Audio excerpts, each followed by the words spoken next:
Okay, I think we're ready to go. We should be up and running. Obviously, there's not as many people that are just kind of coming in, but that's because a lot of people don't really want to... Wow, words. Wait, that's right, because it's like my earlier time. Usually I should have gone in at around like, I would start at like 7 or 8 or 6:30. Or starting really early because I really want to just get through this campaign. But that's okay. Once we do that, we will be in a good position. But yeah, we need to finish up the Viking campaign, which is going to be a pain in the ass. Then we need to do the Samurai campaign, which is still going to be a pain in the ass. We will see how this goes, chat. We will see how this goes. It was, hey, hello, Cassie. Hello, Nathan. Welcome in, by the way. Okay, cool. For honor, audio, good. We're rolling. Okay, nice. It also says I am talking, and that my voice should be able to be heard. I'm praying that is correct.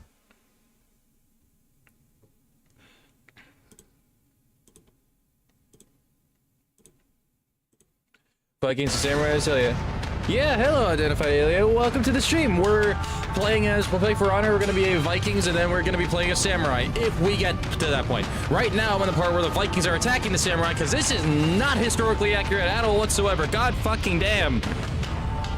Hey, Black Wolf. How you doing? Welcome to the stream. All right. That is the right mode. Surprisingly, I clicked the right one. Okay. Chapter 2, Vikings. We're in... No! God damn it! We're playing as the one I don't want to play as, the Valkyries. They don't seem that fun to fight with. Warriors who have made a deal with the gods. Each one can earn glory for our fallen dead. In time, they can win a place. No, but they alone decide for whom they fight.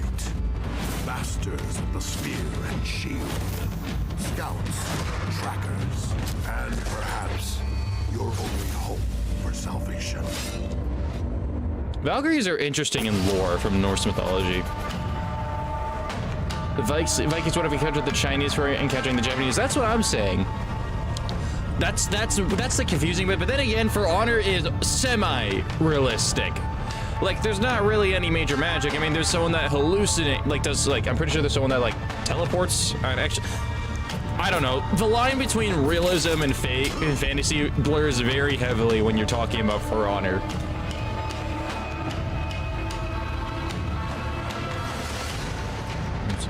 But yeah, we are playing as Vikings right now.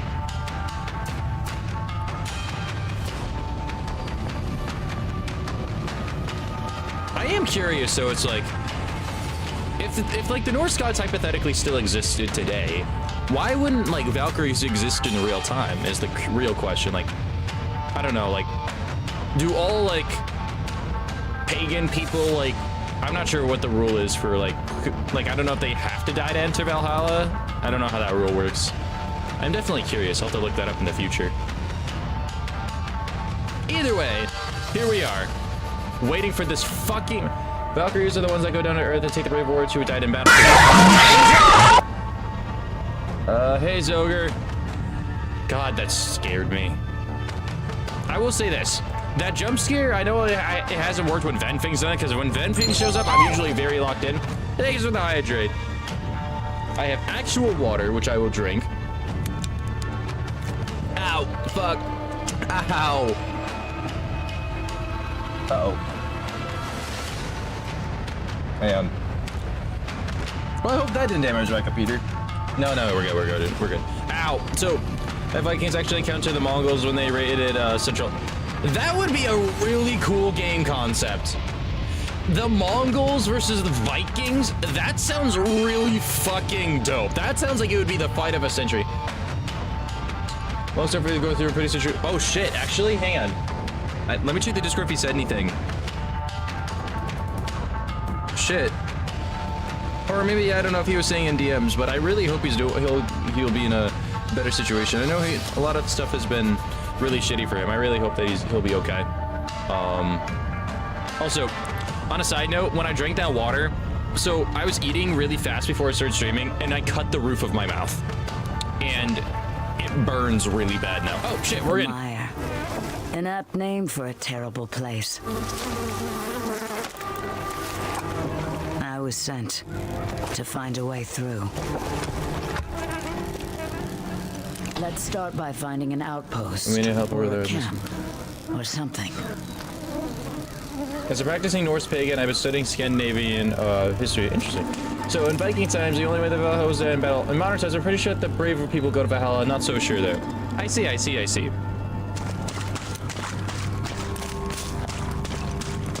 I've had a couple of people that I know. I know one of my Twitch chatters is practices a pagan relationship or religion. I know you practice it, Identify Alien, and I had a friend of mine who also practiced it. Oh shit.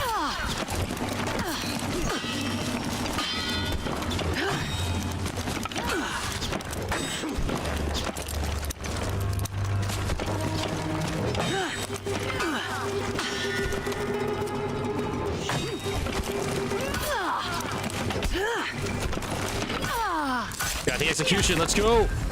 Ooh!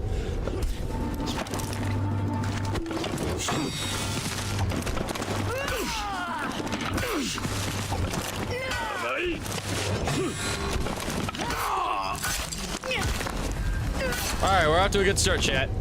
Well, it's supposed to be exclusive for those that fighting Valley in battle. Those who are cowards do not die and come all went to Helheim.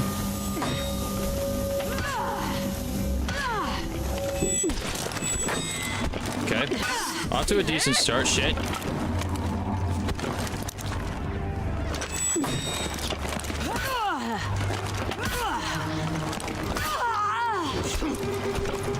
Oh shit.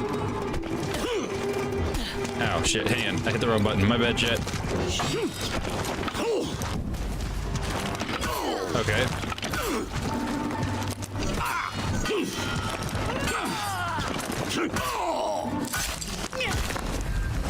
Got him.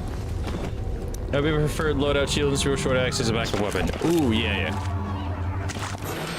I want to learn. That is something it would be cool just to learn. Like, I want to learn how to, like...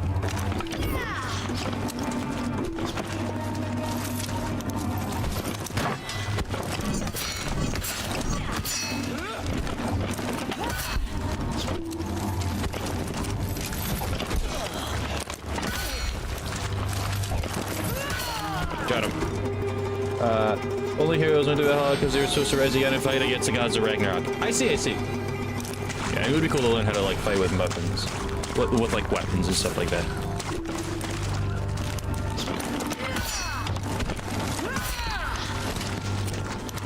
Pathetic. Give me a real challenge. Alright, here we go.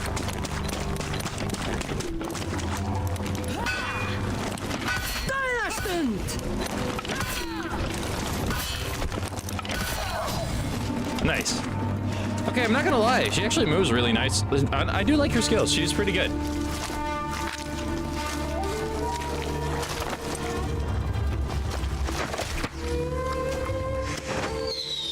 Well, shit.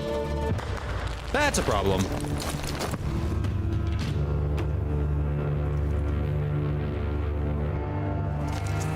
Why is there always a swamp level in every video game I've played? That's how you know this fight's gonna be really miserable. Whoever that warrior had alerted was probably who I wanted to talk to.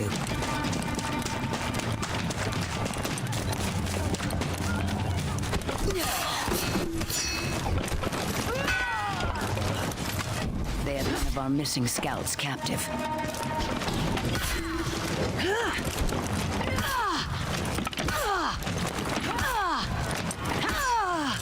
I mean, it's not my fault. Yo, cause she's fast. Holy shit.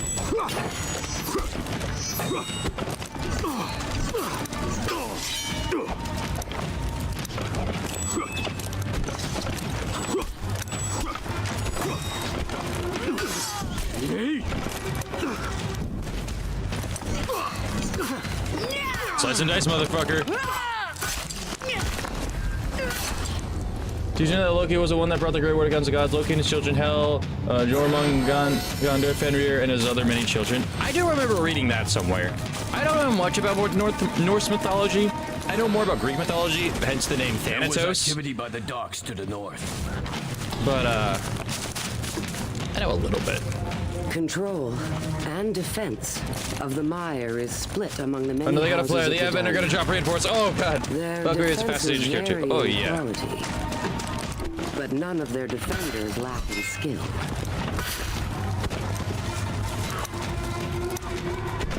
Oh, we got him. Yeah, no, Valkyrie's really good.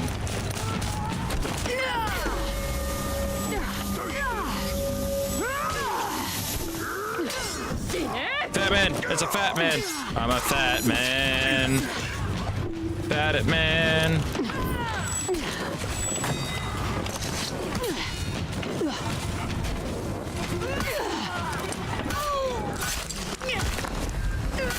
Got him.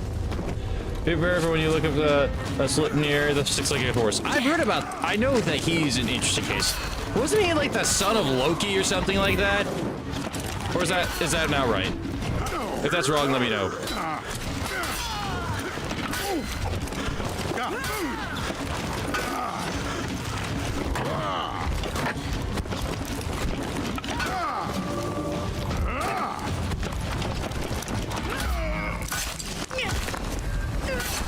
Alright, bye, Fat Man. Yep, okay. Yo, just came walking on a bunch of coke from later. Some city tots for Civil War. Hell yeah! I'm glad to hear. How you doing? Man, how you doing? Oh, he's about to die. Well, I can't do anything about him. We barely know him anyway. Turamir, Venus Alien, and Birth Slivnir. Why am I actually not surprised? Maybe one of them would know how to get to the city.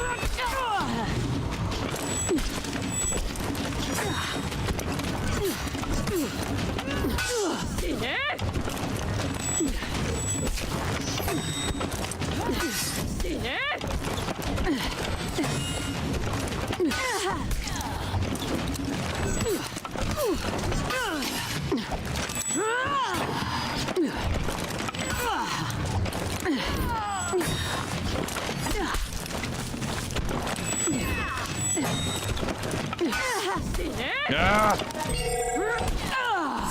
What the fuck? Well, you gotta do what you gotta do. I was hoping to heal, but that ain't gonna happen.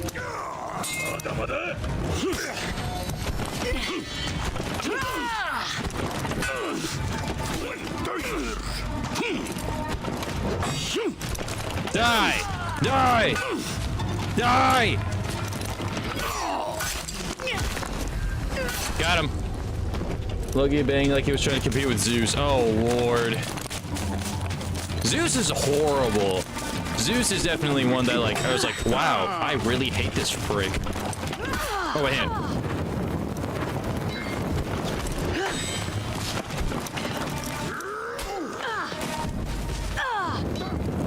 Burn to death. She's gonna die.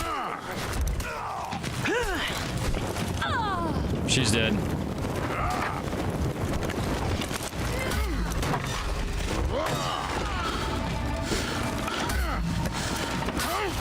Die! Die!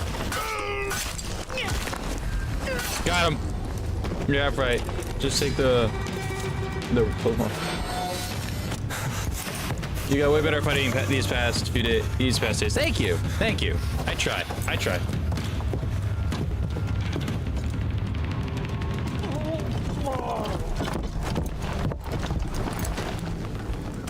Zeus was a whore. That's an understatement, bro. So? What did they tell you?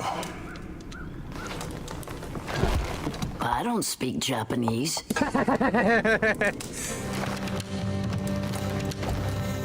I don't speak Japanese. Well, now what? We need maps. There's a monastery. How do you know?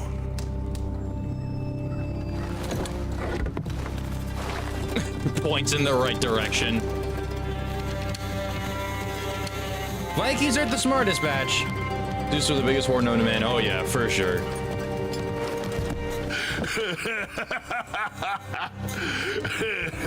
Wait here. I'll get reinforcements.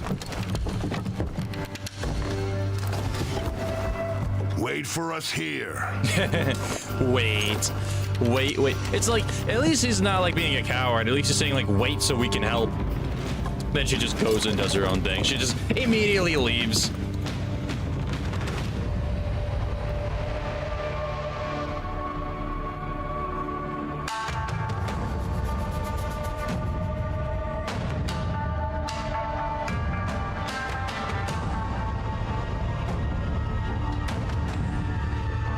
My favorite Greek god audience has to be Ares. That's fair. I don't really have a favorite Greek god, if we're being honest. I mean, I like Thanatos a lot, hence that's part of the reason, like, that's my character's name. But like, I never really like all the other ones are just really eh. Thank you for the monster jack. Ugh.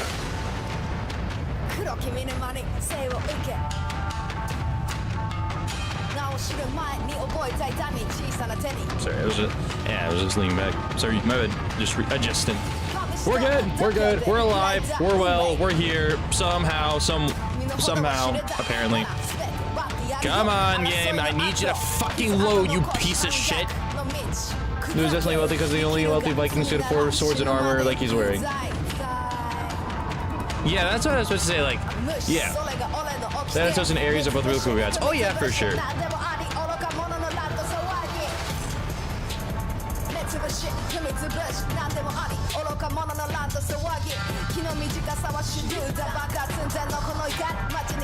I want you to load! Come on! We're gonna be here for 50 fucking years because this game will not load. Ever. At all. In the slightest.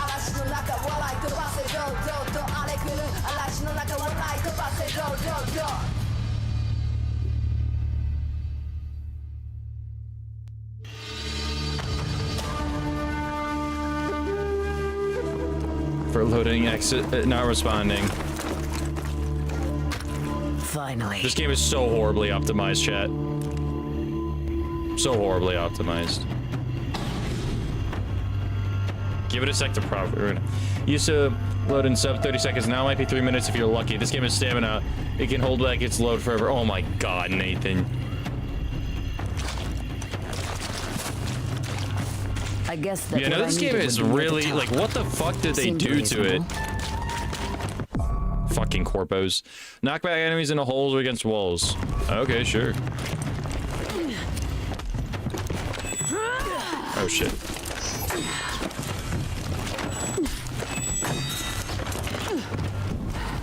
Okay, we're gonna...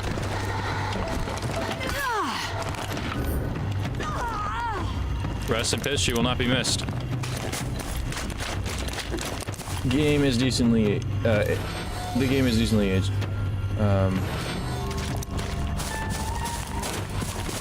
This game is, I think, about 10 years old.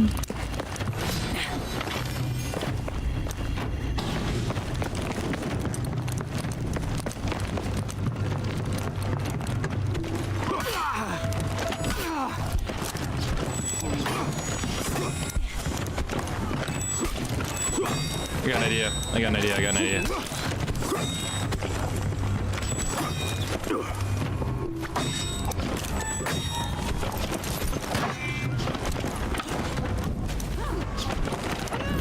That's one down.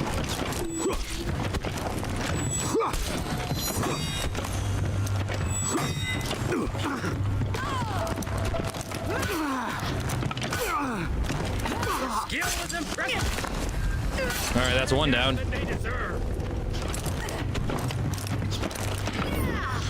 Good die.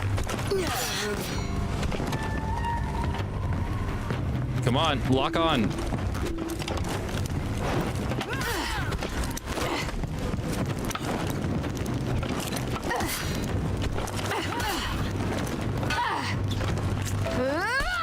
Ow.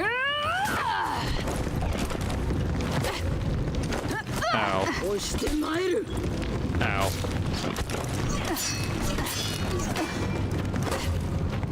Ow.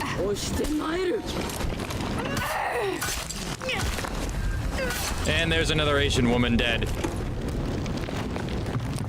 It well ran to Ubisoft broken, and with the latest update, it ran decently, which was surprising. I was talking game-wise, I believe it was made for Xbox One, PS4, maybe the PC build is just built wacky.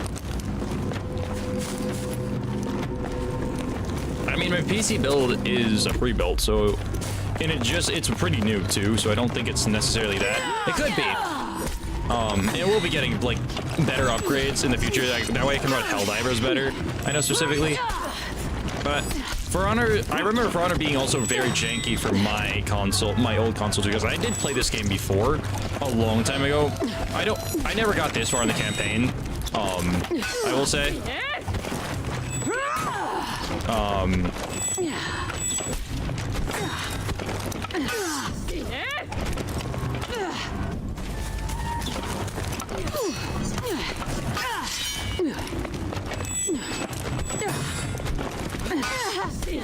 Okay.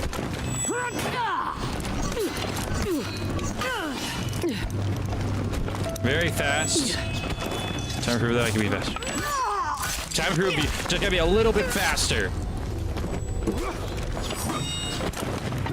Easy does it.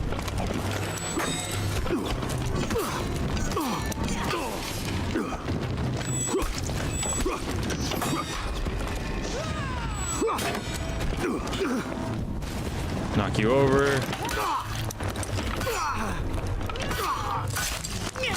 Got him. There we go. Yo, it's me, hydration. If your hydration check. Appreciate it, man, as always. Thank you. Okay, this game is about nine years old. Yeah. Have you heard of the Serious version? I've heard of it. I've heard it's good. I don't know anything about it. The daimyo in the mire claim to be, but it is strange for a people who are at peace to fight so many battles with each other each year.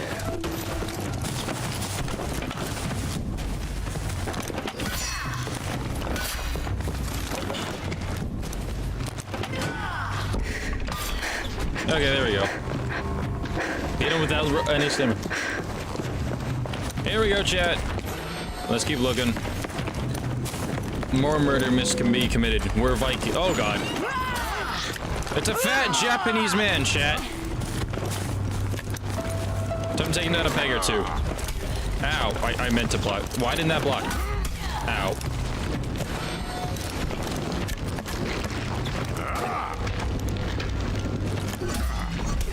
Okay, so he still swings even if you hit him.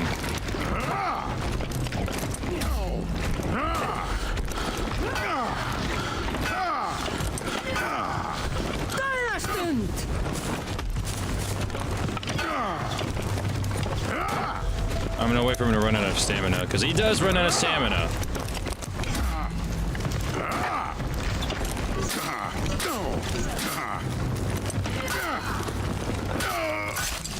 There we go.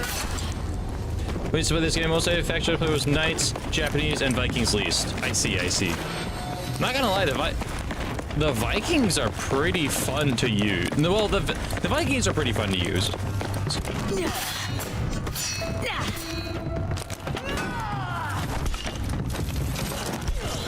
Ow, shit. Hang on.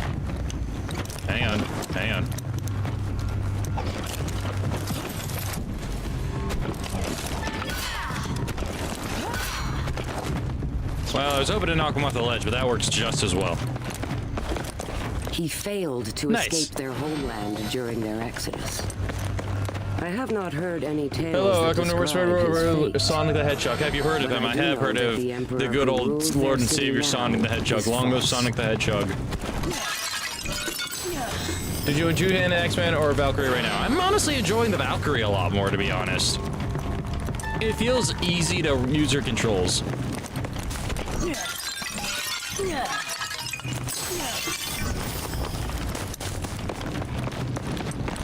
She's genuinely pretty fun to play. I honestly thought I wasn't gonna like playing her, but no, she's great. She's like the perfect balance of what I want, like, a fighter to be, I guess. Within. You sure have man problems. In golf, you're chased by a big black man, then beaten by a white man, now you're getting beaten by a fat Japanese man, and you've been getting trolled by an old man for months now.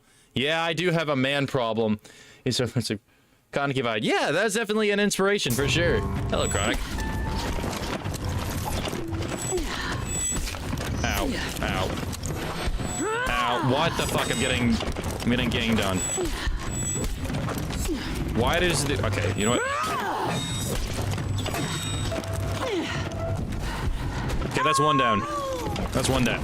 This is a little more manageable. I hate getting gangbanged. Okay, if you're not gonna move, I'm gonna move.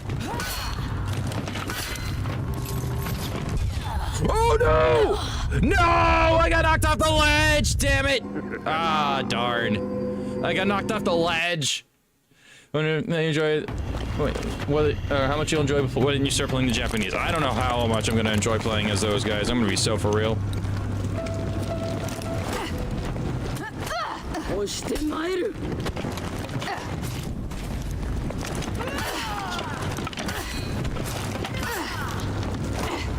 Ow.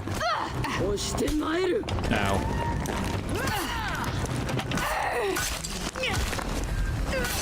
Well, that goes. Do not press the no cuss button. Do not press the no cuss button. Do not press the no cuss button. Please don't press the no cuss button. I would be really annoyed if you did.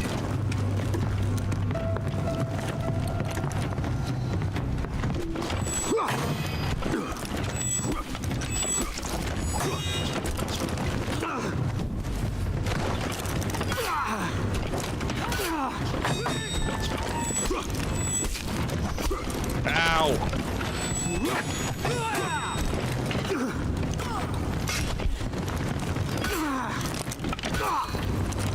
Hello, well struck.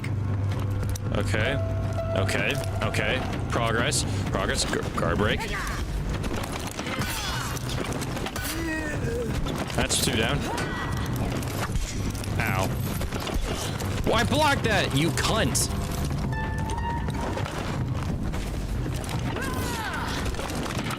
Die!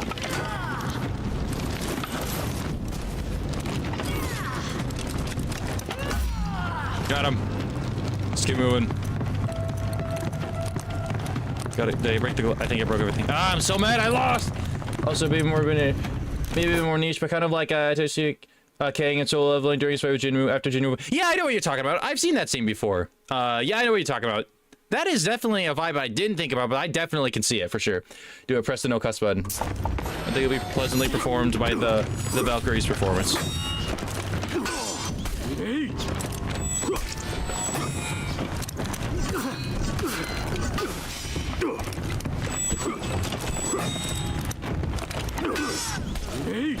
Okay.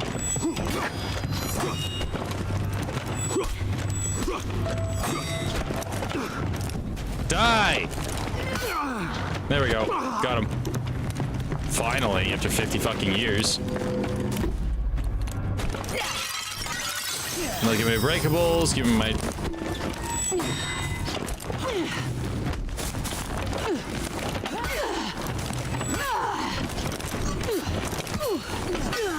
Okay, okay, okay.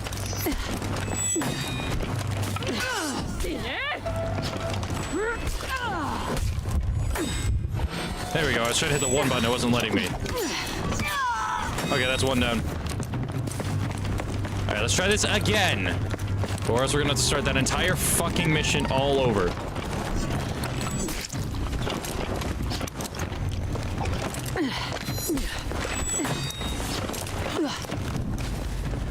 Shit, the ladder's blocking the way.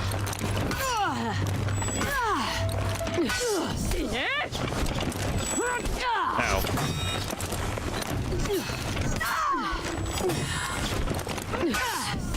Ah! That move is always so fucking annoying because they're just always able to do it.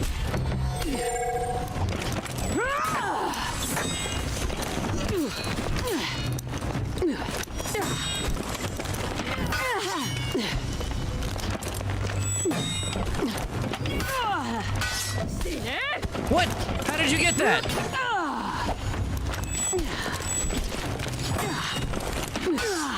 What the fuck?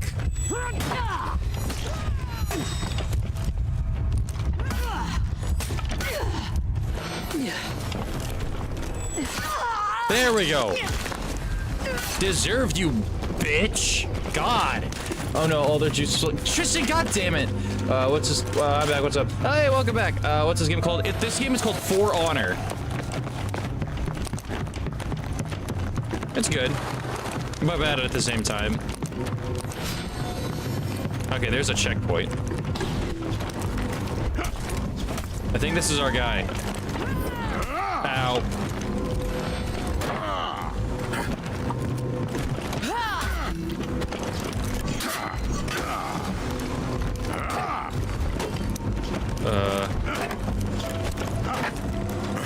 I'm hoping he burns out all his stamina.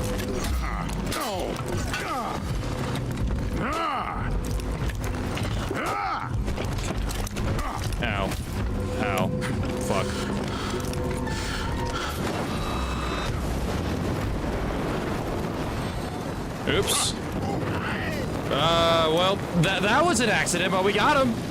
I was hoping to execute him, but you know what? Sure, I'll take it. We killed him. We killed the fucker. I didn't mean for that to happen, but like that quickly. That was an accident. I was trying to use Viking Shiri. That's what you say to me. Yep. They got a retaliation. I'm nice. That's what happens when they dodge an attack at perfect timing. Okay. Oh shit.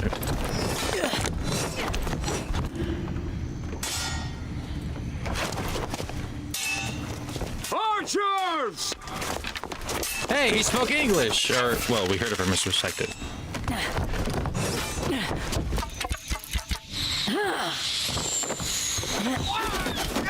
Rip.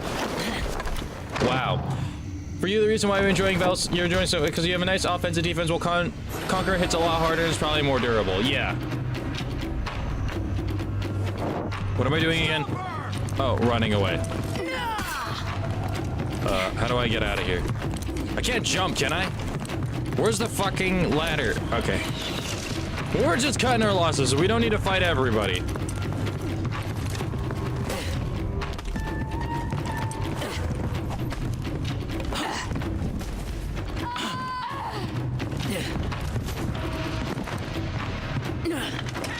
Okay, let's go, let's go, let's go. I heard that, you fucking bitch.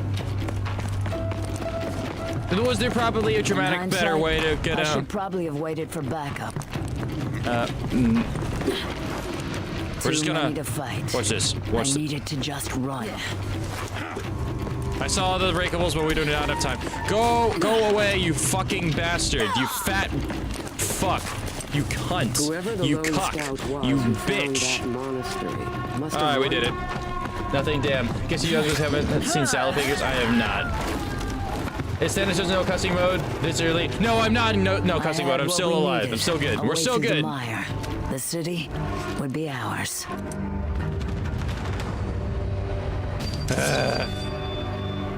We got it. Okay, that wasn't bad. But wow. Dan isn't in no cussing mode. I was guessing with him saying don't press the button to press the button. Oh god.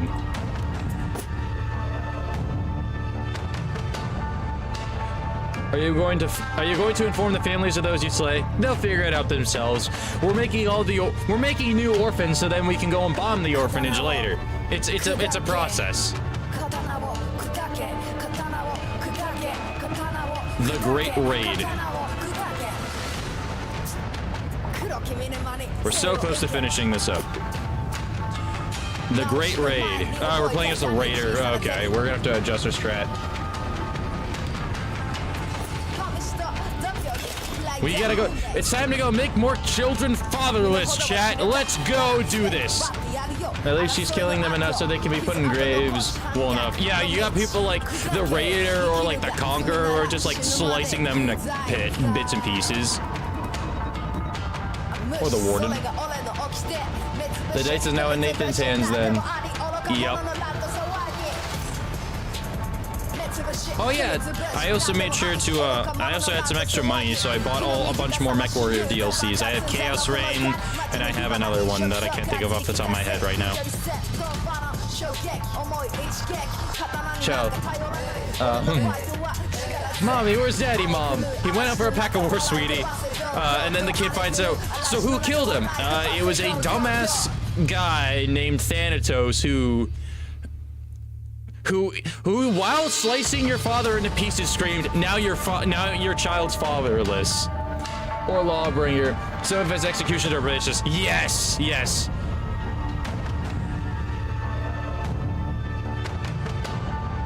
I'm getting notifications from people. So many notifications. Why am I getting so many notifications? It doesn't matter. It doesn't matter. It doesn't matter. Damn, who fed Thanatos violence for dinner? This game feeds me so... This game is incredibly violent. Which is funny, because that's the only thing it's got going for it. The brutal executions. That's literally the biggest reason I'm playing this game right now. And the fact that we don't really have any, like... I mean, like, I want a night game that's not $500. You're incredibly violent? I mean, not necessarily. Not really. I'm a passive guy. I'm definitely a passive guy. For sure. Very passive.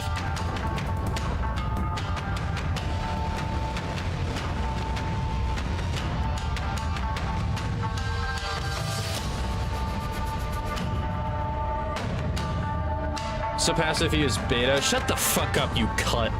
Bitch. I cannot go around calling people cunt. I'm sorry. Blows. For the sad attempts at baby into hitting the no cost button, y'all gotta try harder if you're gonna troll the troll king on his troll throne. That's actually hilarious. You're very peaceful playing Minecraft. We ain't playing Minecraft right now. We're playing for days we fought on that bridge. Behind that bridge. Guys, like I said, I've seen almost all your sorts of videos. It's like an more like an instigator, if we failed now, bitch. We would leave with nothing to show for it. One more push would do it. Give it a second to load. Give it a second to load.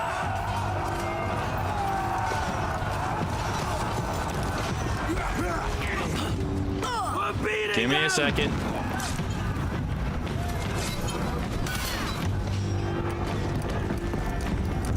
I want to try something different. I want to try something. My guess is that I can't go through this horde and I have to...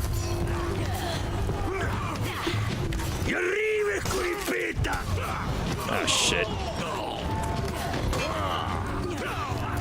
Listen, let me ask you a question, chat. Would you rather be the fat Japanese man or the big buff Viking? I'm curious. What's your answer to this? Actually, in all fairness, he's probably like really buff underneath all that clothing. I'm just really making fun of him because it's funny. He's probably like really buff and probably works out a lot.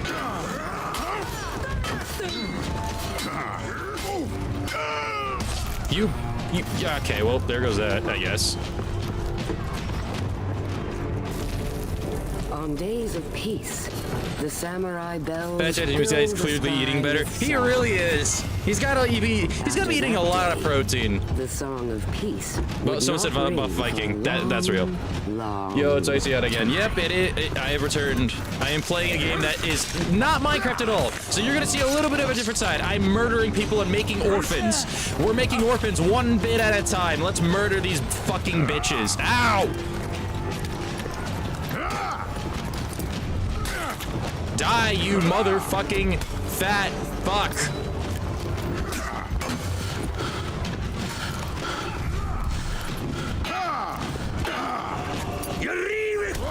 Ow, ow. Ow, ow. This is bad.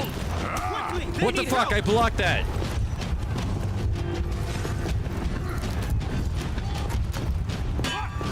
We're winning! Keep driving them back!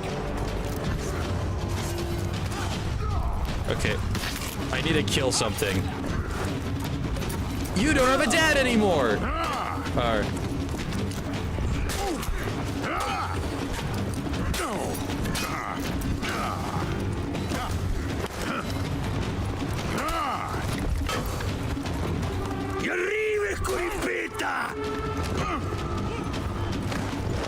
Okay, that's just like strength right there. You gotta admit these. Oh shit! Well, yeah, chat.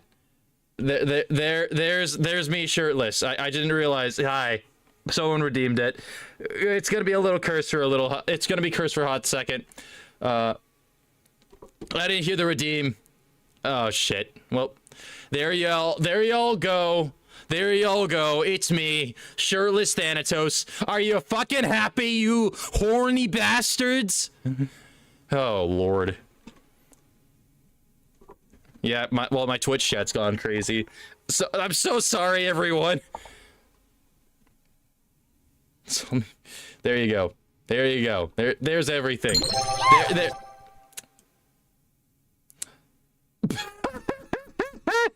Wow, Headhunter, you are a dick to the chat. Dang, he just took the body away. Dang, that's brutal. That is hilarious. It looks nice. I was just confused. Yeah, my Twitch chat has a redeem where if they pay $5, my shirt will come off. I will have your head. Oh Lord. And what happens is that now my body is gone. So chat, here we go. Headhunter really pulled up with the anti-horny spray. Morgan Freeman voice. Thanatos was in fact not sorry for being shirtless. Damn, I couldn't get it a screenshot. Just go back to the pod.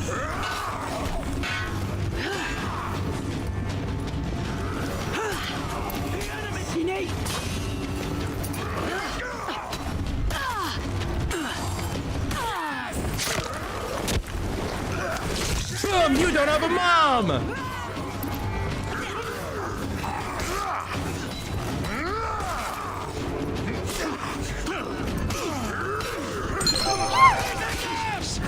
Thank you for the posture check, Maron. Is this game only PvP? Oh no, this is the story mode. Sorry. There is a PvP mode. I don't think there's a PvE mode. There might be though. There's also like ranked matches, duels, stuff like that. Yeah. Also, I'm so sorry you just came up. I'm not normally just a head and wings. My Twitch chat is having too much fun right now.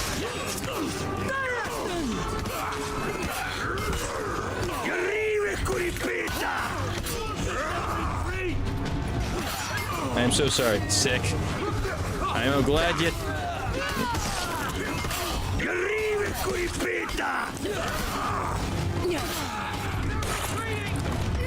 Got him. Oh, okay. I needed to clear those archers myself. When you want something done right, you gotta do it yourself, chat. Alright, well, we're... Ow. You speedy bitch.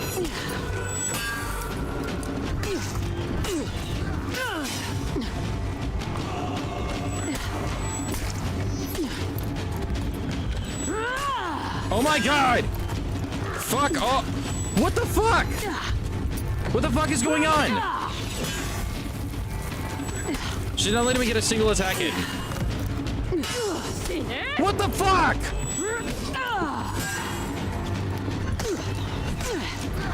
I really hate these people. This particular soldier. She's annoying. And I feel like I'd probably hate her if I... Like, that kind of gives me the vibes of someone I would hate in real life, too. Egotistical. Thinks they're all that. I'm gonna fucking kill someone. How many chapters are in story mode? There's 3 chapters. He's a murderer. I am a murderer.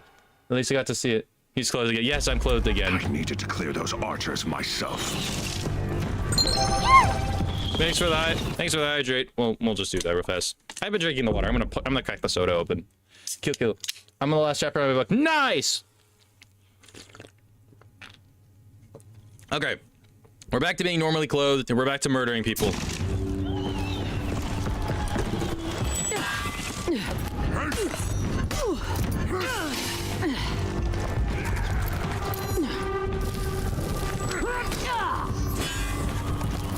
The only thing you can... Okay, so the strategy I'm learning is with her, the only strategy you really have is going with light attacks. She's just too fast. So you're just gonna... I'm gonna stick to only light attacks. It's annoying and it doesn't feel as satisfying, but at the same time, it's like, I want to win this. Are they fucking double teaming me right now? Okay. I blocked that.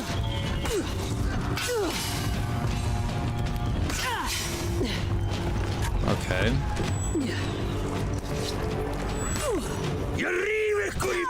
There we go.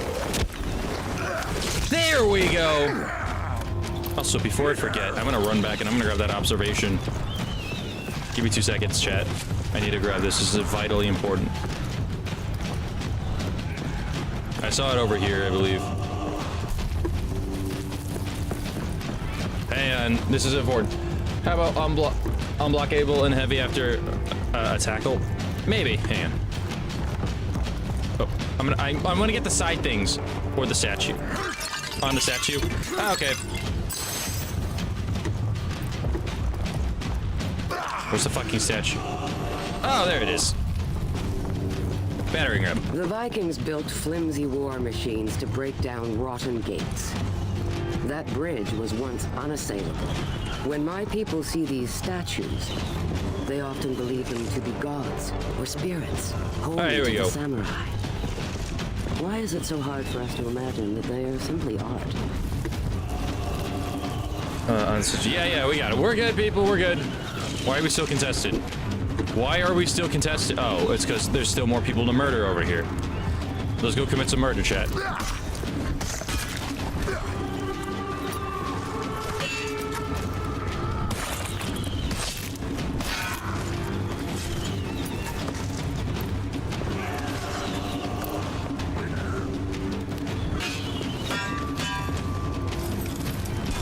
Ah, shit. I was trying to see if I could get a parry in, but these people are just pissing me off. So I'm just gonna hack and slash.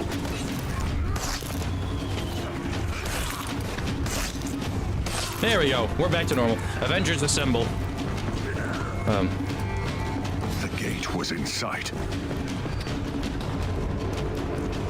I almost killed that person. I almost bodied them.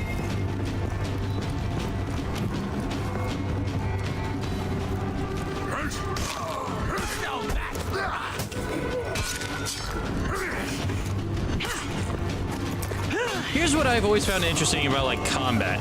Back in the day and then nowadays, it feels like I don't know what battles were like back then, like the big, like with military swords, like medieval kind of shit and stuff like that. But like if you look at like battle nowadays, I feel like a lot of people, it feels like when you're in the military, it feels like a very like, it's almost based on how lucky you are, whether you get hit or not. But like, it seems like almost back then, it's like your skills as a swordsman were also just as important. And well, obviously it's like training is important. And I'm not saying I know any better. I've never been in the military, so I wouldn't know. But I've had relatives who were. And one thing that was someone told me, someone that I knew was in the military said, a lot of the times it was very boring with moments of intense violence. And it feels like it's more of like RNG. I don't know. I'm very good at this game. I am not very good at this game at all. This is noob level of gaming. Are you fucking kidding me? Why am I always getting double teamed?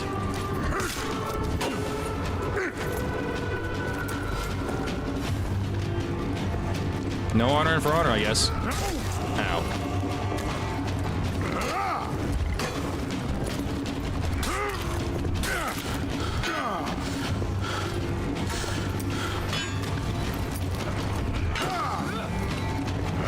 Ow. Why did it shake like that? What the fuck?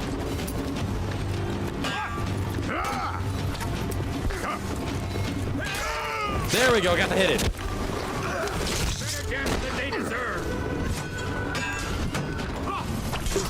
Get out of the way so I can kill the minions because they're really annoying. We have them on the run! Oh god, they're so annoying!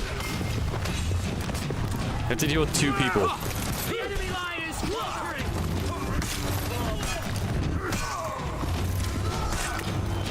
God, there's so many of them! Why will they never end? Thank you. Now I have reinforcements. About fucking damn time.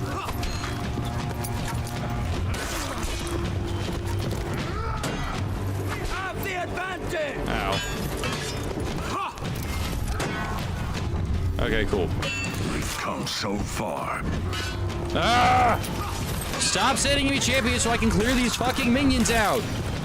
Please, I just want to clean them out because they're really annoying like flies. They're nothing more than, oh shit, my bad, man. Insignificant little fucking bugs.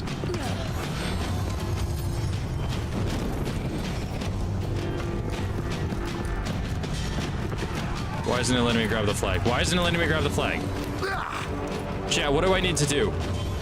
What the fuck is going on? Chat, what is going on? Oh. Okay.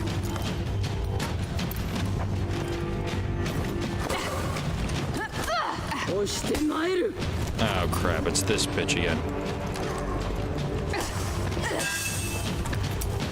What the fuck?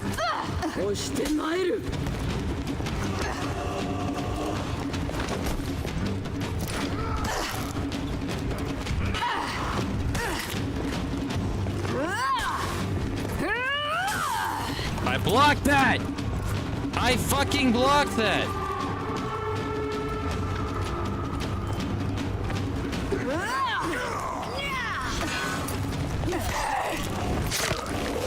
Later, bitch. Someone needs to clip it. Do you play PvP? Sometimes in this game. A good breaking in. Hey, oh, hang on. This is no gate. Well, you broke my wife. It's more like a door. Oh shit.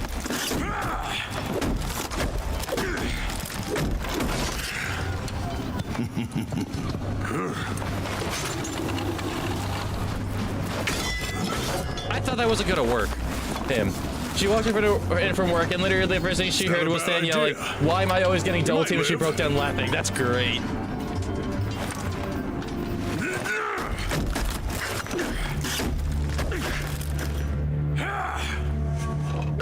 Uh-oh. Uh-oh. Well, Chad, this ain't good. The All-Father's favor is a fickle thing. Impress him with your audacity, and he will see you through to victory. What the fuck is going on? But let audacity grow into overconfidence, and he will deliver you. Oh shit, it's a samurai! Like a classic samurai, really fast with the sword samurai, like bullshit insane samurai. Oh god, we're in trouble.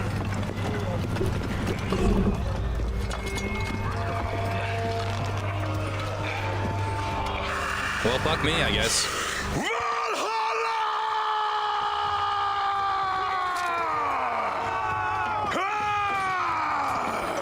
It was a great raid. Oh no. Valhalla, warrior. Leroy Jenkins! Who among you dares to face me?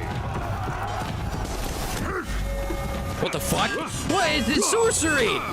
What the fuck? Why is there 3 of him? Well, so much for samurai. So much for. What is this?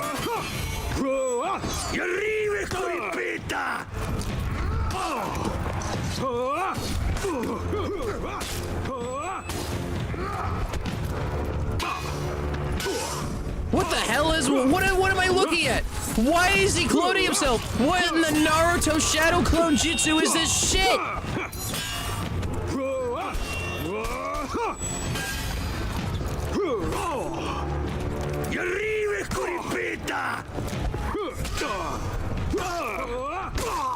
One more.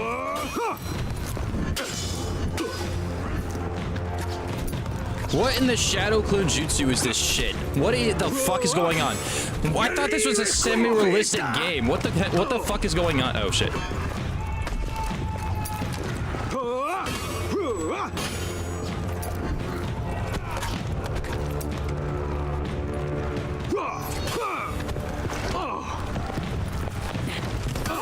Out of the way.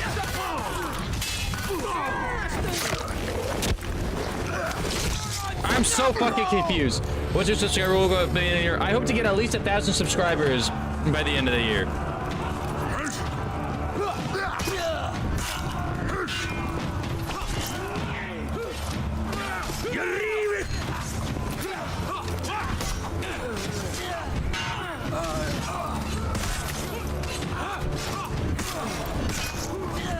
Gotta let my armor get through.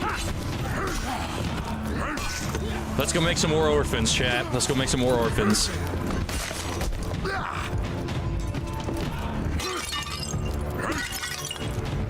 There we go, chat. Impressive.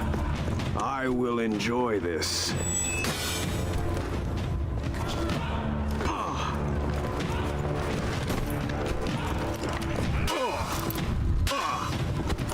I don't mind a one-on-one battle, though.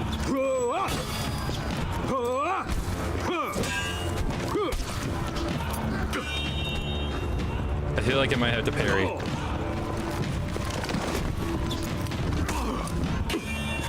Alright, well, we got a hit down, chat.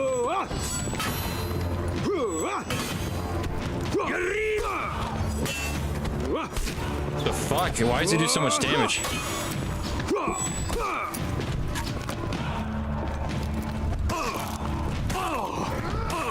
Okay, he ran out of stamina.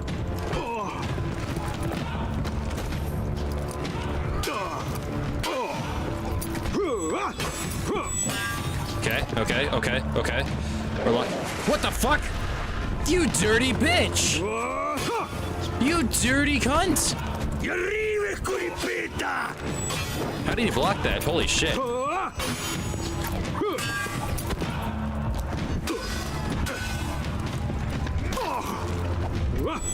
Ow.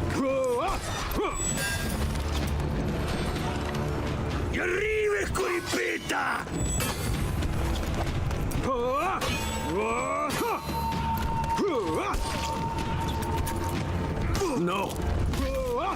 Oh! Checkpoint reach. He cheat!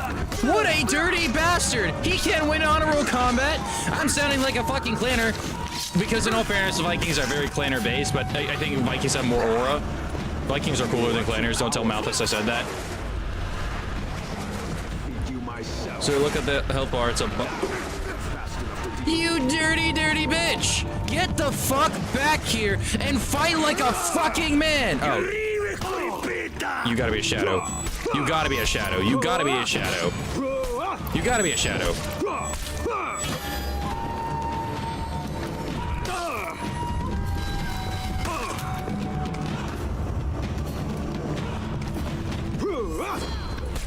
Ow. Ow. Holy shit, I gotta... No! I fell! I would have won! He does either with Shell. I mean, Clan so berries to the Vikings. Hey, Aaron, I mean, you're healing mid-battle, so it's fair game. I mean, that's fair.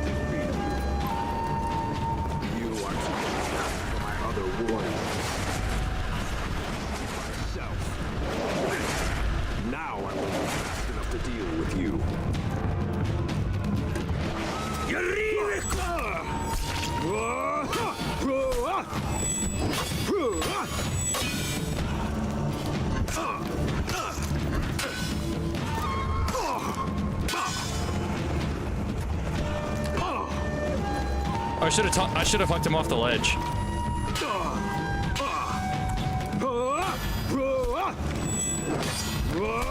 Why is it letting me dodge upwards?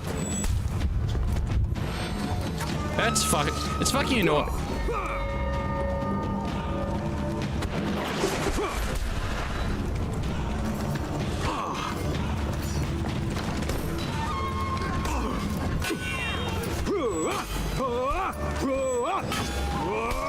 Why won't you let me dodge upwards?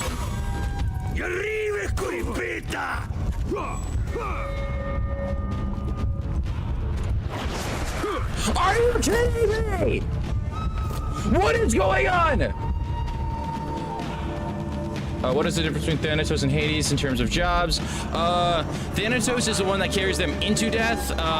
Hades manages the realm of the dead.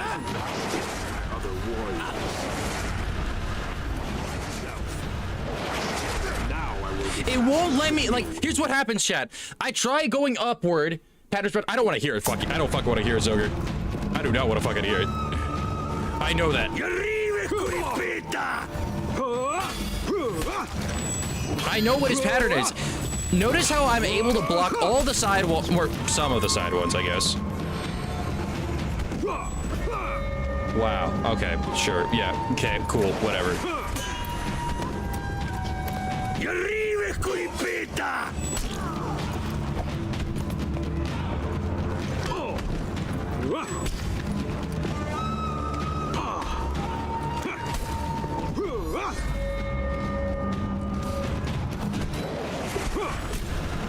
You're like, it doesn't...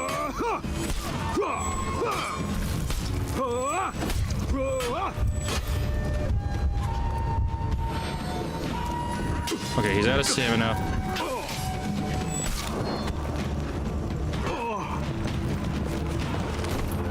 Wait, what's the stun button again?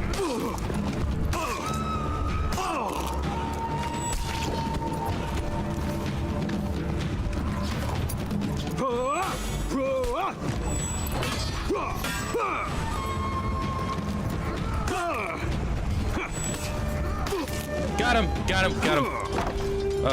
Got honor as a joke. Outstanding. We got him. Probably. Unless he's got another decoy. Can he deflect arrows?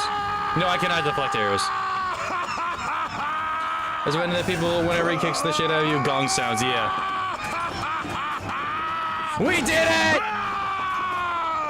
We did it!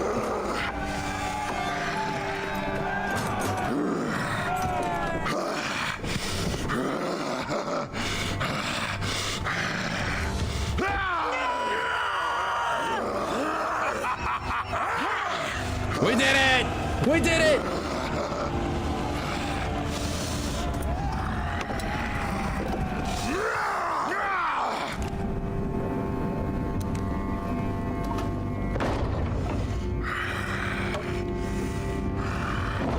What's this game called? This is For Honor.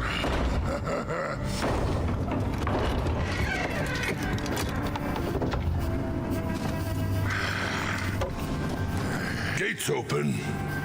Yeah, no kidding. We had done it. Beyond those gates, riches, spoils, plunder. You see, The great raid of the war-born clans would become legend. oh shit, it's that bitch again.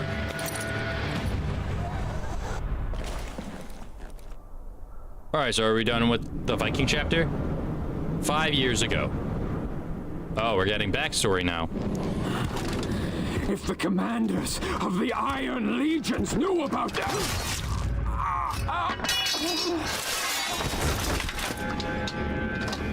Now we can speak freely. Well, it's a relief.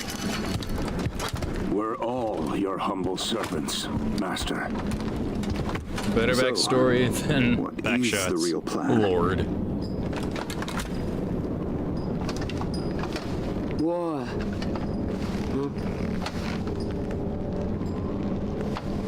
The natural state of our species. She ain't wrong. Yet these monsters flee from it. They're cowards. We must be brave for them. We cannot hope to trigger war everywhere. We can. If we recruit our enemies to the cause. Oh no. Are they about to ally with the Vikings against the samurai? Because that would be catastrophically bad for all of us. Hey, we can play the Viking chapter! Let's go play the samurai one! Because we have about an hour and a half before we have to switch. If you know someone who maintains her in a higher level, she is a monster character. I would main her. I want to know what character that is.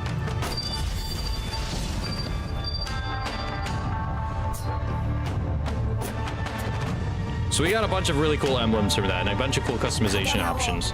Warmonger? Oh, the Warmonger! Yeah. I'd spend money on this game, probably, maybe. But the problem with spending money in this game is just I don't have money to spend on this game, and it's probably for the best that I don't start spending. Is it meant to fight? Samurai chapter, chat. It's a samurai chapter. And Orochi, freed from prison, must protect the Vikings through sacking Imperial City. Alright, cool. We samurai are outnumbered. Each of our warriors must be the match of 10 of our enemies. Each Orochi is a match for 100. Swift, strong, the truest masters of the katana. Their armor, a perfect balance of flexibility and strength. They are the finest warriors the world has ever known. Alright, now time to play as the Asians that I've been making fun of this entire time. Dan, I get the feeling you want to main her totally for what that headhunter did. No, not like that! I meant like main her, let's play a Warmonger in the game! You fucking idiots! Alright. No.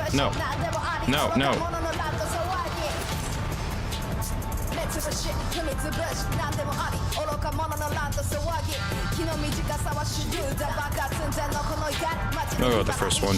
That one's the coolest. But not like that, Nathan. Don't be weird.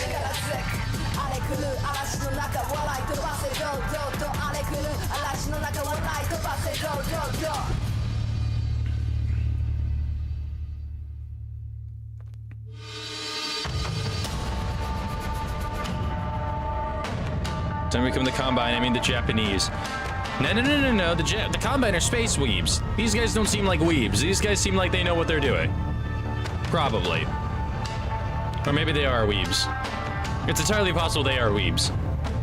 I finished my books, I finished the Dark Virtue series. Hell yeah! Hell yeah, man! Nice job, that's awesome! I hope it was a good series. I hope it was good. Go back later and listen to how you said it, you'll see why I asked. Shit, I wasn't fully paying attention. You are the best streamer. Nah. I'm just a guy. But I appreciate you, man. I appreciate it. I mean, this is the era House Kurita pulls from. I know, but here's the thing. House Kurita is a knockoff and a ripoff, and they're just like assimilating everyone to force into this culture. These guys, they are the culture. These guys are the culture. Our federal Japanese weebs. Yeah, well, yeah, that's true. A weeb is a weeb regardless of era or IP. Fair enough, fair enough.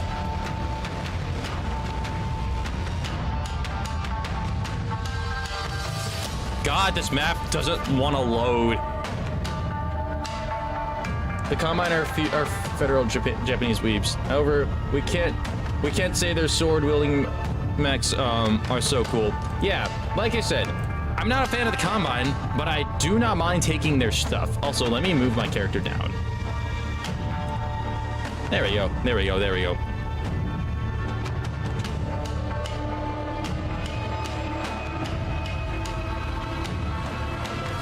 I also am going to throw my phone in the charger real fast because it's about to die. I have it with me.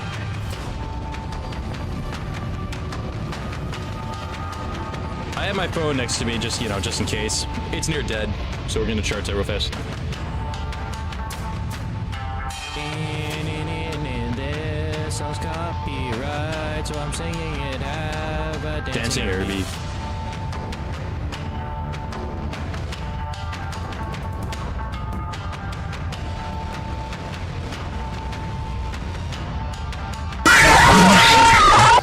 Why? So unnecessary, Van Fink. So fucking unnecessary. Home. We samurai lost our true home That is long ago. Hey, Astros, welcome in. We're playing. Now, to us, that For word Honor. means something different. We made a new home, but we have to fight to hold it.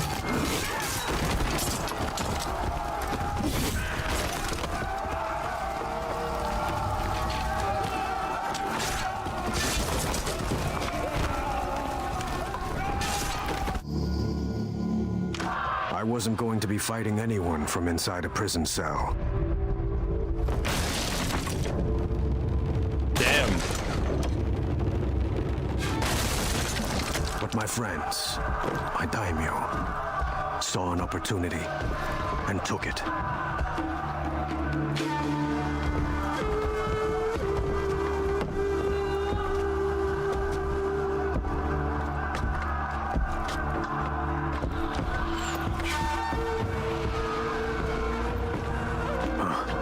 It would have been kind of cool if he had walked out in like prison uniform and then they gave him his Burning stuff. the city. We're leaving.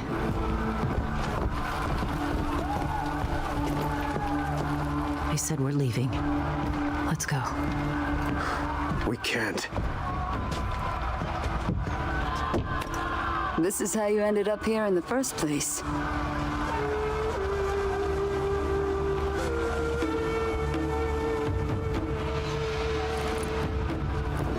It's unfortunate, but it is what it is. Vikings be Vikings, am I right? Or am I right? We needed a quick way through. Fire would do it. Oh, shit. That's my bad. Pickups. Let's blow that gate open.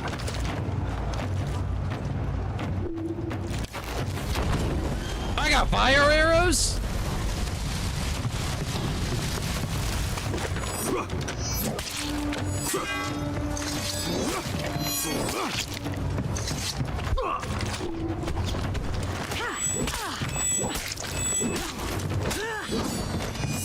So it looks like these guys are a lot quicker.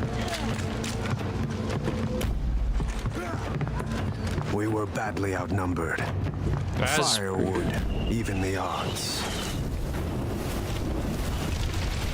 what am I setting on fire though? Is the real?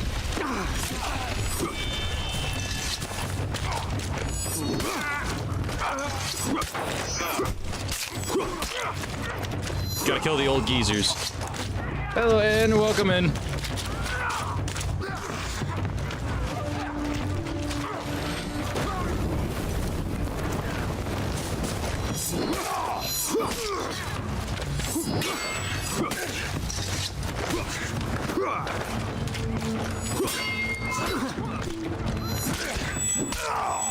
I need to kill someone so I can see what they're actually. Shit. Give me a second, give me a second, give me a second, give me a second.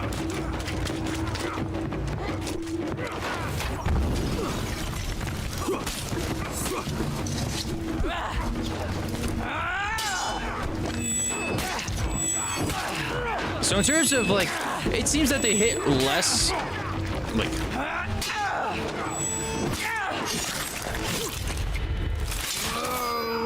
Oh, that was beautiful. Once again, also a good example of what the budget, or where the budget was.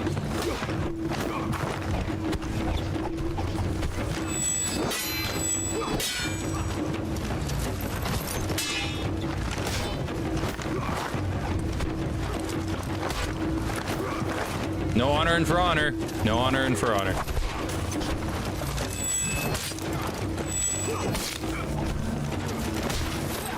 Okay, so he's a lot faster than I thought he would be.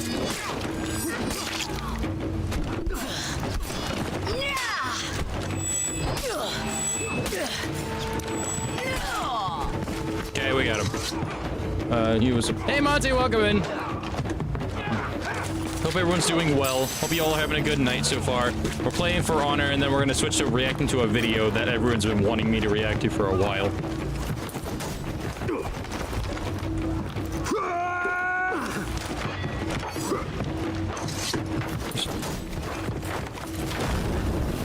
Unnecessary? Yes. Funny? Yes. They really don't like fire, do they, chat?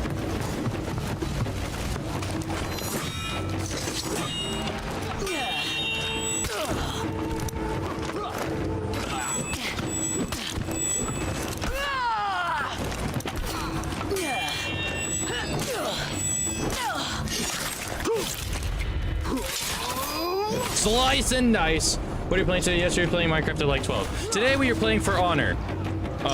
And murdering people, which has been what we've been doing the entire time. It's just a whole lot of murder. Well, they won't be getting back. Oh, shit. Die! Die! Die! Okay, he's dead. Try his other execution next. How do I toggle executions? Wait, it's Q and E, right? There's multiple executions. I forgot there's multiple executions.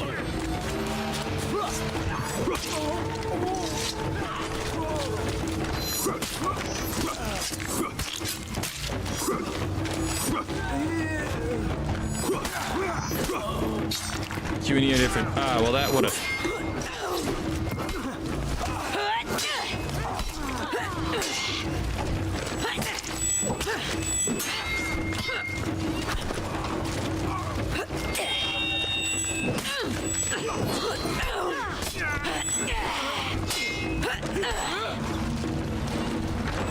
Skillfully done. Oh, aura. That's his aura. It's time to regroup. Find Okuma and Momiji. Okuma and Momiji. Don't know who those are. Well, I hope your sons aren't gonna cry at your funerals.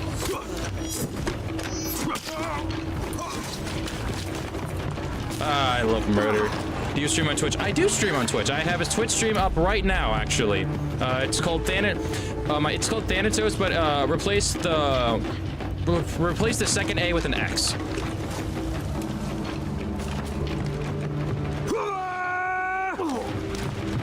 Ow.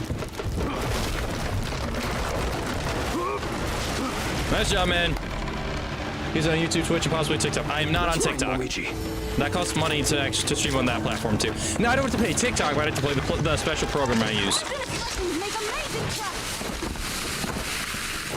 Hi.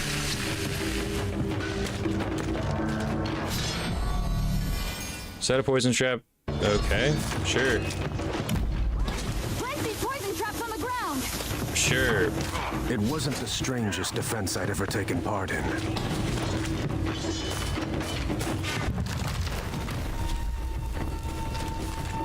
Okay. Sure. Okay. Protect the poison source. Well, we are protecting the poison source. That's what I'm doing right now. But let me get more poison so I can protect the fucking poison source. You fucking game. Hey, Monty, thank you for the follow on Twitch. Appreciate you. On YouTube and Twitch. We found him, chat. Hey, we just reached our goal of 180 people. That's so cool. Awesome. Let's get to 200 people. Thank you. You guys are great. But yes, only YouTube and Twitch currently. I would love to do it on TikTok eventually, but we are not there yet.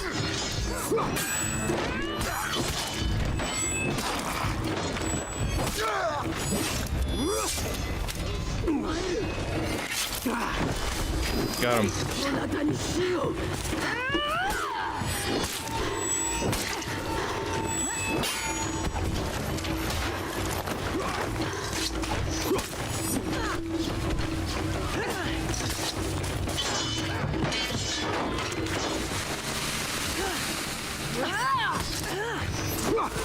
Did we get them all? I think we got them all.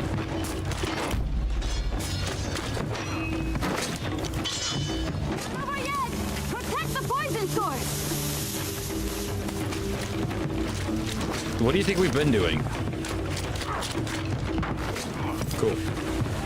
Poison trap set. I'm gonna make you wish you were never born. Oh yeah, no, that's exactly what I'm doing right now.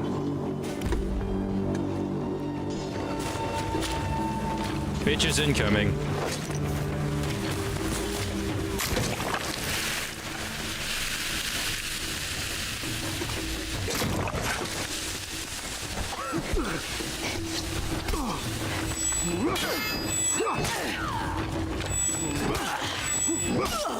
Shit, I was in combat mode. That would have made it so much more fun.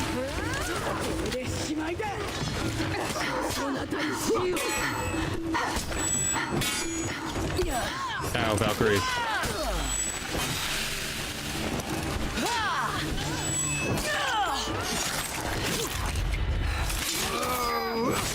Up with your head!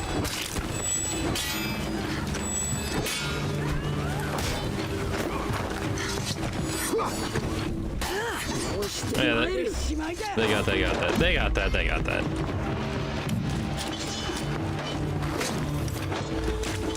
More poison traps. Yeah, what do you think I'm doing? Does it look like I have a choice here? Okay, that works. Sure, cool, yeah. I felt bad I can't come on Twitch because it won't let me verify. Oh shit, that's unfortunate. I'm up a little bit, right now. I'll be joining back later. Alright, later!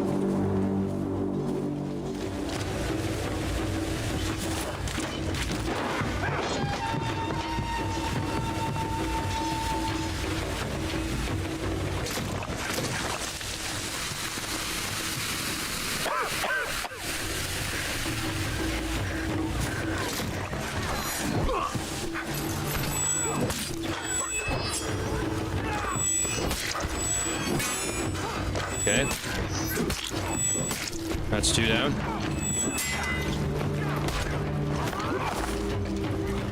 I don't like his hand.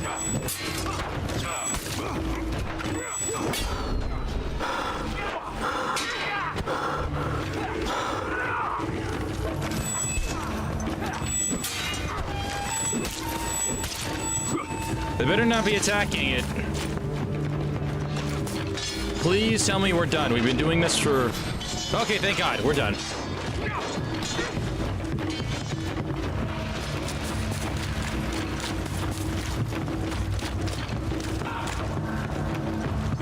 Fire and poison and steel. It was working. But we needed to push them back.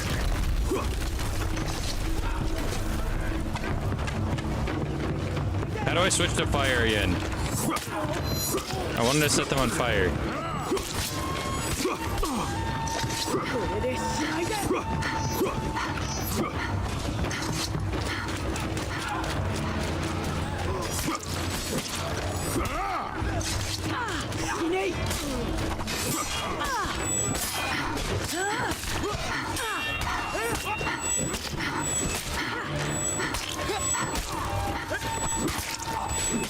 Slice and dice.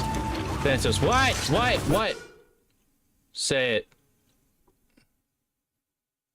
No. No. I'm not gonna say if you're gonna make me, if you're gonna demand me saying it, no.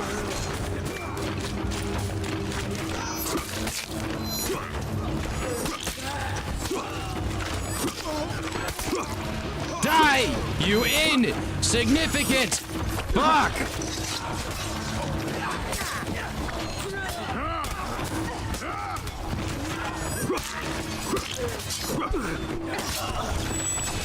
Why did I do that?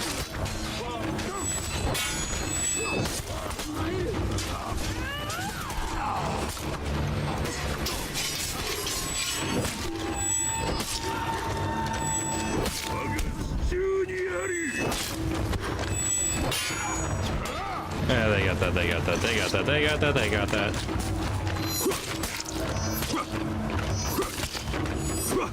Quick work. Quick work. All we had to Ladies do and was gentlemen, get we those got him. gates closed. Say what? I don't know what he wants you to do. He say please. No. He wants to say probably say. Oh shit.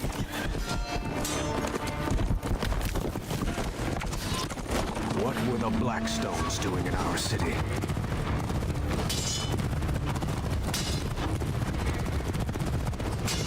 Damn. Pretty epic cutscene game. I'll take it.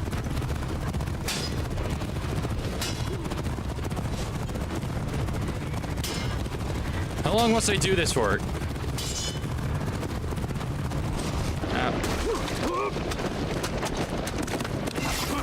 Oh, that was like a... That was a cinematic. I had to do it for as long as I could. I don't know it. I will say, if I say no, you keep nagging me, that is a one-way ticket to a band, so knock it off, please. Knights from the Blackstone Legion. Shit. Where's Ayu?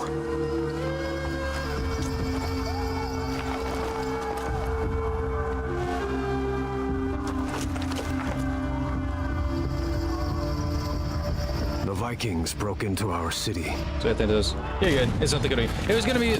You know, fine. You know, sure. I feel bad now. They didn't I'll do it know next time who I they fight. served. The last few.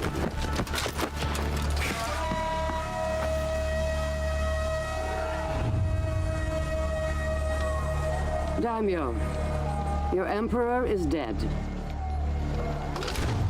Will you take his place? Never. Well, shit. Would you be emperor? After I kill the rest of them, I'm coming to kill you. A wolf. Leave the palace to Seijuro. The others can fight for the scraps. Who do you think? Shit, you don't have to. I feel bad. Okay. War. I am war.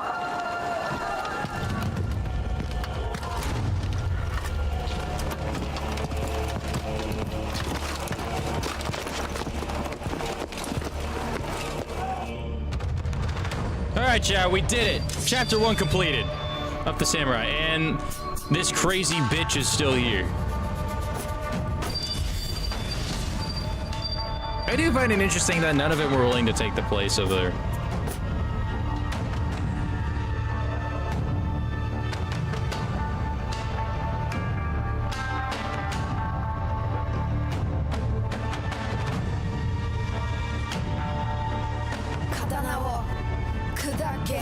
Remember, kids, don't stick your dick in crazy is wild.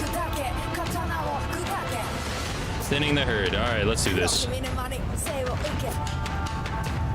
You're one of the 5 warlords to have passed Apollo's test is left alone in the mire to hunt down her enemies. Oh, shit. Every army needs warriors whose specialty is victory. Kensei, sword saints, the guardians of our people. Every great warrior since I don't want to play. has trained That's not wild. as That's a 100% sword solid saint. advice. It feels wild if you're in my realm, my territory. No, it's nothing but wild here. Let's be so for real. Our armor is the strongest of our people. As is our will. Okay.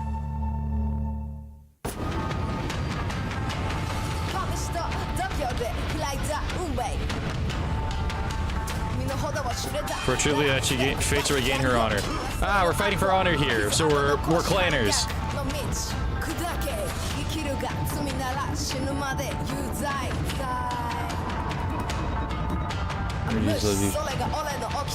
Yeah, I appreciate it. Just please do not keep spamming Jesus all over, like over and over again in the chat. I don't mind, like, obviously I was having a discussion about it yesterday, but we're not having discussions at the moment. We're here to murder shit.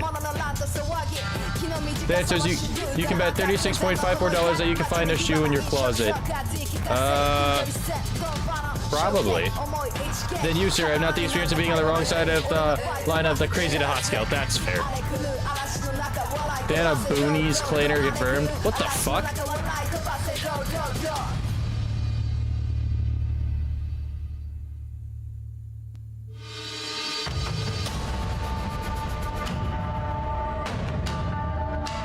Hey Monty, I mean obviously it's like you don't need to call him that. Just because he is saying Jesus loves you does not mean necessarily he's despair. He said it once, so take a chill pill, man. There's don't want people hating in my chats. Means you're born outside of clan space. I see. Alright, let's get murdering people. Let's get murdering. Let's get back to the murder.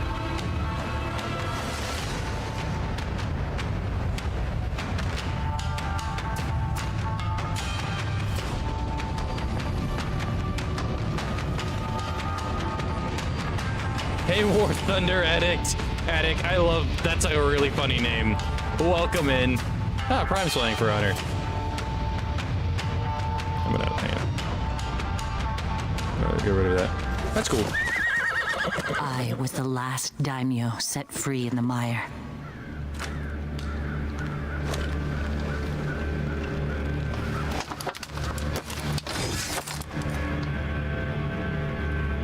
What's this game about? Murder. War. It's about war.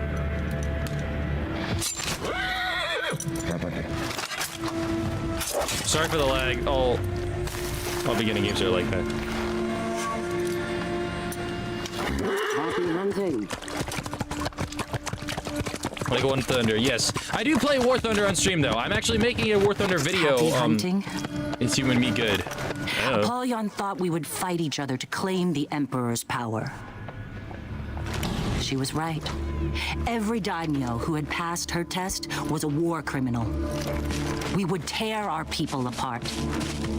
Or I could finish it before it had a chance to start. Whoa.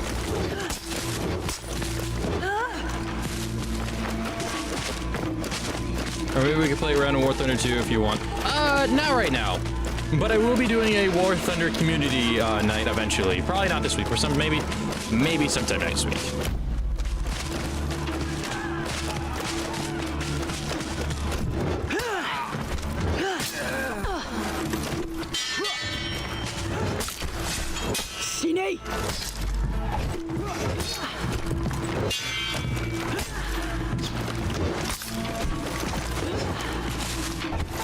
big long sword though. It's cool. Oh, I was hoping for an execution. Damn it.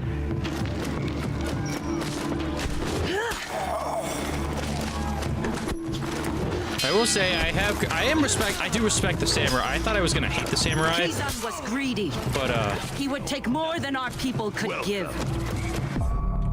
dodge an attack and quickly follow up with a light attack of your own. Oh right.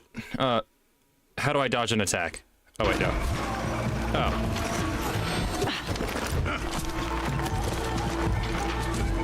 I'm curious. Ow. We're trying, Chad. We're trying. We're trying.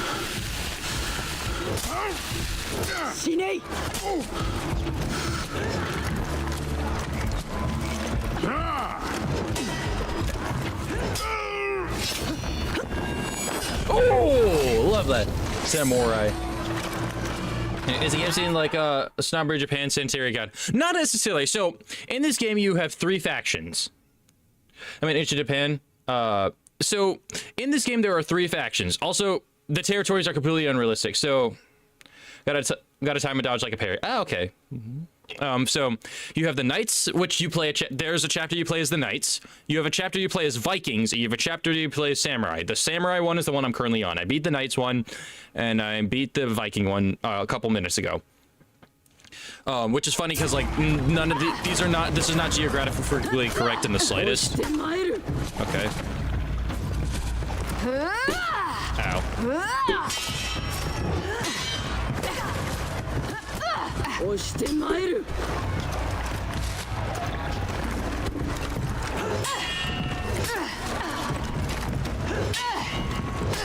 Okay.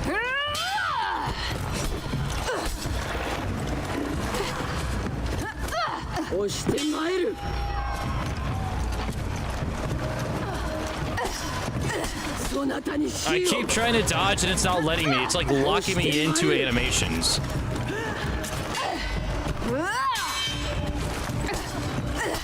It's literally locking me into animations I can't get out of. I don't... What the fuck? Shut the fuck up, bitch.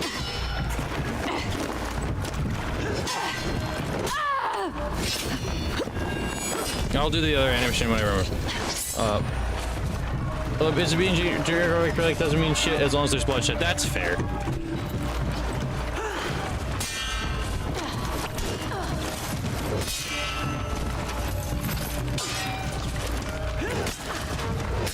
Okay, there we go. Where's the fucking archer so I can go and put a bullet through, or put a sword through his skull? You said shut the fuck up, bitch. Yep. Yes, I swear. Maybe I did.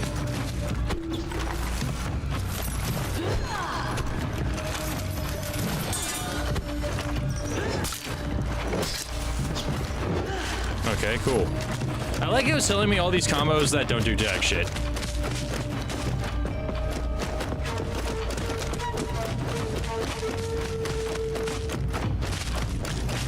How much time we got? We got about an hour. Dokuja was a coward.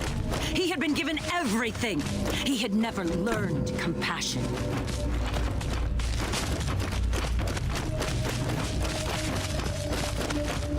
Coward.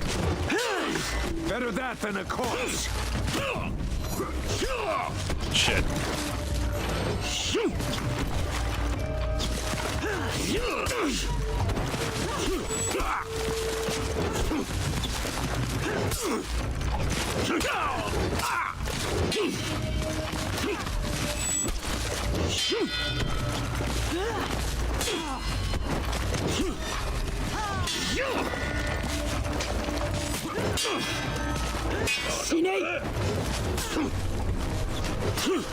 Uh-oh. Yeah, this is not looking good, chat.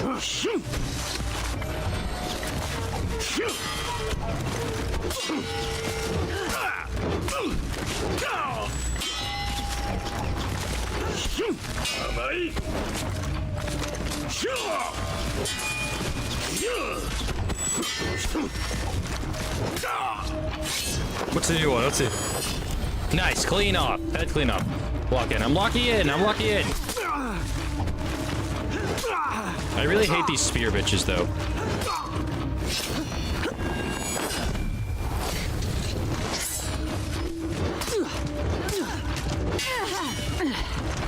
Okay, here we go, here we go, here we go.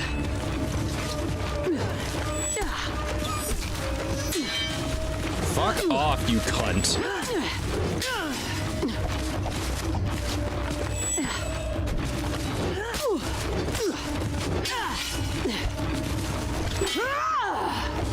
Die! Please just die. You're annoying. Nobody likes you. And you serve a ridiculously stupid leader. So go burn in hell where you belong, you fucking bitch. And what collab are you guys talking about? You want to give your my collab? No, it's a huge favor to ask. Maybe. I'm not against it. We will see. We will definitely see. I'm not saying yes or no or anything. It really honestly depends on how I feel. But I know I know someone else was saying that they wanted to see the collab.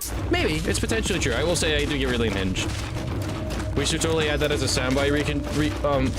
What should be a soundbite? What should be a soundbite? I'm gonna set this down so I can grab because I want to grab this. Fire arrows. We want to make things. I want to set things on fire.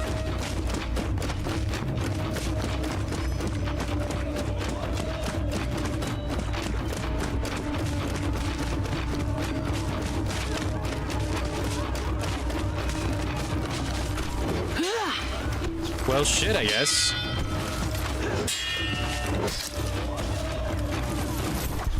Wow, there's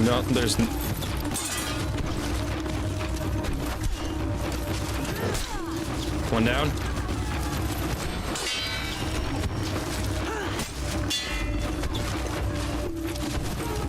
Die! Die! Die!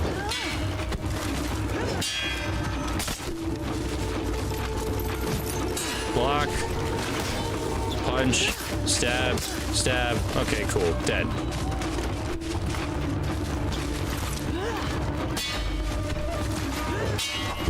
Ow.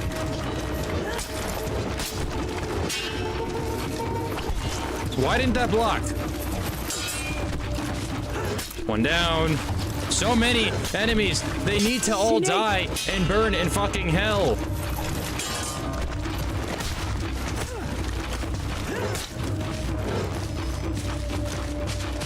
The decapitation stream Jack Black did in Brutal Legend. I can look that up. Yeah, for sure. Oh yeah, that too. Die, die, die, redeem. Yeah, I can look into that. I can look into that for sure. You still forgot to put the holy shit. I know, I forgot. I have not had time. I will probably take a time later on to do that.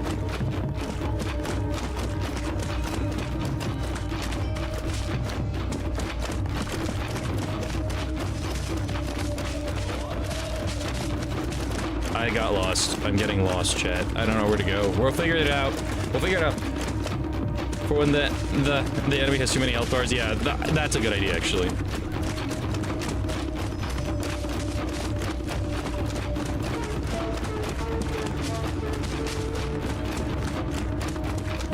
I'd say we're heading on the right path, considering there's still a lot of living corpses here.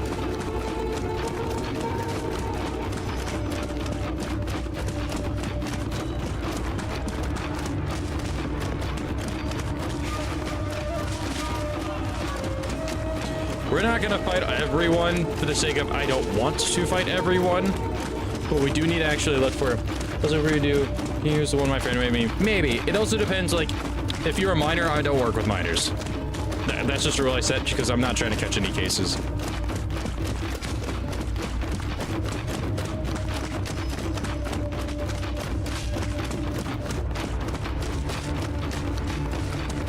Or my stream boss that has many redos and then you finally beat him. Something like Baltaze. You already play Minecraft though. Okay, well Minecraft does not mean I work with miners. That is a completely unrelated thing. Yes, I know a lot of miners do play Minecraft and maybe watch my Minecraft content, but that doesn't mean I want to necessarily play with other miners all the time. So yeah.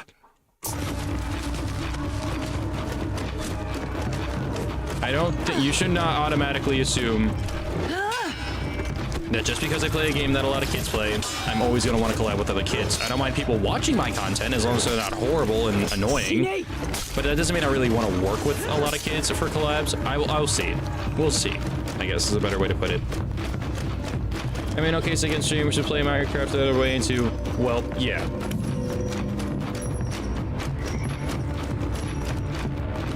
Yeah.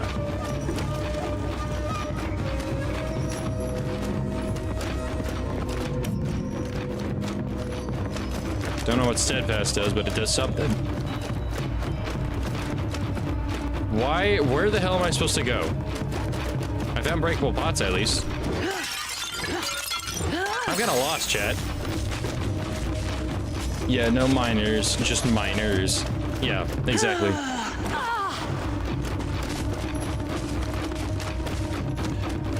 It's bad when you play it and have to say something against it. Yeah.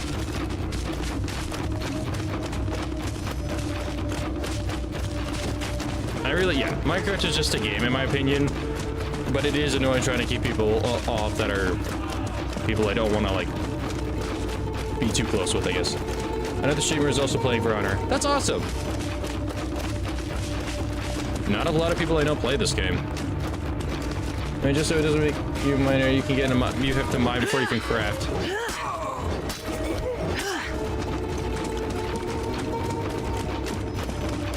I am so fucking lost! Where am I supposed to go? Oh, you better. Thank you. I appreciate it.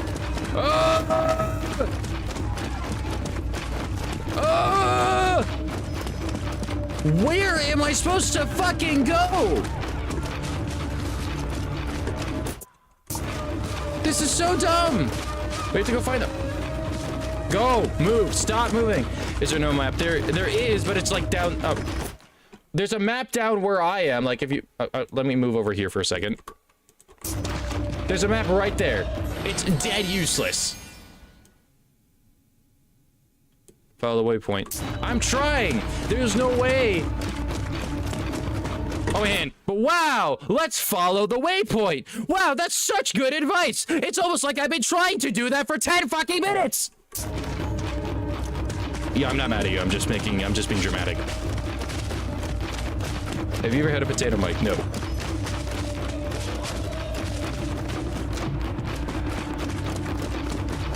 Like literally. See? I'm looking. Waypoint. Look, I can't teleport through walls, Zoger. Can I teleport through walls? No. Just because some bosses can do it. Maybe follow all the enemies. The enemies are all jumbled up in the middle. That's not gonna do jack shit. I wonder if I have to go around. We're gonna look. We are going to look.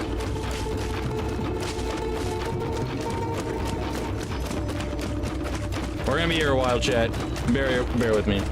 Hug the wall, see if you find a way.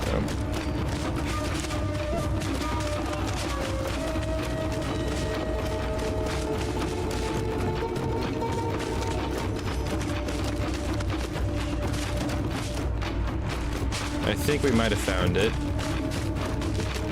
Or maybe we just found the end of the road.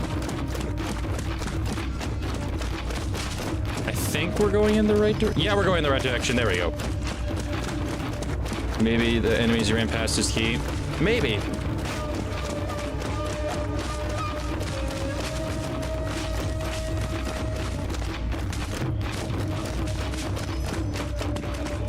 Would singing the cuss word song help? No, it would not. We do not have time for that.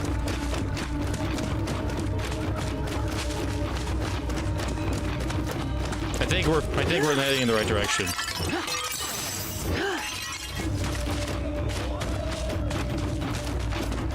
Yeah, I think we're heading the right way now.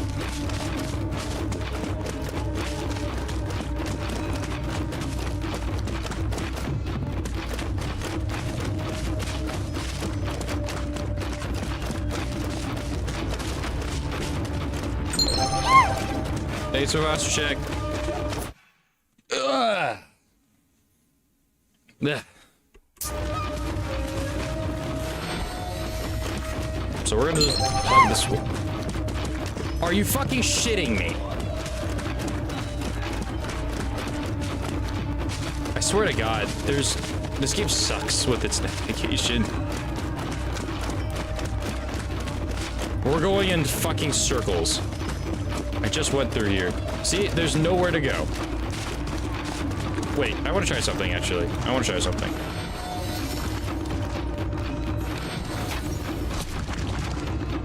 Well, that's a waste of an arrow. Okay, enemies. Well, I don't really want to murder a bunch of them right now. I just wanted to kill that one guy. That one guy in particular I had beef with.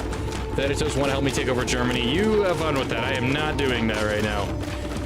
Actually, speaking of which, I just bought... just get rid of them. Don't tell me what to do.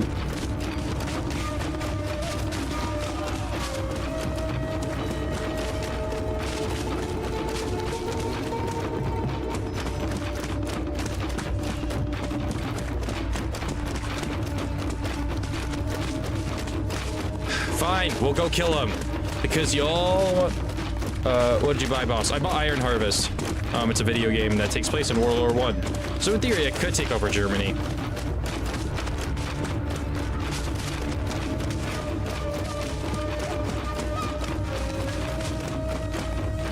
I'm not telling you, I'm gently suggesting. You said just kill them. That's literally the definition of telling, buddy. I don't care. I'm just saying.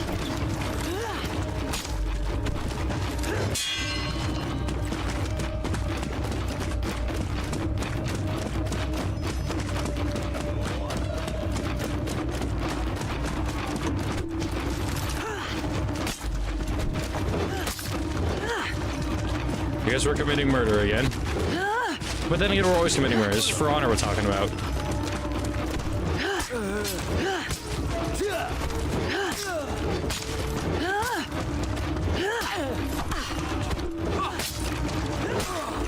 Alright, well. Orphan, go!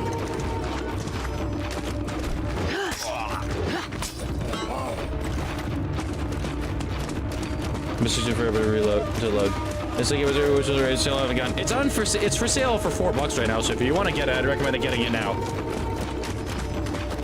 Yeah, chat. We cleaned out most of them, and we still don't know where we're supposed to go. God fucking damn it!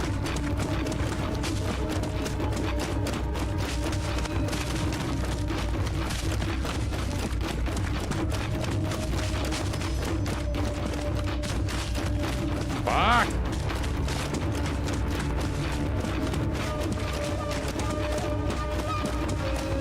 No, I have to go through this.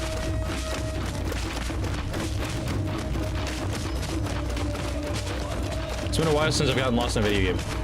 Dude, you only get Iron Harvest as you get the Eagle DLC. I did not get the Eagle DLC. I just got the Iron Harvest game because that's all I can really afford right now. Our world is filled with buried cities, sunken fortresses, and lost ruins. But in the mire, those crumbled remains are only a few centuries old.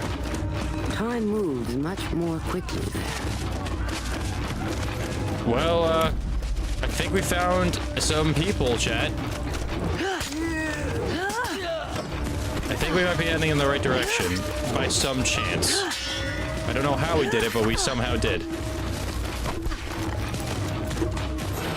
Alright, let's get to it.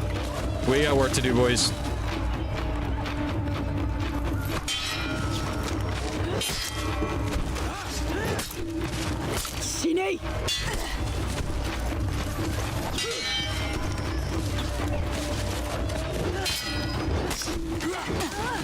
No, I hate that bitch. I hate the spear bitches.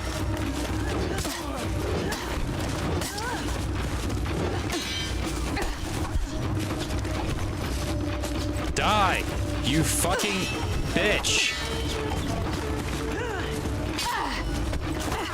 Oh shit. Ah! There we go. I forgot to check for the other execution. That was an accident. Oopsies. Well, we're in the right direction. Because I see we just murdered a bunch of people. And if we just murdered a bunch of people, we're going in the right direction. Did you eat bread today? I did eat bread. It's murder o'clock, boys. It is murder o'clock. You're a Viking before you're a samurai. How does that work? Okay, so there's 3 chapters in this game. There's no, just continue. There's Knight chapter, which is chapter 1, where you play as knights. There's the Viking chapter, where you play as Vikings, and the Samurai chapter, where you play as samurai. I completed the Viking chapter earlier, and now I'm a samurai. So there we go.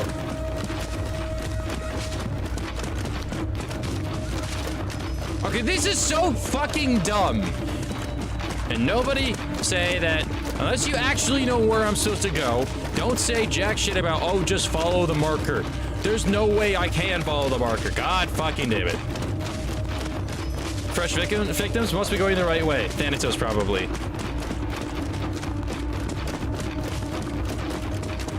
Man, marker's bugged. I don't even think it's a bug. I think I'm just stupid.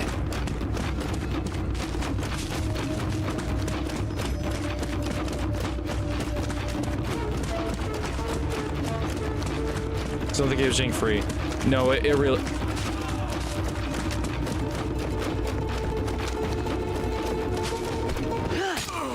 Well, there's people to murder, so let's see if this is the right way.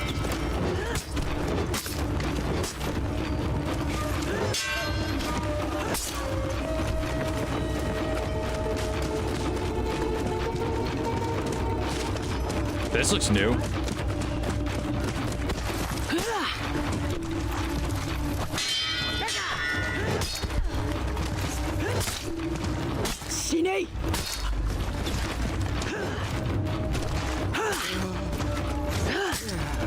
Okay, well, that's a step in the right direction, probably. We're probably going the right way.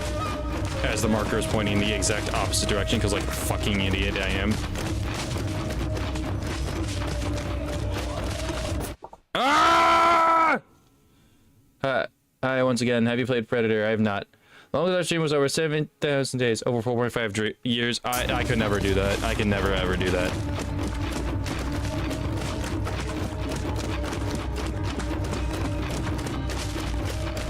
I found some pots though.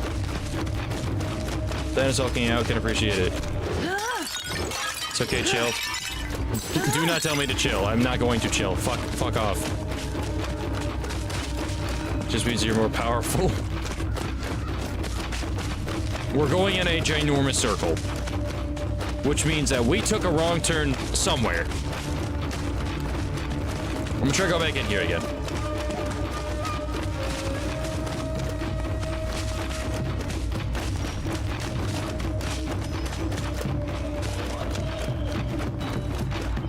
Man, this looks promising. Violence breeds violence.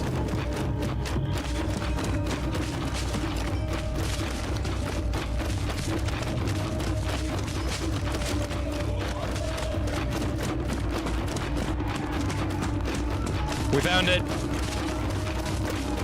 This is it.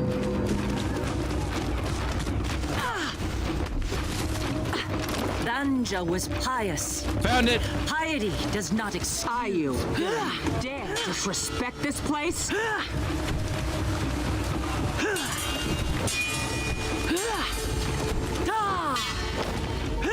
Revenge mode already? Shit. Get set on fire, bitch. Burn in hell, bitch. Or at least burn.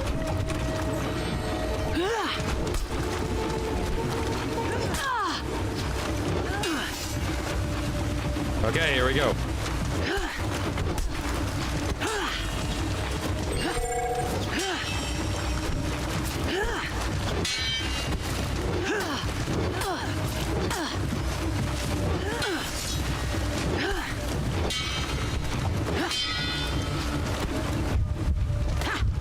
Oh, we're dead. We're gonna die.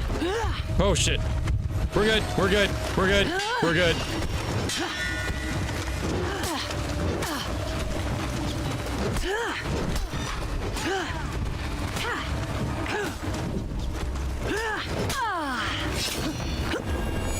Got him! Amos. Maybe, I'll be back. I'll go eat maybe 45, 30, 40 minutes. Alright, bye, man! Quote the onslaught. Continue the onslaught, darkest dungeon quote. I had done it. Well, we did it.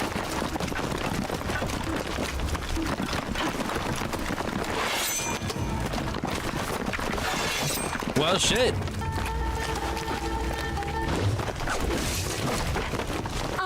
Emperor is dead! I have advice, don't die. The Blackstone Legion has done this! The yellow team is smart. Apollyon wants us to go to war with ourselves! No, I can say, well, alright, okay. I refuse! We are being forced into a new age.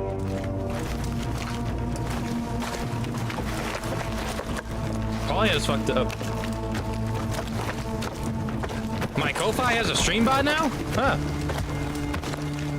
Well, did Twitch chat, if you want to see my, Vikings.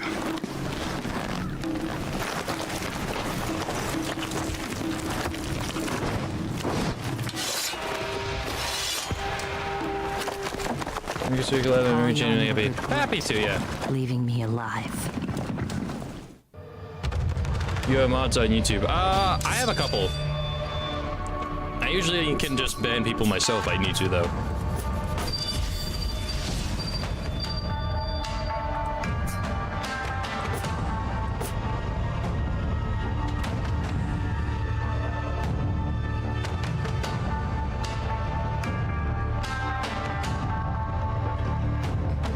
Is it time? What do you mean, is it time?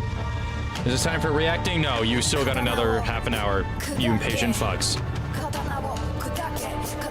Oh, shit. That's not what I wanted.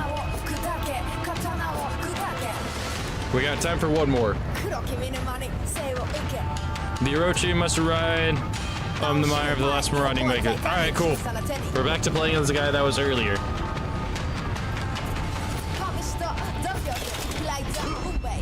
Just bring a gun to a sword fight. Wrong era, buddy, wrong era. Just really checking, you seem to enjoy the first part. Yeah, that's fair. Do not nag me, though. Or, I mean, that's fine, you were just asking. I'm just saying, like, I will let you all know. You don't need to ask. I will do it when I have it. I have a time in mind. We're gonna probably have time for one more if we get through this dying too many times, and then we will switch at 9 o'clock. Unfortunately, they added pirates, so you technically can't. Oh, fuck.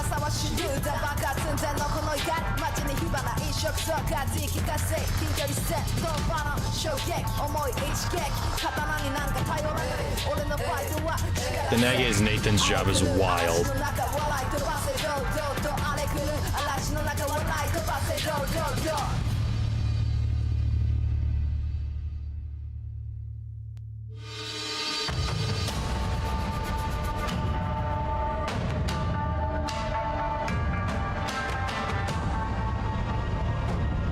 Come on, game. I need to actually fucking load for once in your life. Or Vanderwolf or anyone else, really. Zoger, don't act like you're completely innocent either, buddy. Do I need to bring up your Battletech backseat gaming history, buddy? I say this in jest. You're fine.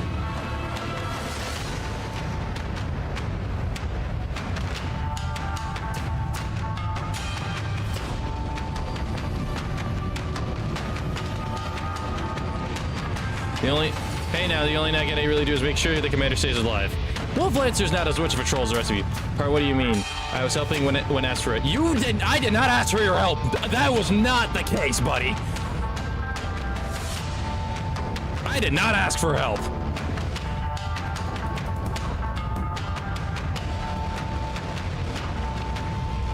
And I was saying it in jest, but if you want to go that route, I'm more than willing to go that route. That's actually one of, yeah. I remember you screaming at me when I was fighting against those clanners. Don't think I haven't forgotten about that. Jeff fighting again. No one's fighting. Nobody's fighting. It's all good fun. It is all in good fun. I followed Apollyon's trail into the mire. I was searching for Ayu.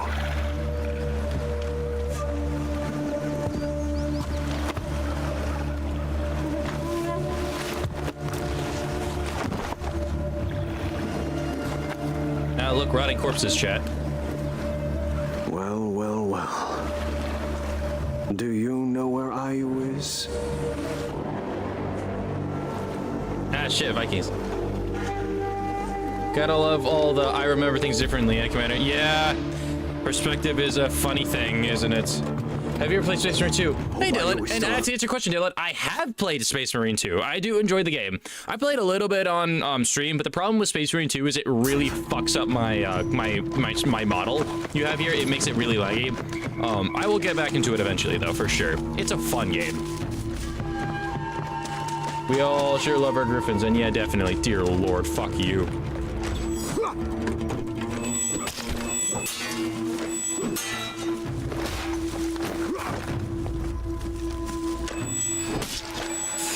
That's a Griffin. Old man, dead. Back to work.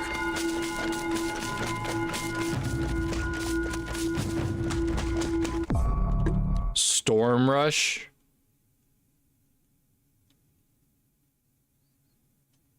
Bottom arrow.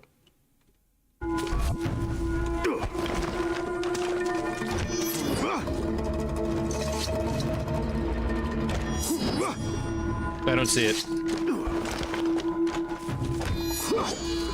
It's just an ordinary heavy attack. We got up to add new custom weapons. Griffins, I mean Thunderbolt. Shut the fuck up, Zoger.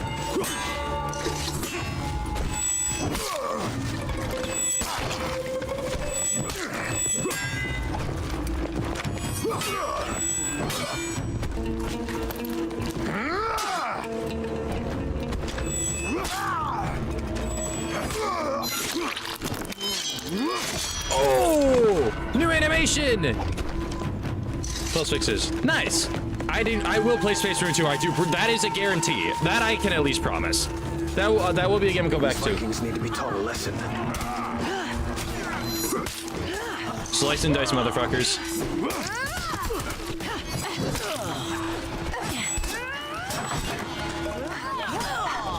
Oh, I didn't have to do anything.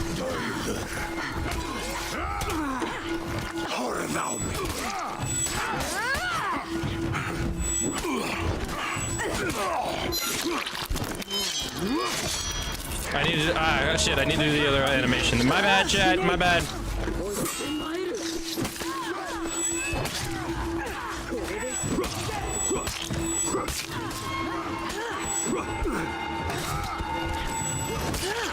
I do like how he's a little faster than the Vikings, though. Like, he's not fast in compared to, like, the other samurai, but he's just, like, a frame faster than the Vikings. Meant that one should have sure went over his head. Bruh.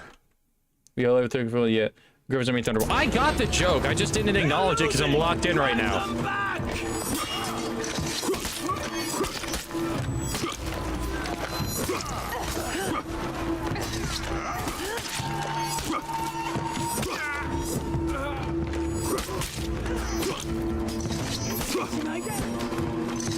Good morning. Hey, Rannick! How you doing?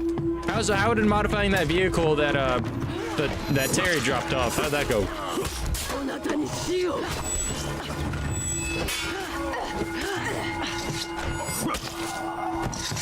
Ah, we're slitting so many throats and making so many orphans. It's such a beautiful thing. Oh, we gotta go kill chieftains.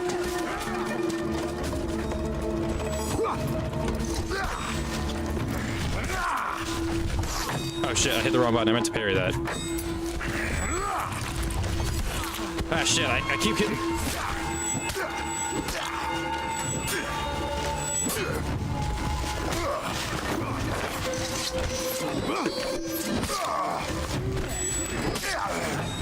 He's just ever so slightly faster. Oh shit.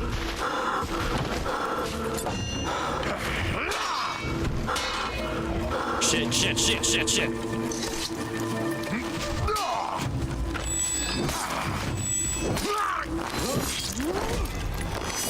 Ooh! You guys love to see where all of the budget went into for this game. I really don't like his takedown, though.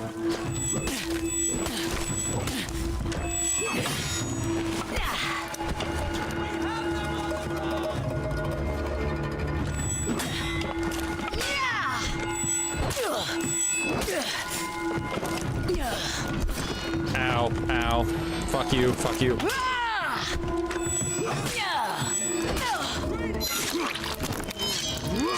Well, I guess you will be going to Valhalla a little earlier than you thought you would, buddy. Then we got around to vehicle. Yeah, I just woke up from massive light cramp at 2 a.m. on my inner. Oh God, get some rest, man. I mean, obviously you just woke up, but like, make sure to take care of yourself. Holy shit. Ow. Ow. Ah, okay. Get set on fire.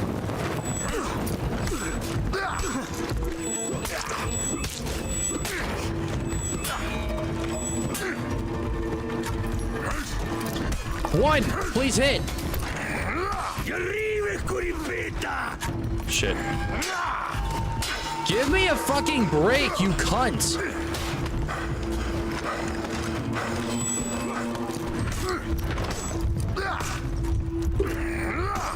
What the fuck?!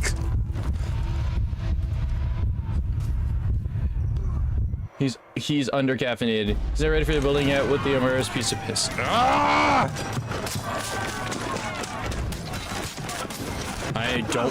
The funny thing is, I really don't want to watch that video. I know you all want me to watch the video. I hate.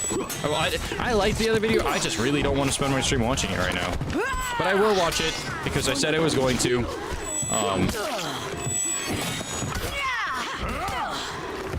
You stole my kill, you cunt.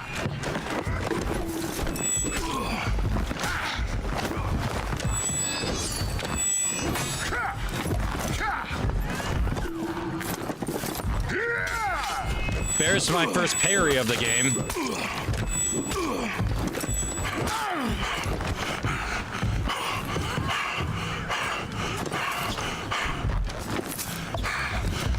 Ladies first.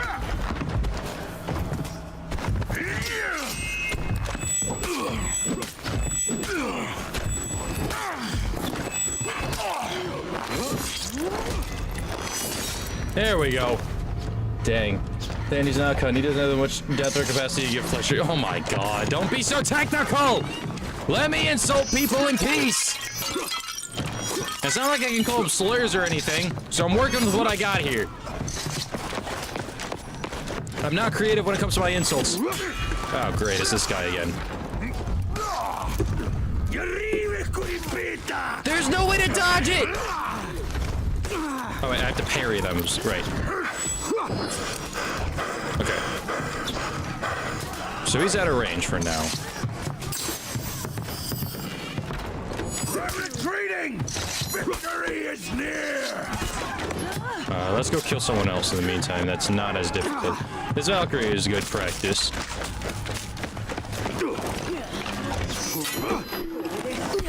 Ow. Watch me get swamped by this guy.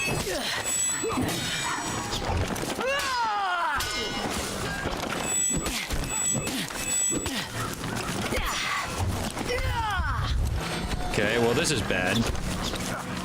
This is bad, indeed. Really bad.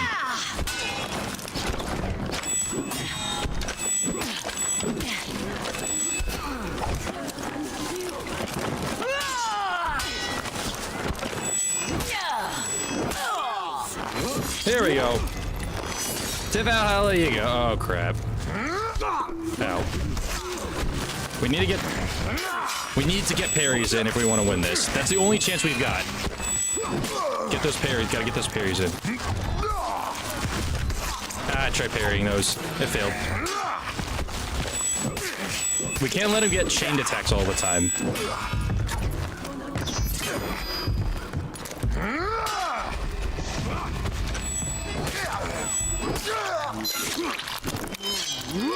Off with your head.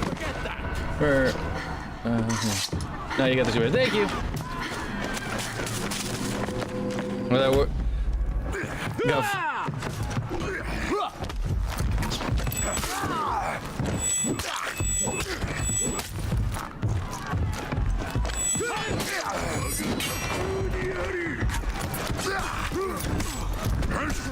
Shit. I gotta dodge.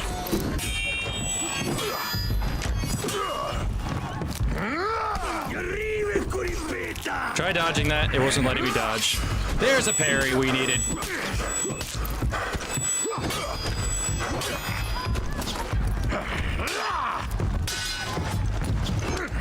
Ow.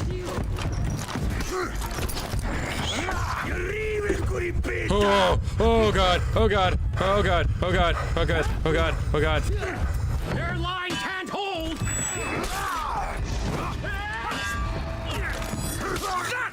There we go. We finally got him, chat. We got him off with his head. You get violated. All right, cool. We did it. We finally did it after... Ah, there we go.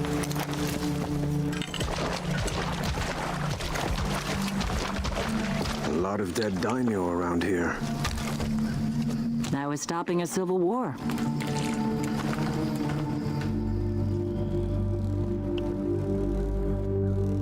Hey, we got time for more. Guess the Emperor was wrong about you.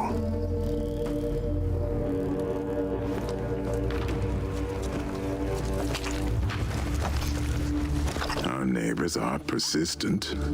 That they are. Secure the dock. We'll meet you there.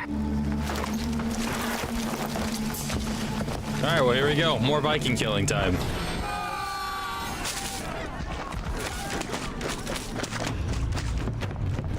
Secure the dock, she says. Like it's that easy. At least he's got a sense of humor.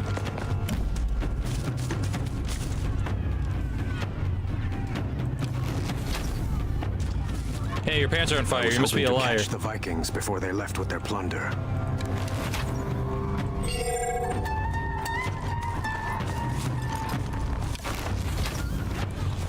See, if we can just burn them to death, that'd be... Oh, shit. Whoa, shit.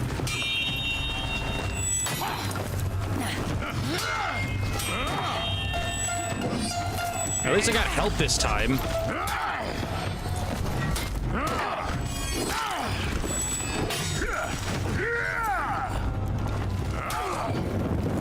That's one.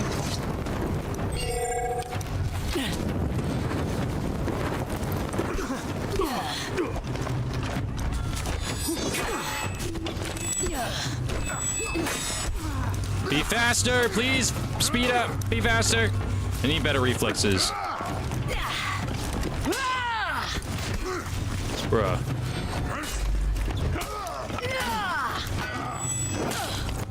There we go. And another Valkyrie sent to Valhalla.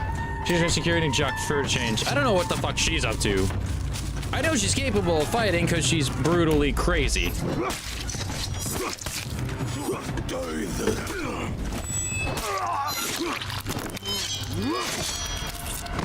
And we're sending him to hell. I don't know. I get the sense that he needs to be sent to hell. Like he deserves it. He's got so many allegations against him that they all add up. Oh shit! Is that the raider? I hate Vikings. Is that the raider that we just ran into? Delay that order. We have more pressing matters. Seijuro. Napoleon gave him the palace. It will take more than a palace to rule our people.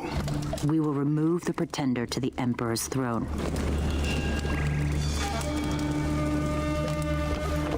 Well, shit.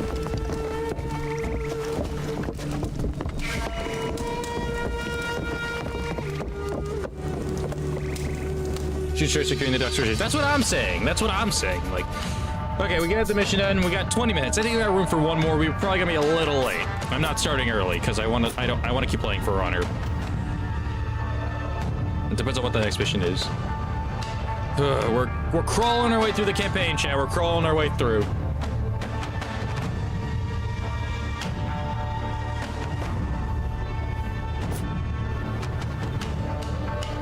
Unity. Could always duel me. I'm normally open to that. I really want to plow through the campaign. I'm genuinely like, I'm cooked. Ooh, I get to be the Orochi again. Nice. Do what you want then. Thank you.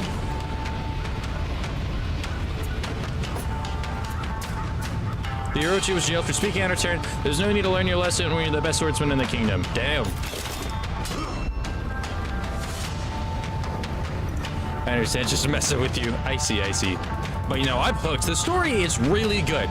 This story I would give like a good solid like 8 out of 10.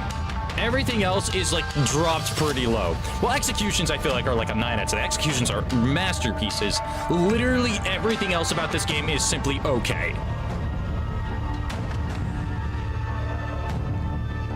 How was your day? My day was pretty good. I wasn't as productive as I was being, like, as I usually am. I will say that, like, right after I'm gonna be watching probably like an hour's worth of the Black Pencil Legion video, I'm probably just gonna end stream right there. Mainly for the sake of I want to edit some videos for a little bit. Because I am overdue to editing a video. Well, I mean, I was editing my War Thunder video yesterday, but that video is getting put on hold. I'm gonna just edit the Amaris Civil War reaction real quick, because that's easier to do, and then we'll just get back into it. If I am so inclined, I could buy, maybe if I'm so inclined, I could buy for random sources, because it's either keeping MechWarrior 5, because it's either keeping MechWarrior 5 or War Thunder. That's fair. I'm committing heresy. I'm using a keyboard and mouse on Xbox to play Age of Empires 2. Hey, sometimes heresy is the best choice. Sometimes. Like, Tech Heresy is great. Emperor Heresy is not great.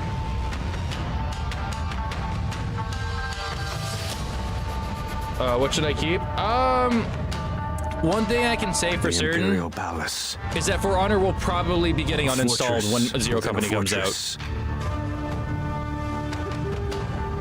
So that's really honestly up to you, Zoger. Sorry for the lag. This game.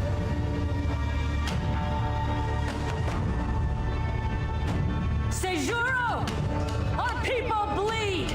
Put down your weapons! Then end this and kneel before me. Sejuro wasn't giving up. And he had strong warriors at his side. Okay, of course he does. But we had numbers. We just needed a way in.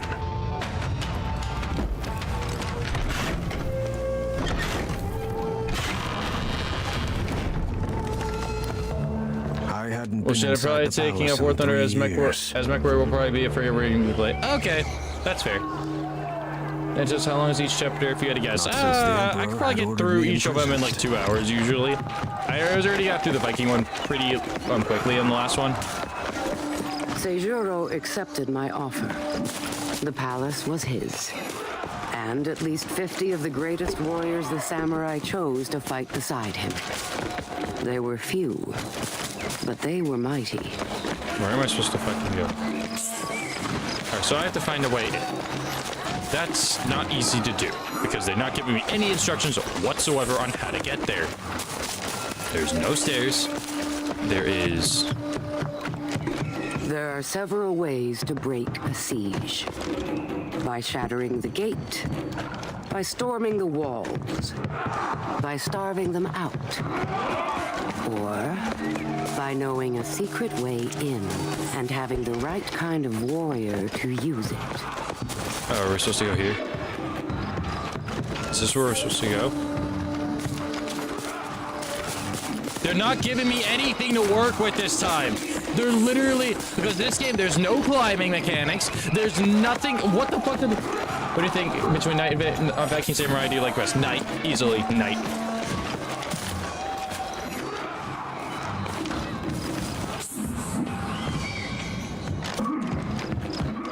Chat, what do I do?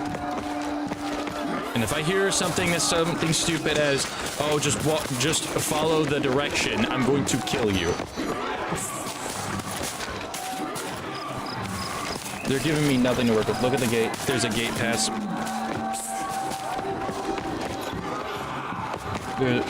There's a key press to do. Oh, okay. Oh. Oh. No, there isn't.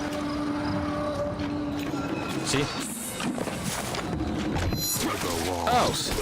No match for steel.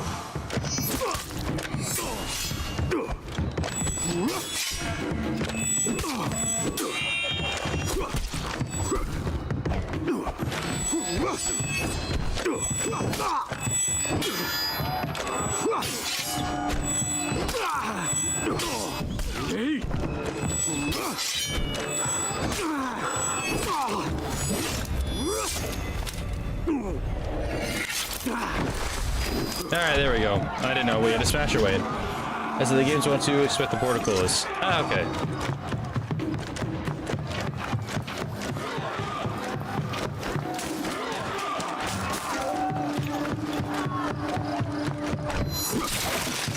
Oh, I get it now.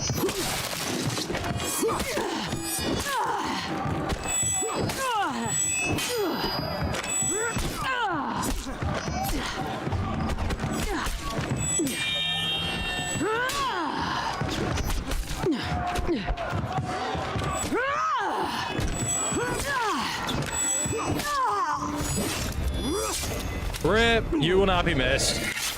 Or just cut your way through the shoji drawer. Seijuro had the best fighters with him. We would need that strength. I will say I do greatly underestimate what can and cannot be broken in this game.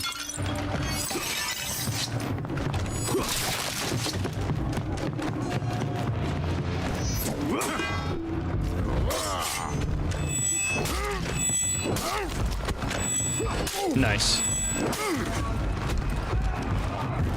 Ow.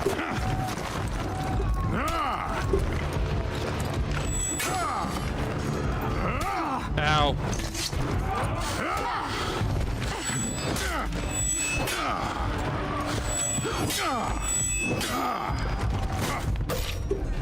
Ow. Ow. That hurt a lot.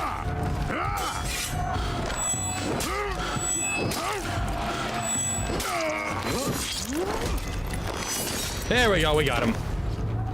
See, chat, there's more than one way to do something. Except when you're playing War Thunder, there's only one way to do something. Which is murder. Murder is literally your only option in this game. Ooh, I got him. Only the best for the Emperor. It's an elephant! Our army is on the other side.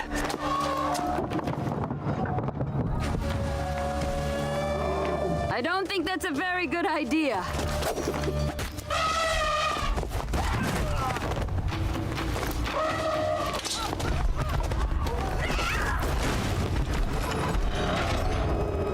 Well, that's one way to do it. But now we have a really pissed off elephant. Use your emote to trigger the and you have to trigger the elephant's charge. It can deal heavy damage to some elements of the environment. I needed a way to get the gate open. I had an elephant.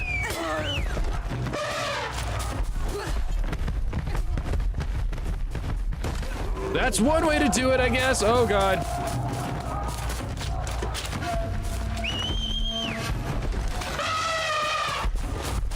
Get the fuck out of the way! Got one gate open.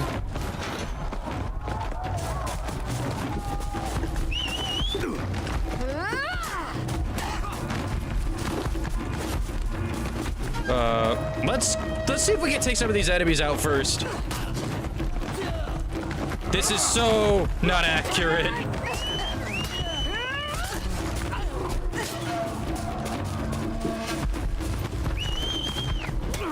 Ow.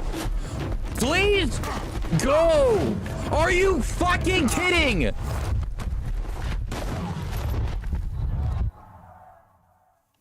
know what, live stream's 40 million, it's wild. I needed a way to get the gate open.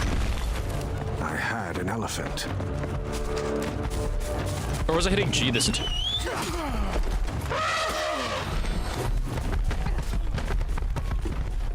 Well, I tried using it to kill these enemies. I gotta remember that I have to fight and not just herd the elephant. Murder. Over here, big boy.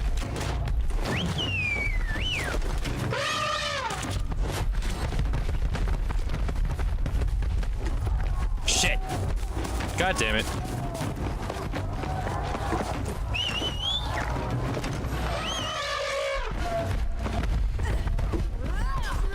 Did he hit him? No, he sure as hell did.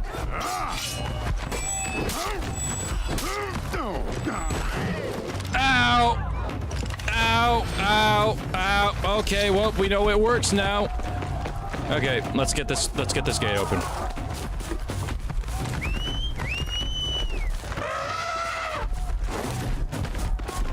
God damn it! What? Are you kidding me? This stupid elephant!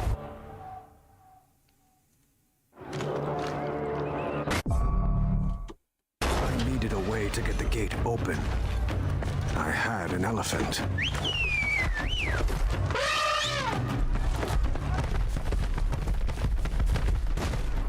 We've committed murder. Yay. You'll get through this. Oh, I know I will. I can figure that out. The elephant just... That's our time to leave. Gate. Alright.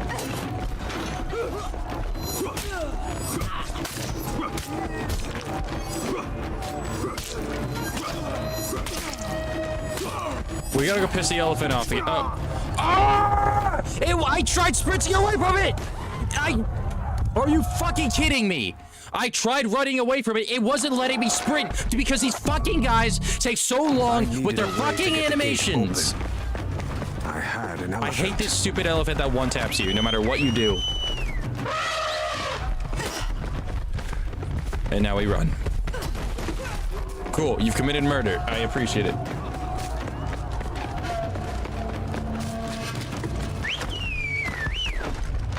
Turn around, you cunt.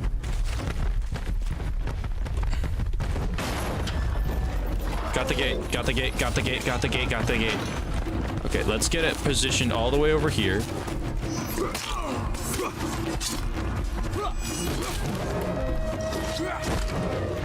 Cool. Thank you for that. All right, cool. We need to actually get the fuck out of the way. Right now, the thing is real pissed at me, which is fine. But what we need to do is run all the way over here and then trigger it. And now we get the fuck out of the way. All right, one more hit should do it. Then we run out of the way. Kill the occasional minion. Then we run all the way back. Oh, wait, the gate's already unlocked.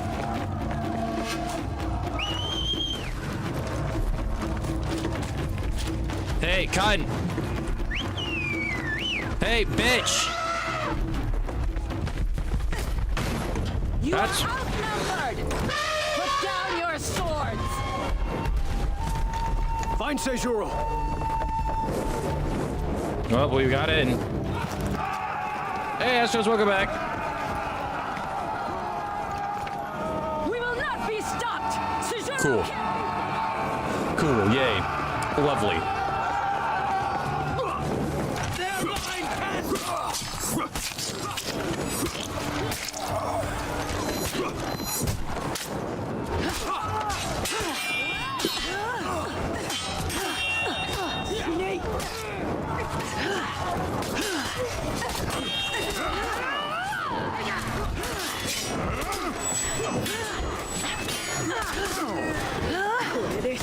Ow.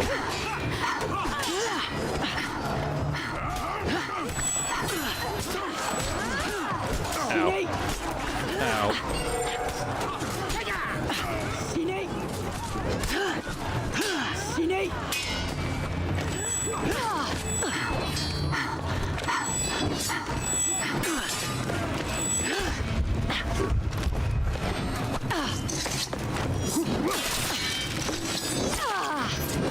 Okay, we got her.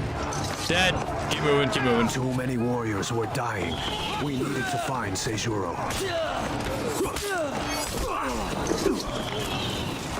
Alright, let's go kill this other guy.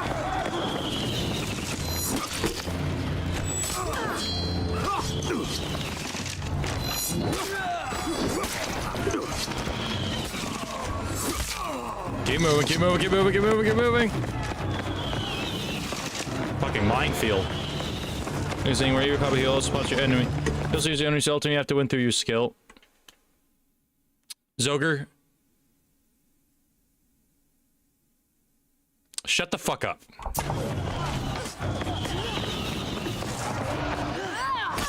I know I'm not the most skilled player out there. Seijuro had to be nearby.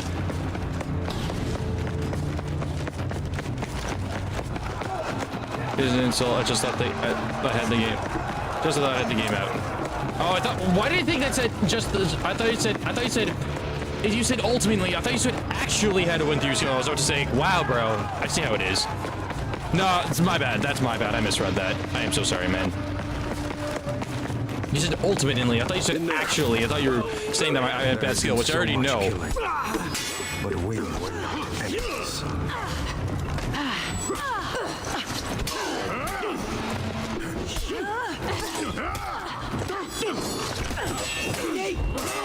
This seems like something you'd see out of a movie. Which I'm not gonna lie, I ain't complaining. Oh shit, I was gonna parry that. Ow.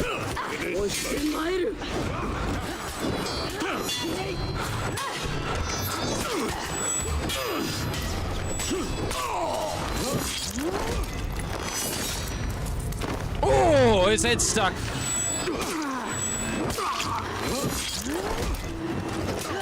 You ruined my animation. You're gonna fucking pay for that. Let me heal, let me heal. Let me heal. Thank you for letting me heal.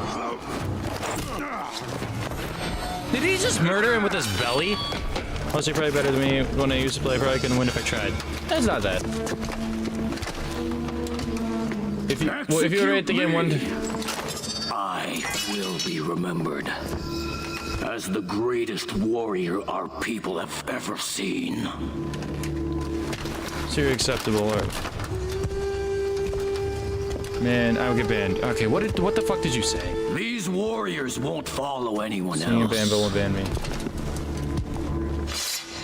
You will be forgotten. Emperor's... The Emperor's champion will defeat you. The Emperor's champion is rotting in a cell in the lower city. Oh shit. Soap opera.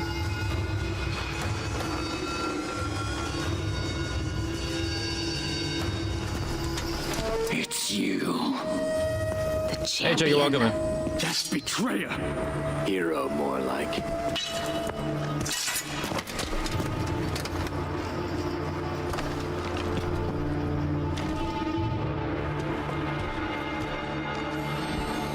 Seijuro was one of the greatest warriors of our people, and I had been sitting in jail for 3 years. Ow. Ow. Fuck. Okay.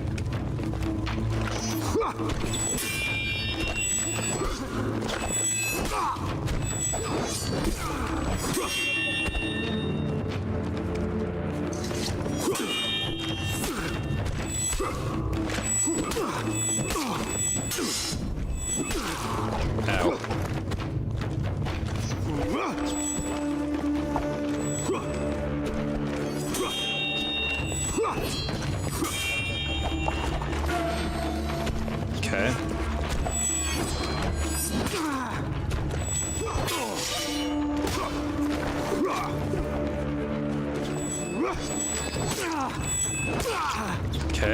Okay. Okay.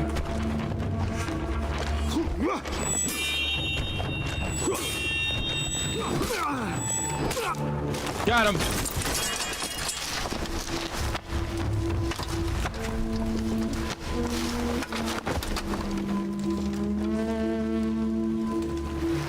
What are you waiting for? We need Commander Seijuro. You dishonor me. We need you. You are a great warrior. I won't serve beneath you. Then slay me. Take my place. Damn. Command our armies. You've gone mad. Apollyon did this to us. Not Seijuro. I will not fight the Legion's war for them. Damn.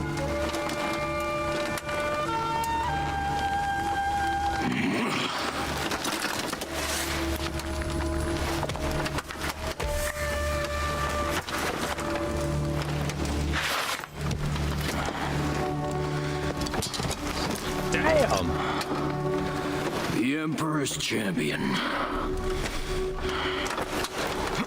Heading our armies again.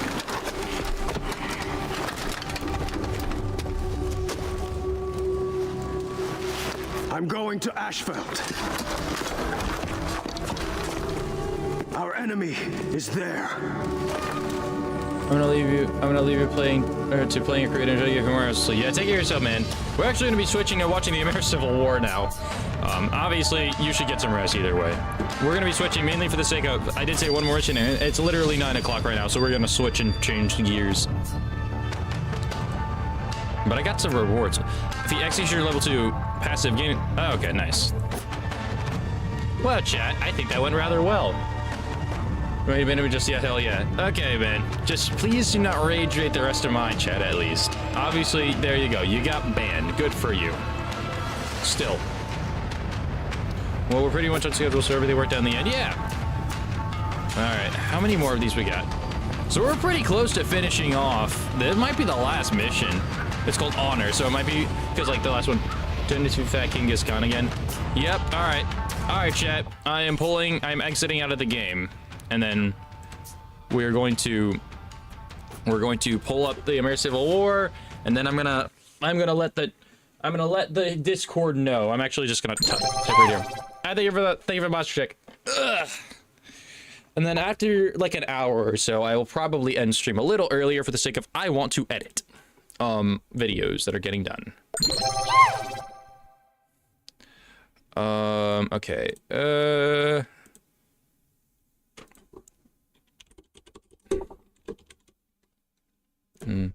We are... How many redeems are you setting off? Okay, you're getting rid of my body. I see. That's everyone. Hey, identified alien. We're just finishing up we just finished War Thunder up right now, and I'm just letting everyone know in my chat that we're switching gears.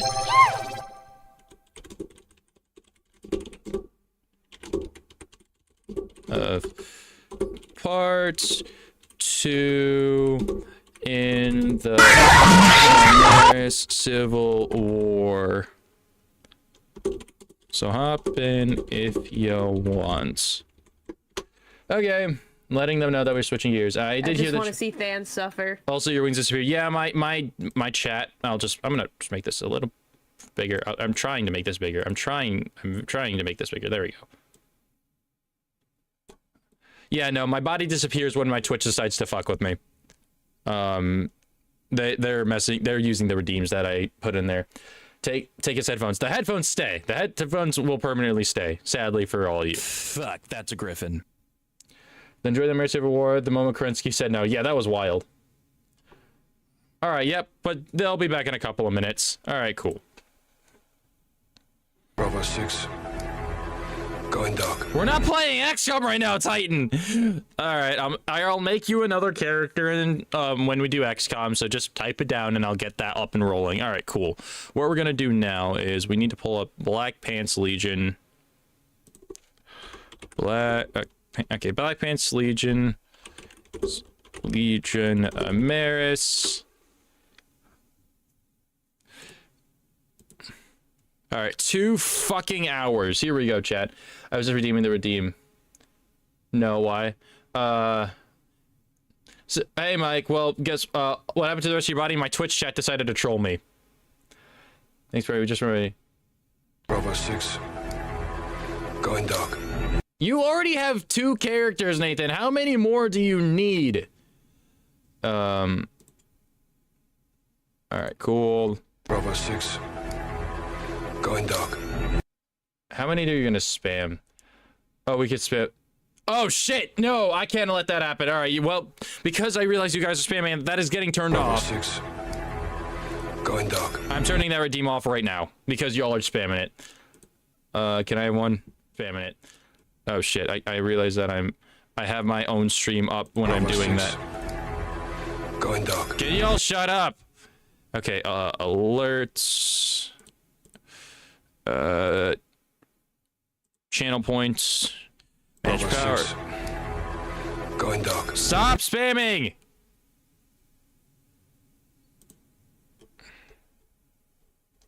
It's getting turned off. Bravo 6. Going dark. All right, it should be turned off now. Hey, PCJR, welcome in, welcome in. All right, cool. That is getting turned off. Because I can't trust y'all anymore. Oh, what's your favorite game? My favorite game currently, I have a lot of favorite games. I'm not sure. I'll get back to you on that one. Anyways, 2 hours. All right, cool. Wait, what are we doing? We're reacting to a BattleTech video. I'm gonna do anything. You're making me mad. Well, deal with it, fucko. Okay, here we go. I'm joining your Twitch. All right, go for it. You should be able to join it. It should just be Thanatos, but it's spelled, but the second A is replaced with an X. There should also be a Twitch link in my YouTube. Let me check to see if that actually does exist. I should check. Yeah, the Twitch there's a link in my bio and YouTube as well. All right, chat, here we go. We're pulling it up. All right, here we go. Click that, click that. Oh, we also have to change the and reacting to part of BPL Amaris Civil War Part 2. And more reacting time. Woo. All right, lag people, heads up. We're gonna have a bit of a spike. Okay, then I'm gonna switch this to just chatting.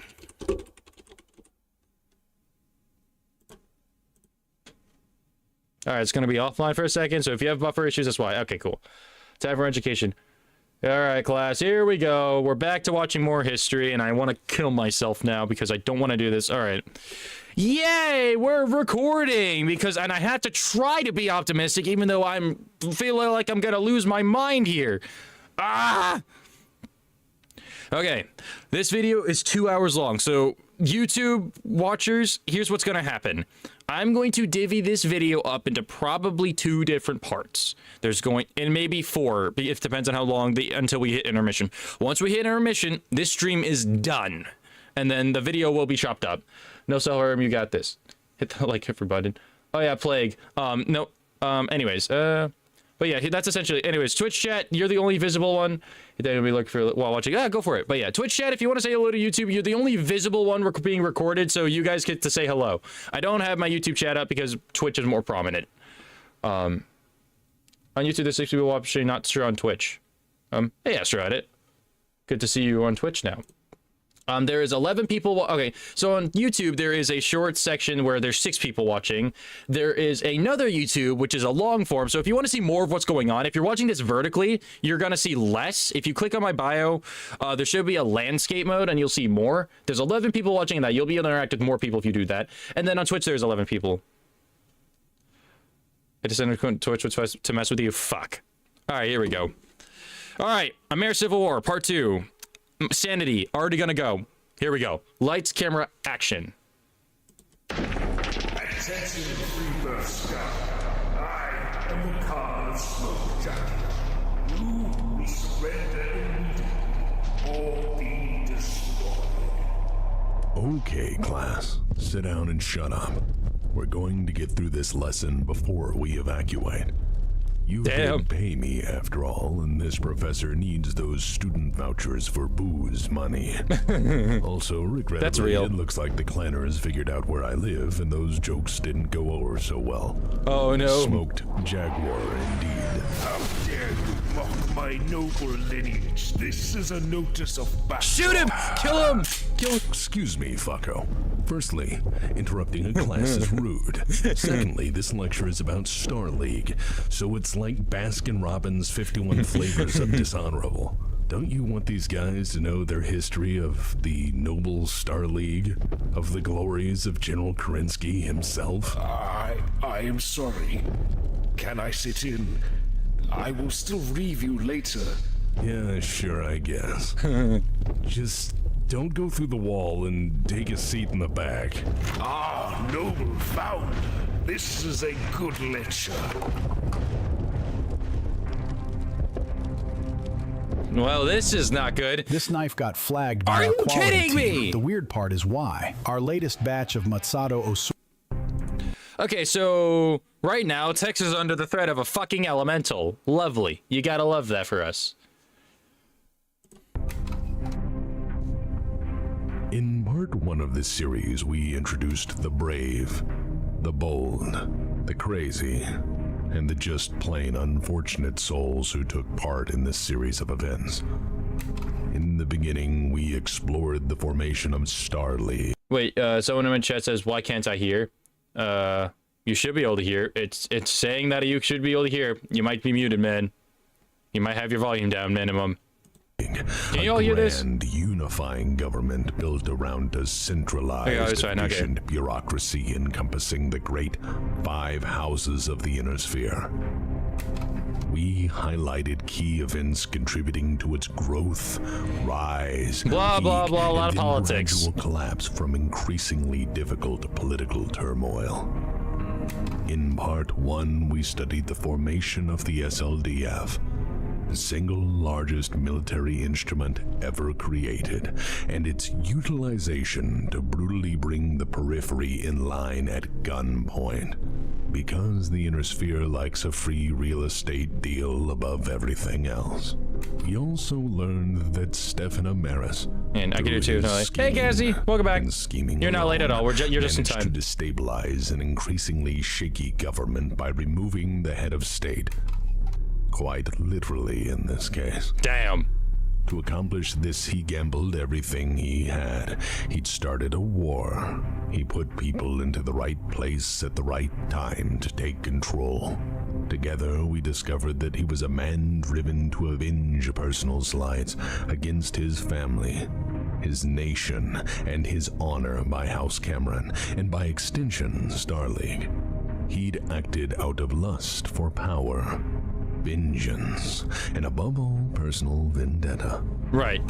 He alone, through his actions, toppled the old regime through a masterfully orchestrated coup, his forces being in perfect position to seize the hegemony in a single act of magnificent barbarism and cruelty.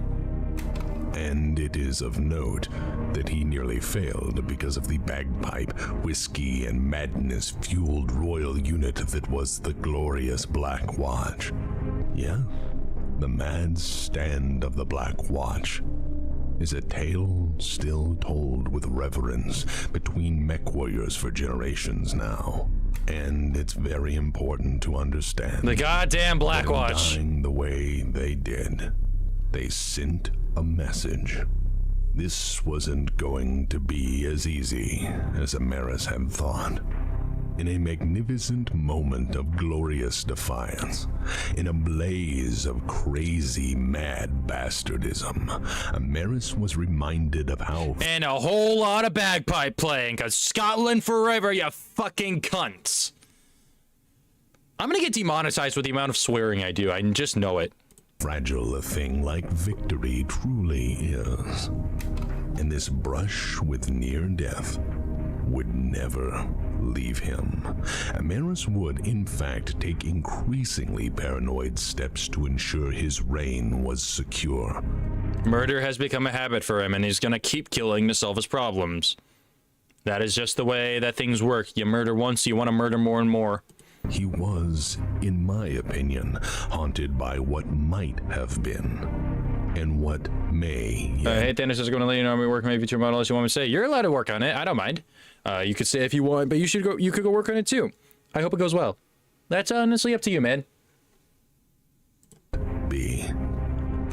The Black Watch and their death were just a moment in history, but for Amaris they were a fearful, constant reminder of how easy it could have gone the other way. But we will get to that soon enough. In the last episode, we also had our introductory study in the profile and career of General Kerensky.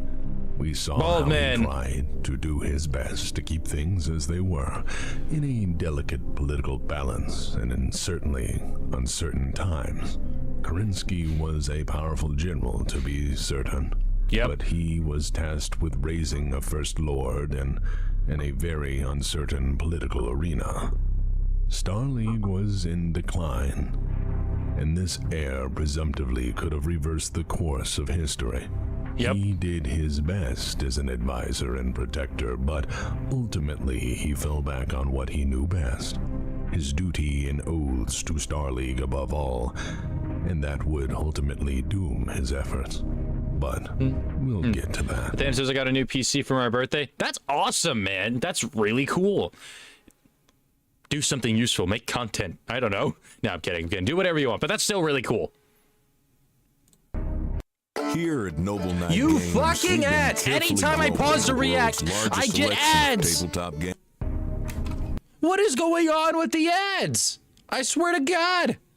Anyways, back to the video. I mean, content. Yeah, I know you do, Astro. I was saying Monty.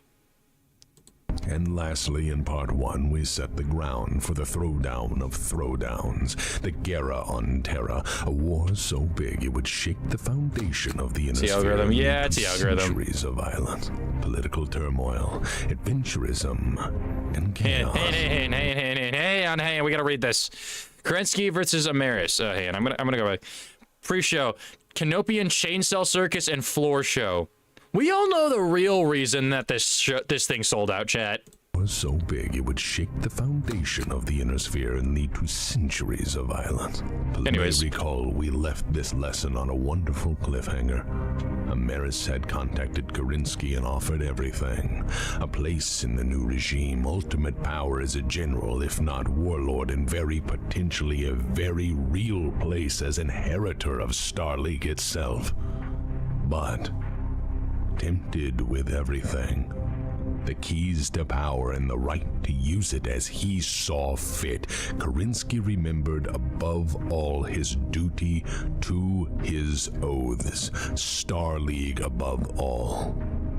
Kerensky had said no. Kerensky said and it no. wouldn't be the last time. So here we are at the Amaris Civil War. Finally. Warning. If you haven't seen part 1, I'd recommend it. Anyway. Joke's on you, we have! And by the time that YouTube will be seeing this via recording, the videos will already be out. So yeah. Yeah. Anyways. Introduction over. Recap over. Here we go. If the theme to part 1 was the death of Richard Cameron and the after effects of the initial coup, the theme to part 2 is the death of Starleague. Nice. Buckle up, lads. It's going to be a long one. Yep. Part 1, the Amaris Civil War. Okay, there is a part 1. The Amaris Civil War would rage from 2766 to 2780 in a 14-year campaign that would decide the ultimate fate of Starleague.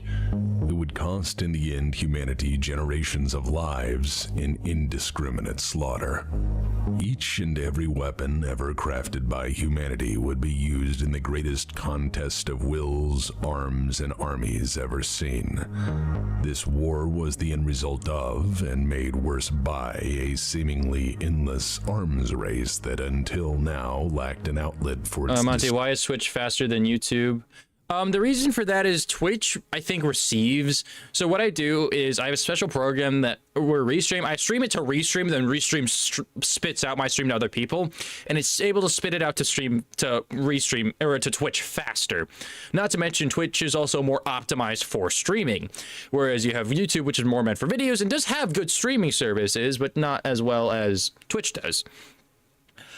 So if you are watching on Twitch, you're gonna see it's going to be quicker. YouTube is going to be slower. That is the way of things. This has also caused some issues when people decide to backseat gaming on the YouTube area, because they'll be like, don't do this, and I'll have done it like 30 seconds prior. I'm good at giving my chat an aneurysm. This was a war unlike any other in the history of man up to this point, so comparisons are hard to make directly. For the first time, humanity was at war with itself across the entire span of the Innisphere.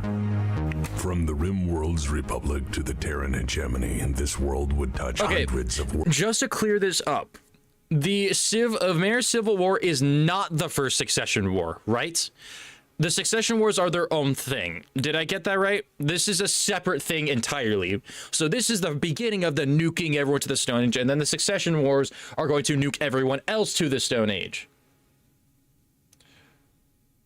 My audio is from YouTube, but I see you on Twitch. Ooh, I would not recommend that at all, Monty. Okay, everyone's saying yes. All right, cool. That's what I thought. I just wanted to clear that up. Worlds, leaving many blasted, irradiated, and broken wastelands in its wake. This was a war that seldom offered any quarter, and civilian populations died in terror as increasingly destructive weapons were utilized by desperate combatants. This was a war where slaughter was the norm, and strategic weapons were just another tool. Okay. At least in the eyes of Amaris. The Amaris Civil War started with surgical precision as a calculated coup, and when Amaris turned from coup phase to an actual war footing... Monty, there is audio on Twitch. Maybe check the mute button, because literally everyone else on my Twitch can hear me just fine. There 100% is audio. I can guarantee that. Also, I keep seeing my coffee stream bot pop off and forget I have that. Why, you should do... No, I'm kidding. I'm kidding. I'm kidding. Rimworld's Republic and the SLDF stood atop tremendous, though wholly different resources to commit to their campaign. The grand prize in all of this was control of the Terran hegemony, the potential rule of Starleague itself, Thanks for that, and by Ogre. extension, the future of the Inner Sphere. For the sake of historical note, I will have to try to explain something here. Oh my God. While Karinsky... Oh, God. I drank water, went down the wrong pipe. I hate when that happens. Ah, that burns. Hey, Jeffrey Nelson. How you doing? Okay, we're good. We're good. We're alive. We're doing great. Don't train yourself. Zoker tried to waterboard Than to death. I fixed it. There you go. Nice. He was busy in the periphery. Amaris had struck and struck well. The head of House Cameron was vaporized. The inheritors of that name dead or gone. And it is keen to note that consolidating an empire isn't merely a change of flags. Further, when he came under attack by mad bastards who loved kilts, bagpipes, and murder, though not the necessarily goddamn Black in that Watch. order, he had been reminded on the pain of hubris. Again, for the record, got I humbled say this event hard. scarred Amaris. For Amaris was reminded that he was mortal, and that it took the use of tactical nukes and many of his best men to stop people so angry they refused to die. Yep. It is again my opinion of record that the Black Watch haunted Amaris. Opinion. A view or judgment formed about something not necessarily based on fact or knowledge. A belief stronger than impression and less strong than positive knowledge. Interesting. In ways he'd never considered possible. It's not surprising that he'd be unable to forget the Black Watch. After all, their resistance was quickly becoming a legend. And when a unit's favorite grenade is satchel charges, it seems to leave an impression at the very least. But in the aftermath of nearly dying to the batshit madness of the Black Watch, that brush with the possibility of a gruesome end and failure had, again, in my opinion, a profound effect on Amaris. My evidence is the historical note that he became increasingly paranoid after this event and began to clamp down on the population to ensure, at any cost, he would be safe. Join Planet Fitness for $1 I'm gonna kill down and myself get up with to the 3 ads. free months of Apple Music. No commitment. Deal ends July 31st.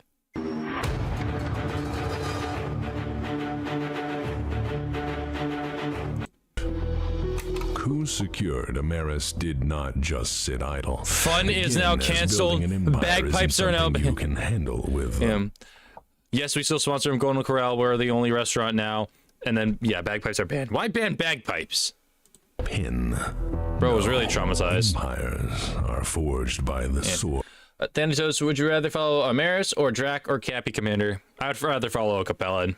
any day. I hate Draconis Combine. I hate Amaris, and I hate the Capellans, but I don't hate the Capellans that much. To the point, in the first week of January, Amaris imported tens of thousands of hand-picked, utterly loyal men from the Rimworld's Republic that would serve as the foundation for the... None he'd rather be a merc. I mean, yeah, that would be the optimal choice, but if I had to pick between those, I'd pick Capellans. But yeah, I'd rather be a mercenary and just kill all of them for money. Gemini security forces. Their aim? To make problems go away. By go away, I mean root out dissidents, naysayers, or anyone with any strong objection to Amaris' rule and make them disappear by any means possible. These agents forming the hegemony... this is like a movie with commentary. Oh yeah, for sure. Oh yeah, for sure. Tex does a really good job with his videos, and it's very fascinating too. The only reason I've been so hesitant to watch this is because it's 2 fucking hours long, and I don't want to sit down for 2 hours. That's why I'm not sitting for 2 hours for this one. I'm literally, when we hit the intermission, I'm done. Stream's gonna be over, and I'm gonna go send someone over to raid because I need to edit today. Security forces would, through their calculated, state-sponsored cruelty, give Amaris the power he'd aspired for. Their excesses in cruel methodology would haunt the worlds they touched for generations. Publicly, Amaris insisted on at least pretending things were normal. Normal for Amaris' taste, anyhow. To gain the barest sliver of legitimacy as a ruling power, he called for immediate votes for a new Director General of the Hegemony, and further the appearance of legitimacy by directly appointing a Hegemony noble to serve in the interim until a vote could be had. The vote for the new Hegemony Director... Vote, you fucks! The Hegemony needs you! Vote Amaris or... Amaris? Look at this fine fellow. Free motorcycle giveaway for the most votes for Amaris. 0 to 200 kilometers per hour in 2 seconds. Really fun. Super dangerous. Hegemony Security Forces. Reminder. 50 free Amaris pucks for every person you rat out. Do your part to exterminate wrong think. Call the Hegemony Forces today. Missing. SLS Trippets. Roar for information leading to his capture. Something the Black Watch. I can't read I can't see this. I can't read because I don't have glasses. My glasses are right now. And it's 2 hours long because you had that much research. I know.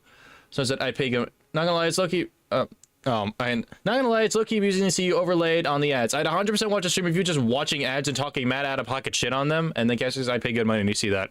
I will keep that in mind. General was organized swiftly through the widespread placement of the new Hegemony security forces and thorough integration of Rimworld's Republic units throughout the occupied territory prior to the coup. The vote was held despite widespread destruction, panic, and near-total communications breakdown during the coup, and limited repair afterwards. Further, there was the consideration that Hegemony analysts projected at best a 10% turnout for the vote, considering the widespread issues with organizing a vote in a chaotic post-coup state. Ow, I'm in pain. But that wouldn't do for Amaris. He had a new empire to run after all. Amaris claimed an 85% turnout. Too legit to quit, don't make fun of the hat. Overwhelmingly voting for Amaris. This was a fairly amazing feat considering many of these worlds were cut off from the HPG network and over half the planetary governors were dead or missing. Regardless of the legality, Amaris had his title. Those who did report favorable voting turnout did so under extreme duress. But that hardly mattered, as Amaris was, at least provisionally, now the legal Director General of the Terran Hegemony. This was abhorrent and horrific to the ruling classes, but it would set the acceptable precedent for generations afterward in practical regime change throughout the Inner Sphere. Once installed as the new Director General... Monty asks, how long to the video is the intermission? I'm going to guess probably an hour, and we're 14 minutes in.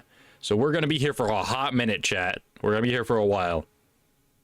Terran hegemony, he promised a grand new era of peace and prosperity, that House Cameron's foolishness and mistakes were now at an end, and that the future would be one of unity under his guiding hand.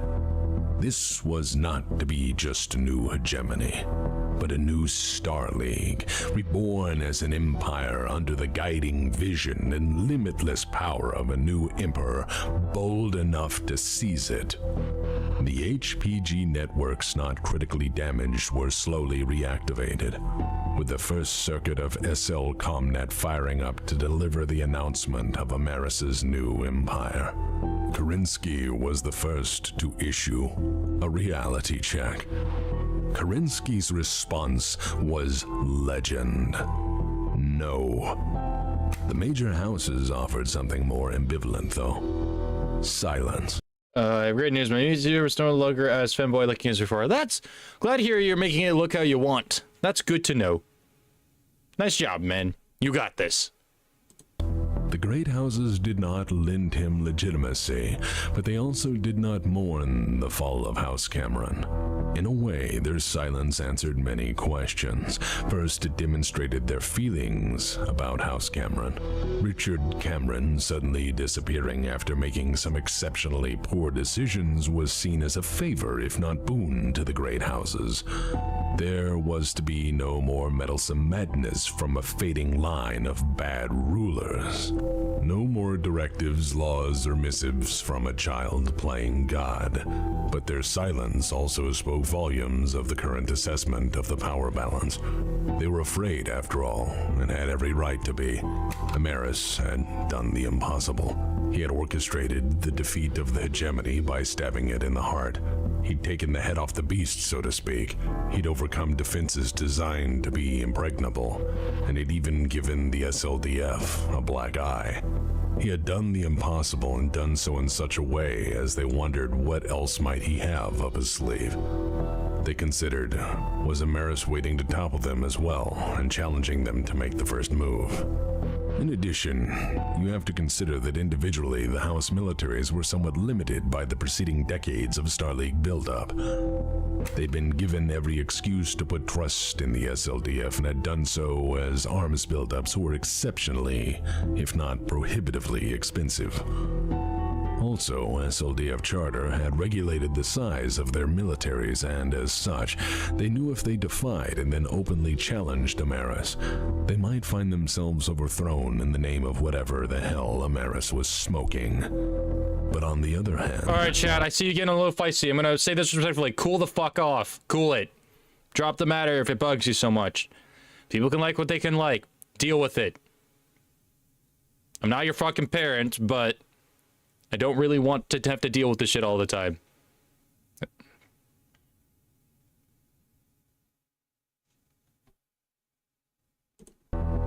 They also knew that if Kerensky returned and managed to restore the status quo, any assistance or compliance given to Amaris would become, perhaps, problematic. As such, the House Lords said nothing, and chose no sides, at least officially. Okay. House Lords content to say nothing. Mocking Amaris' new hat is now illegal. I mean, okay. When was anything fun legal on BattleTech? Let's be so for real. However, it is interesting to note that the great houses immediately asked General you don't need to Kerensky's apologize. I'm just intentions stopping something before it starts. to report his movements. The House Lords' response is reasonable. They had their own issues on their own home soil. You see, the Star League bureaucracy wasn't doing so well, and that somewhat made things difficult from an organizational standpoint. SLDF bureaucrats didn't know what to do. Follow instructions issued from the hegemony from a usurper. Follow instructions issued from a general far, far away. Follow instructions of the great house institutions they supported and paralleled. This wasn't just the case of paperwork and who stamps what. This was a financial network and banking system that held the wealth of billions upon billions of taxpayers. Oh, well, we see where this is going, chat. Everything's literally about to go down to shit so quickly. then war itself is fun. I mean, war is fun. Just when I'm not on the bad end of it. This was the civil infrastructure and logistics system of the greatest nation ever formed. Bureaucrats across the inner sphere struggled with what to do. They were, after all, in a crisis of leadership. With communications difficulties, lack of orders, or in some cases countermanding orders, plus the House Lords offering integration opportunities with their existing systems, many bureaucrats just went home or found new jobs with their house governments, and oh no, when their checks started to bounce, they decided to walk away. Some civil servants desperately tried to maintain what services they could, believing in Starleague as it fell, believing it may return someday. Well, this is going great. This is going so well.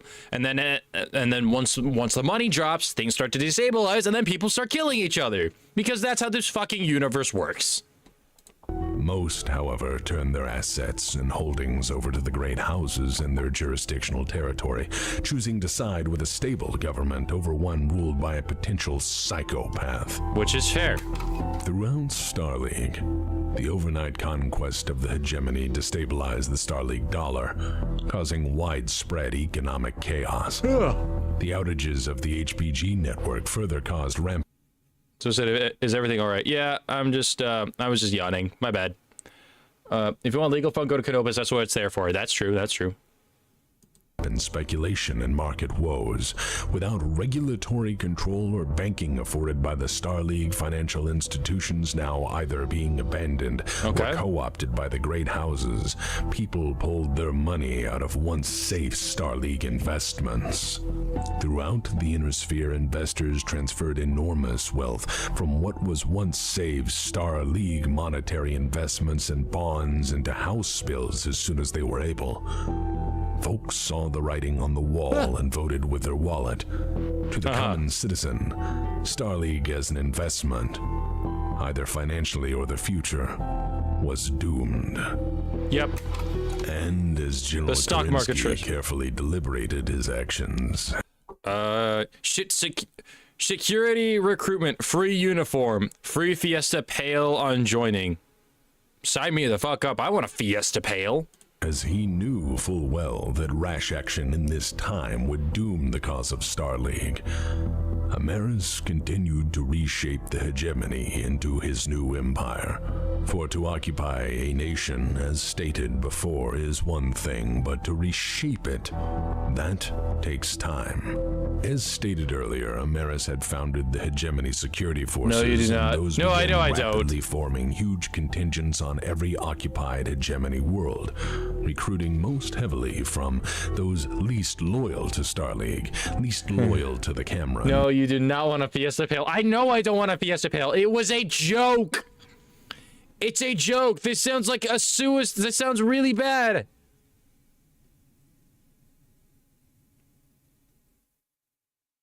Fiesta Pale was a sponsored text got stuck with for YouTube. That's hilarious.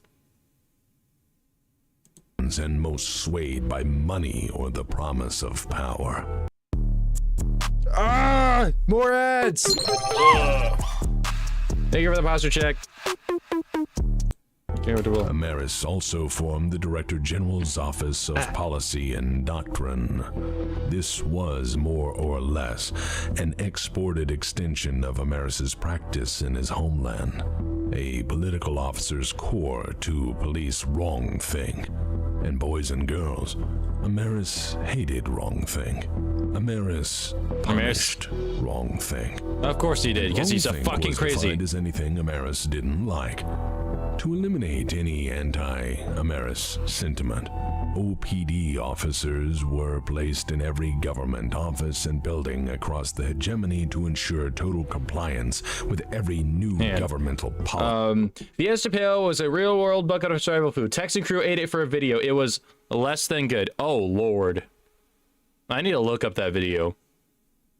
And memorandum.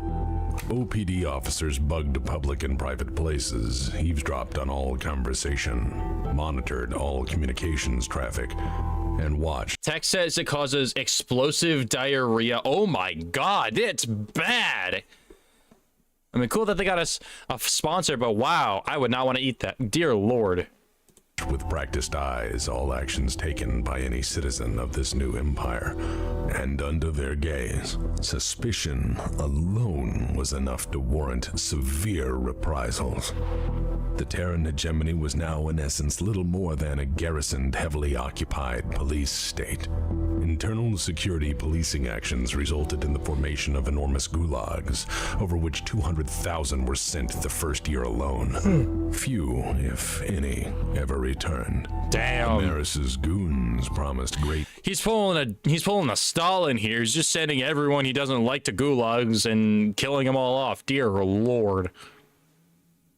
Also, imagine you're like in prison, and instead of the guards just being normal guards, it's fucking battle mechs. How terrifying would that be? Monetary rewards for reporting traitors, disloyal citizens, outspoken critics, or even the barest suggestion of subversive activity. Soon, friends and family turned on each other out of desperation or fear. The state was all. Later, Mountie. Amaris was the state. By April that year, Amaris had formally begun the recruiting and training of some 30 divisions to replace and reinforce his holdings on the hegemony. They were raised from hegemony worlds, but trained, led, and equipped by RimWorld's Republic forces. Every defensible position on any garrisoned world was turned into a massively reinforced fortress. The streets of the hegemony were now policed by men rewarded for brutality and wiping out even the barest notion of dissent with overwhelming violence. Reports of death squads roaming the street became commonplace. Outspoken individuals, former SLDF officers, their families and friends. So literally everything is spiraling downhill. Everything everything bad that could happen is happening. All disappeared or fled. Those who criticized the regime or its actions were swiftly erased from history. Amaris's regime had no place for fence-sitters. You were either pro-Amaris, or you were fucking dead. Mercenaries loyal to Amaris were used to conduct the least tasteful work, or at least the work that required a certain essence of plausible deniability. For unsavory purposes, Amaris had it was a Mech Warrior Online highlight video. First, when text gives the impression, thanks for hitting a YouTube sub milestone, talking about Fiesta Pale reaching to sponsor them. Later, Mech Warrior highlight has the segment of them trying Fiesta Pale. So, I don't know if you're part of the Discord. Send me that video. I want to watch it on my own time.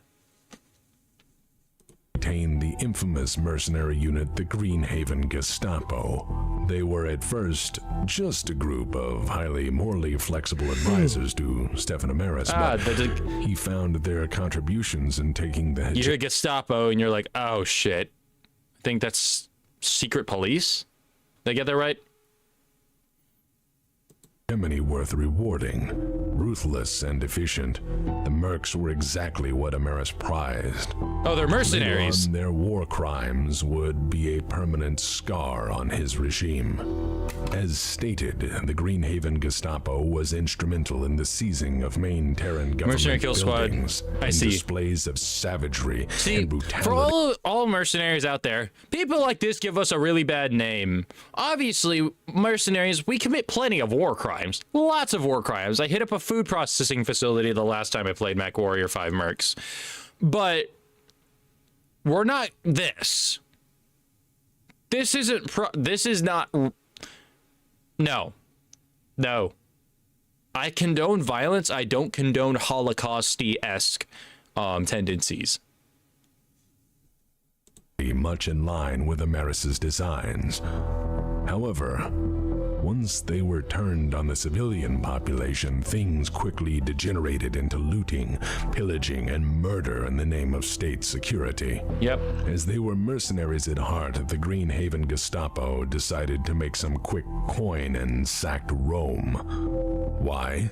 Well, it was the mercenary tradition long standing at that time through centuries back to sack Rome, as Rome was historically always a good choice for quick cash and good ransom. Of course. Being largely undefended with little in the way of organized resistance, Rome quickly bent to their occupation. I know it's... Oh my god. I know this isn't this mech right here. I know that's not a mad cat, but it looks like a mad cat.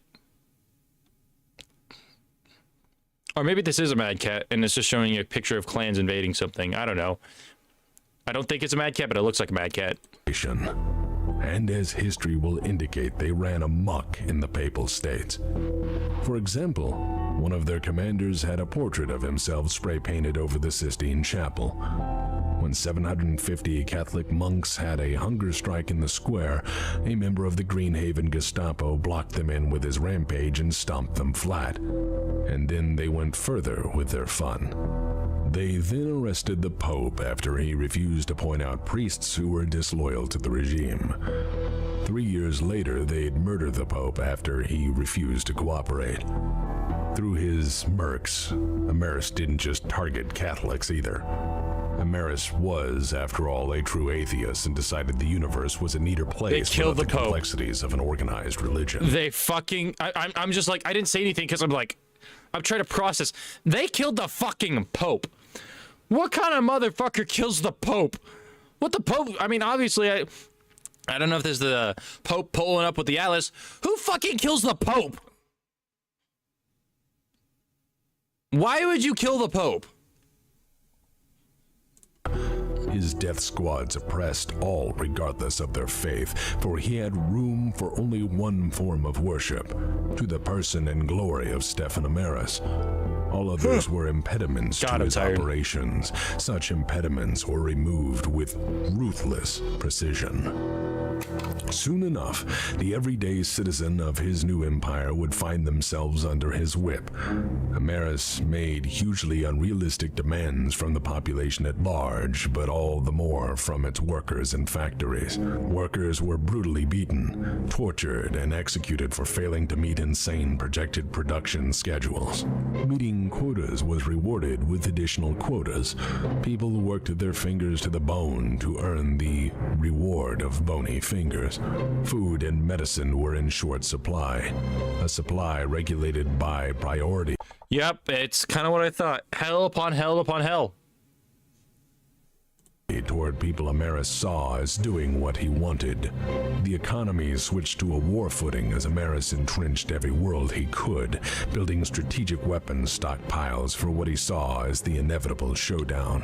Factories were increasingly turned over to weapons production, ammunitions production. Fuel and tires and uniforms were churned out in massive stockpiles and put away for the coming storm. Consumer goods disappeared from stores nearly entirely, as supplies other than war material began to run low. While worlds were given increasingly ridiculous production quotas and exhaustive production schedules, this was complicated by Amaris continuing to raise armies and garrisons, further depleting the worlds of their effective labor forces. And some complained, stating they couldn't both raise armies and equip them. However, complaints were not acceptable under Amaris's regime. Of course they weren't. Complained or even reported food shortages, food was withheld and the entire world was punished. Yep. You complain, you die!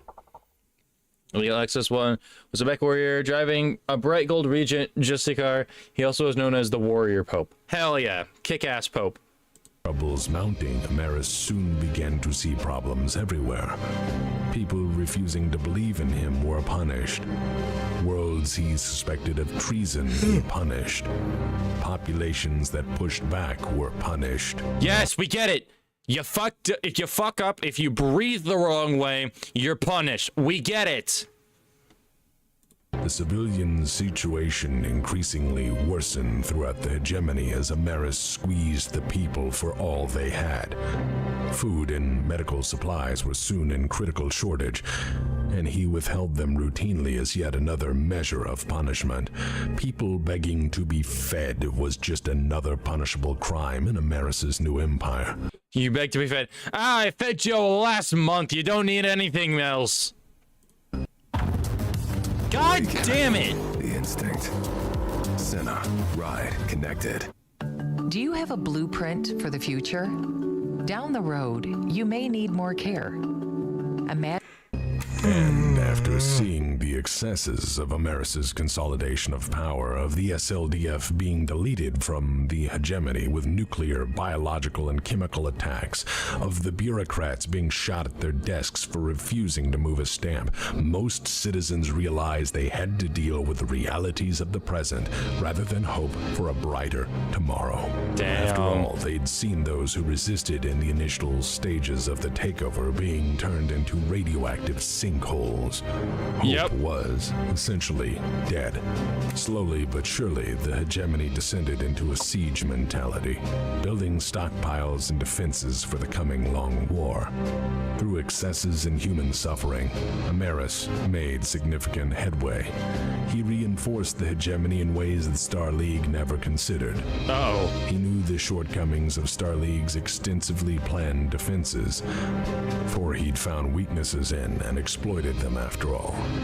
Through hard work and exceptional human suffering, he turned peaceful yet defensible worlds into hellish death traps. He reinforced every fortification. Hellish death traps for your enemy and for the people that live there too. Welcome to the Amaris Empire. I don't know what it's called. For any conceivable attack, siege, or protracted battle.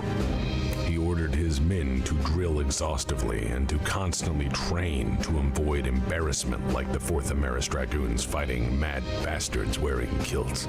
He ordered the construction of bunkers, hardened defensive points, and extensive space-borne defenses as well. Lovely. Please try to understand that Amaris, while having extensively prepared, knew the full might of the SLDF Navy, which was enormous and quite inclined to fuck things up if given the opportunity.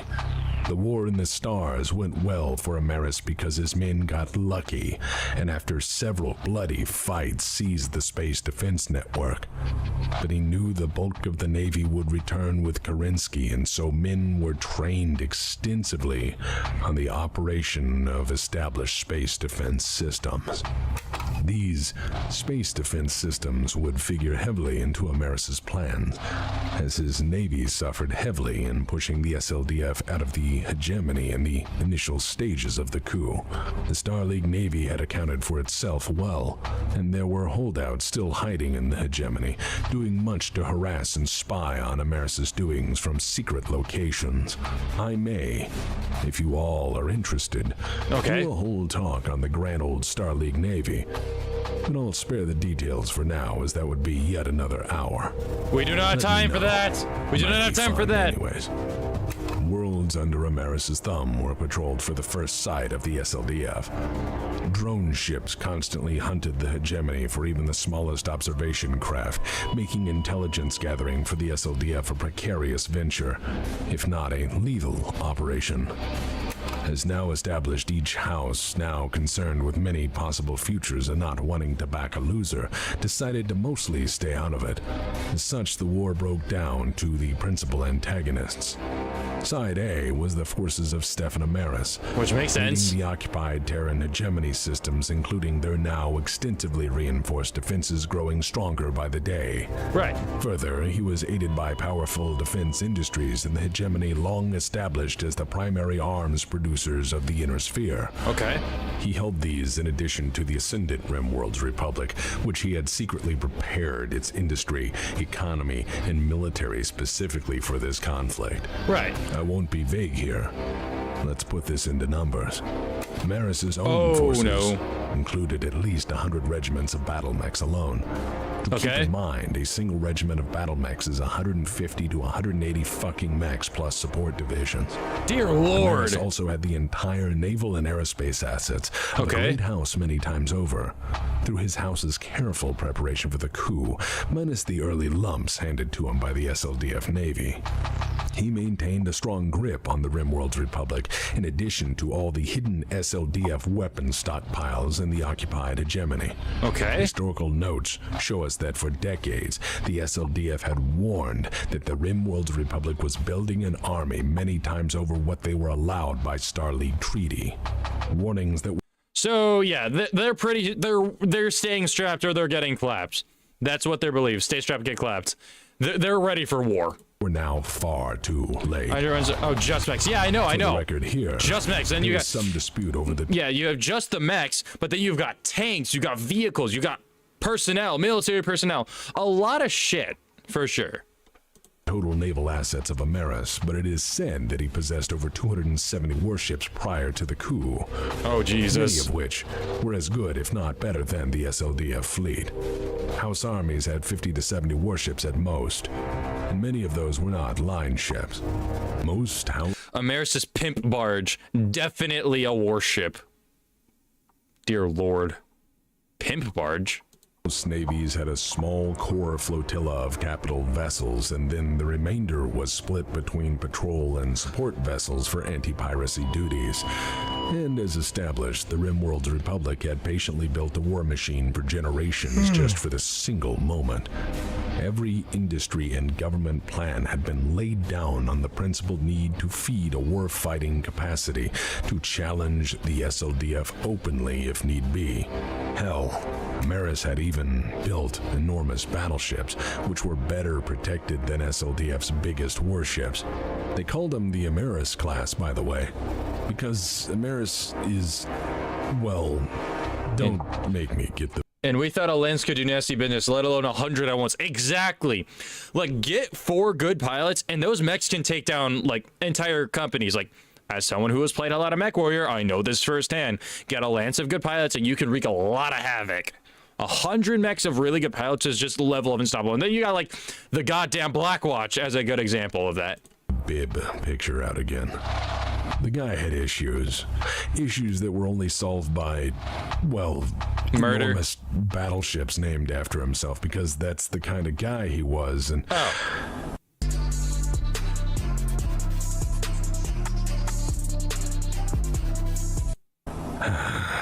okay, we'll do this again. Okay, cool. Look, he's wearing a bib. This guy has some problems. That's who a the bib. fuck is holding his arm? Is that like the general manager for the Golden Corral of Space Kansas? It's not inspiring. If you take someone's head off and brilliantly overcome the greatest defenses yet designed, wear He's got a something bib. nice like his smoking jacket. Editor, can we do that? And a top hat. What? No. Class him up a bit. I know people are gonna go nuts over someone so Machiavellian looking. Text figures and only hot dogs. Yeah, look, that's not my problem. That's not my problem. You and my, how about this? Texas editor. You and my Urban Mech editor can go have sob stories and go, you know, drink some whiskey at a bar. It's not my fucking problem. I gotta pay my crew, my lance mates. They get top priority. I have to pay them first or they're gonna murder me. You editors can go, I don't know, go cry about it in a bar somewhere. I got shit I gotta take care of. Would you wear a generation of an Aero helmet if someone 3D painted one for you? Probably not. It probably wouldn't fit me anyway. Just like a goof, but just class him up a bit, like 2 notches. Good. Better. Anyways, well, Amaris... Wait, what was that last thing that C said? Good. Better. Anyways. Subs internally? Deal with it. You and my editor can go fuck off and go yap about it somewhere else. I got a video to watch. While Amaris had lost significant numbers of his navy to the initial space battles and the hegemony, he was now building new hulls on Starleague yards and blueprints. Further, he was rapidly training his men thoroughly on the operation of the now captured SDS networks. Soon all that power would be firmly in his hands. Needless to say, Amaris was sitting on an enormous stockpile of world's weapons and personnel to throw into the fray. He was growing stronger by the day. He awaited Kerensky's next action, trying to bait him into attacking the hegemony directly after being bogged down. So, let's look at the opposite side of this equation. Side B of this conflict was the SLDF. I will be right back. I gotta go use the bathroom. Chat, I'm gonna make some rules. Don't murder each other. Don't make any major messes. Don't get too drunk and start bar fighting. Don't snitch to the editor. Don't destroy the mechs. Wolflancer, keep an eye on the airlock in case we got troublemakers. Nathan, make sure everyone's ready to make sure the airlocks are ready in case we need to fire out any other troublemakers. Just prep the fucking airlocks. And no feet pics. Why is that fuck ow? Fuck off, chair.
Y'all didn't kill each other. I'm gonna be reading all the comments. All right, let's see what we got. Let's see. Okay, let's see. Rolling back up. Let's see. Modoc Helmet, we can't promise anything. Get Thanatos to join the Amaris Empire. Fuck you.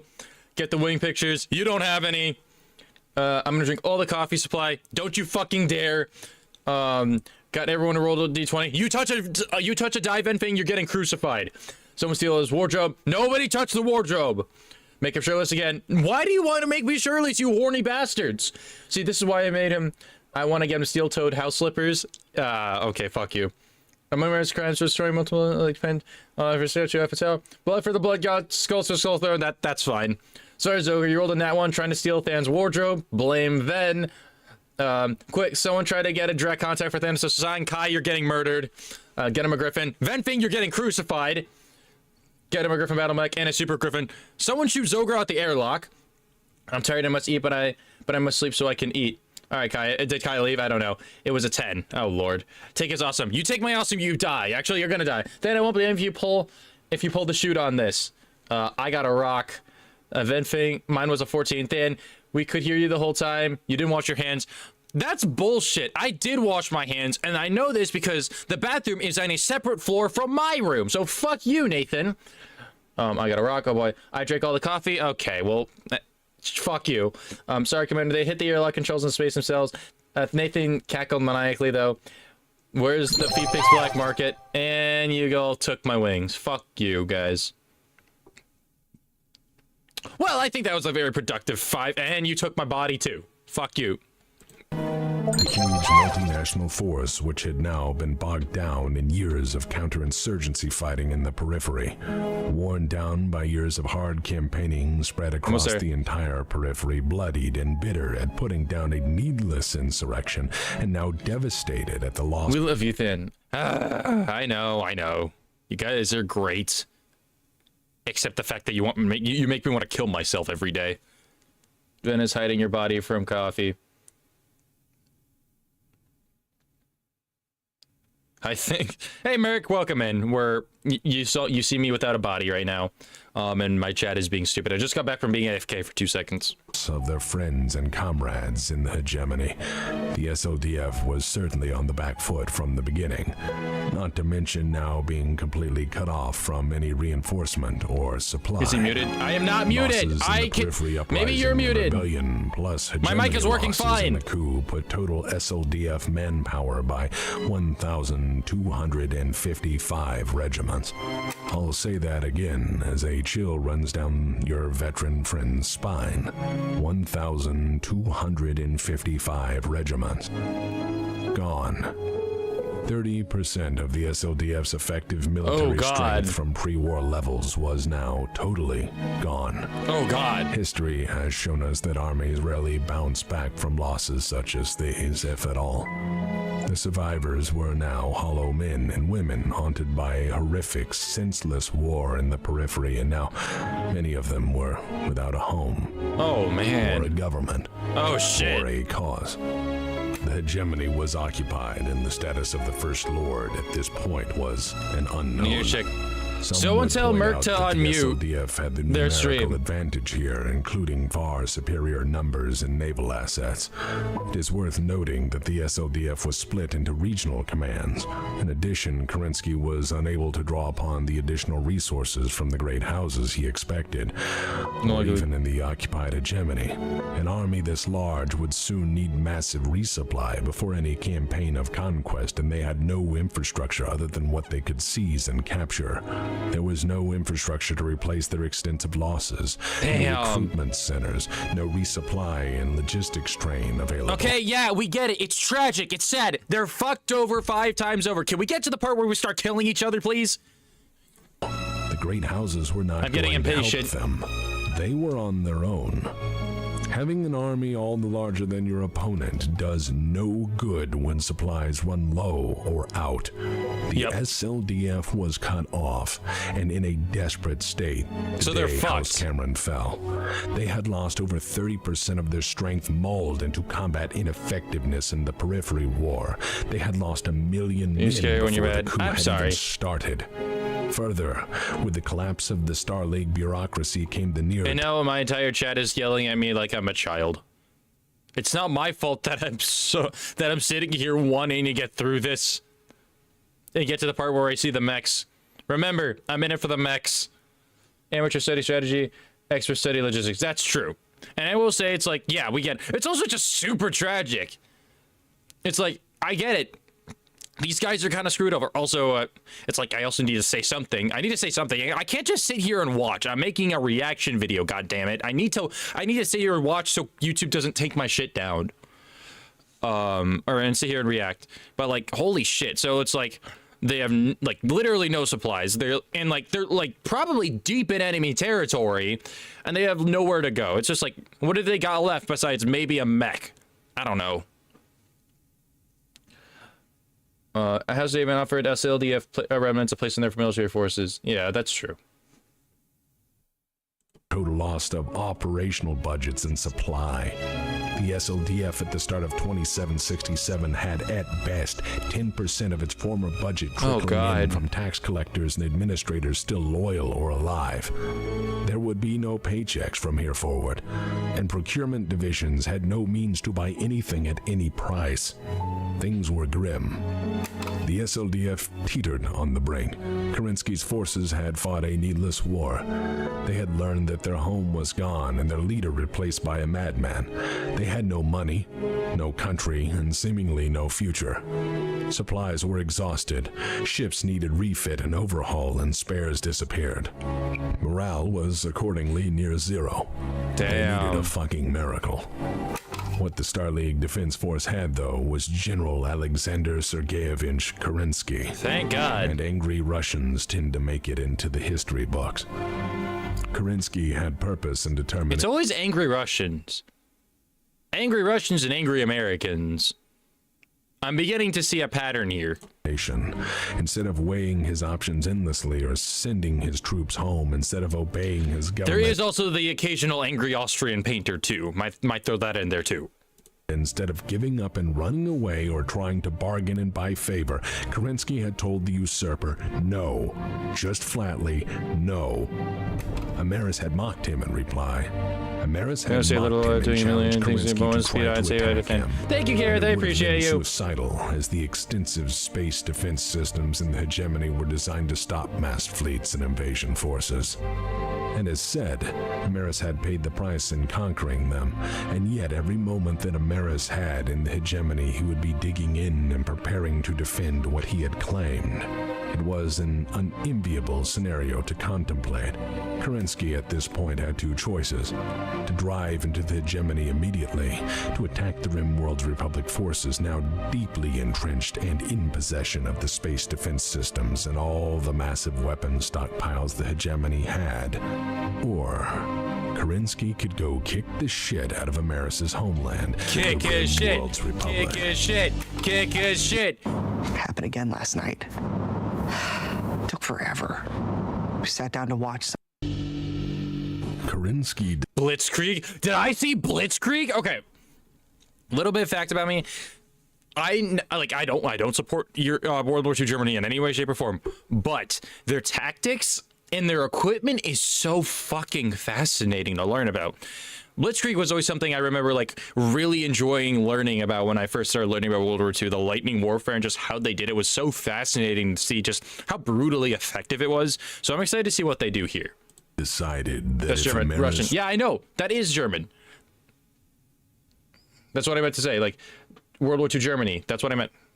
Blitzkrieg was stolen from the British. Would occupy his home, then Kerensky could burn Amaris' down. Well, I mean, it's stolen from the British. I guess so. I mean, but it's like learning about how the Germans used it so effectively is more fascinating, in my opinion. And I mean, there's like, actually, it's from the British. Fuck the British. Who cares about the British? But like, meant that to text. Oh, okay. But yeah, I mean, you can be all technical you want. The Germans used it most effective. Like, I feel like when you think Blitzkrieg, you think Germans because they used it so effectively and nearly like took them over all of Europe. If it were not for just one, their leader being stupid, because their leader, going into a bit of a World War II rant, like Hitler, he was a really good politician, a charismatic leader. And I'm not saying I support him in any way, shape, or form. I'm saying fact. Like, he won over a lot of people. He was a horrible military leader, though. He didn't know what he was doing. He didn't listen to generals, and he just kind of did his own thing, and he was also really paranoid. But if you look to see, it's like, when he did listen to his generals and when, you know, they had, like, the supplies and started things off, they were so brutally efficient. Blitzkrieg was so efficient, and they're the ones that used it most effectively because everyone else was expecting a World War I trench warfare fight, which is fine. I mean, it wasn't, but, like, you can understand where their logic is coming from because also you just have to assume most military generals are dumbasses sometimes. But it's like, just the way they used it was so effective. Like I said, if it weren't for Hitler, like, blasting into Russia, honestly, I think the war would have panned out very differently. Obviously, if America had somehow gotten involved, it would have probably turned in our favor because we're a global superpower at the time, or like one of them. Or I'm not saying, I mean, like, I don't think we were at the time. We had to build our way there in the World War II, helped us get there. But like, I think like it would have probably ended in German loss, but it probably would have dragged out way longer had they not invaded Russia. And I can say that as a fact. And mechanized like anymore. It's the application with the modern equipment that really left an impression. Yeah. To be fair, Adolf had a lot of assassination. I'm not saying his paranoia wasn't justified. I'd be paranoid too. I would be paranoid too. Like if I had a bunch of assassination attempts, but at the same time, it's like that led to the downfall of like what they had built, their empire in a sense, because they got paranoid, they attacked things they were not ready for, they made stupid decisions, they lost crucial battles, and all of that together just kind of led to the collapse of it. But when they were starting off, it was really shocking how effective Blitzkrieg really was. If the Austrian Pater had let the most competent generals do the job, things would be very different. Exactly, because like, for example, you have like Rommel. He did his job very well, except when, you know, shit went flying. Citation: the Mad Cat text talks about comparing the clans to World War II Germany. I see. Anyways. More or less. There were strategic considerations for this. Kerensky rarely acted out of emotion, so this wasn't just done out of pure spite or want to exact revenge. This wasn't ego-driven, but a more calculated response. Kerensky refused to fall for Amaris's trap, and instead opted to hit Amaris's Rommel is a battle to take, Amaris as it should be. Yeah, because Rommel is, like, honestly, like, I don't know what he believed. I believe he was still supported all the Nazi stuff, but I think it's definitely like he was a good general and he was very fascinating. It makes sense. He was a really good tank general. I mean, they called him Desert Fox for a reason. My VTuber model, your creator just crashed. That sucks, man. Also, far the clans had a fantastic sound, but a shit industrial base. Yeah, that's another thing too. If you can't, you need to have a good industrial base if you want to have any war. That is 100% true.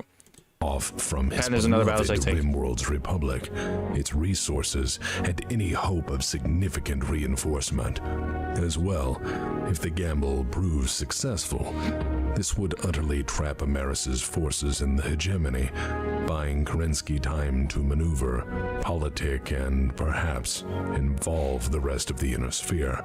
I hope so. Additionally, the income of the Rimworld's republic was exceptional, and by removing Amaris's purse strings even partially, he would make they took the fight to them. Wow. Down in the hegemony far easier.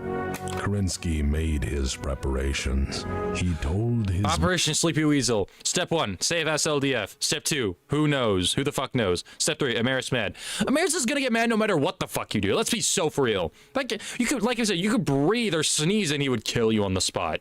In what they must do, he visited ships throughout the fleet and mustered his forces from jump points around the periphery.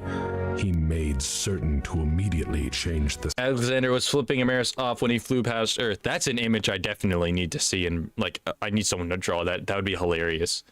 When Rommel heard he... Yeah, I heard about why Rommel died. Ciphers and communications keys for his entire fleet, as by now he was certain SLDF communications were totally compromised through Amaris's capture and control of the hegemony.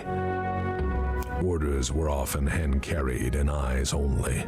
This would be an ambitious undertaking, and there was no room for error.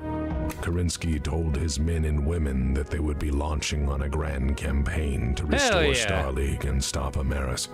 He gave appropriate speeches for morale's sake, reinforcing the purpose of his mission. This wasn't about revenge. This was about Star League. For as long as they lived, very dedicated. The dream was alive. They were no wonder the clans admired this man so much. This guy's a legend. Holy fuck. Soldiers and sailors and had worked. Like literally the only thing I knew about him was that eventually, like after Starlight collapsed, he just said, fuck this shit, I'm out, and fucking dipped. That's the only, and that he helped create the Atlas. That's the only thing I knew about him. I didn't know this guy was this epic. Holy fuck. to do. Through this, he reminded the fleet of its duty. They had a mission. He also made moves to mitigate the supply shortfalls as best possible. His war plan hinged on the ability to forage what they needed from the Rimworld's Republic. To feed a conquest in essence through conquest, he ordered parts of his own forces, his own ships, his own mechs, his own tanks and stockpiles to be cannibalized for the war effort. He radically increased his operational equipment stockpile by eliminating the most damaged ships, mechs, and tanks and stripped those of parts to keep the rest going.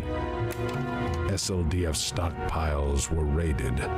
Kerensky ordered sold what he didn't immediately need to war profiteers in the growing black market to keep the SLDF. The clans love Nicholas more than Alexander's. Alexander's the grandfather of the clans, while Nicholas is the actual father of the clans. I guess so.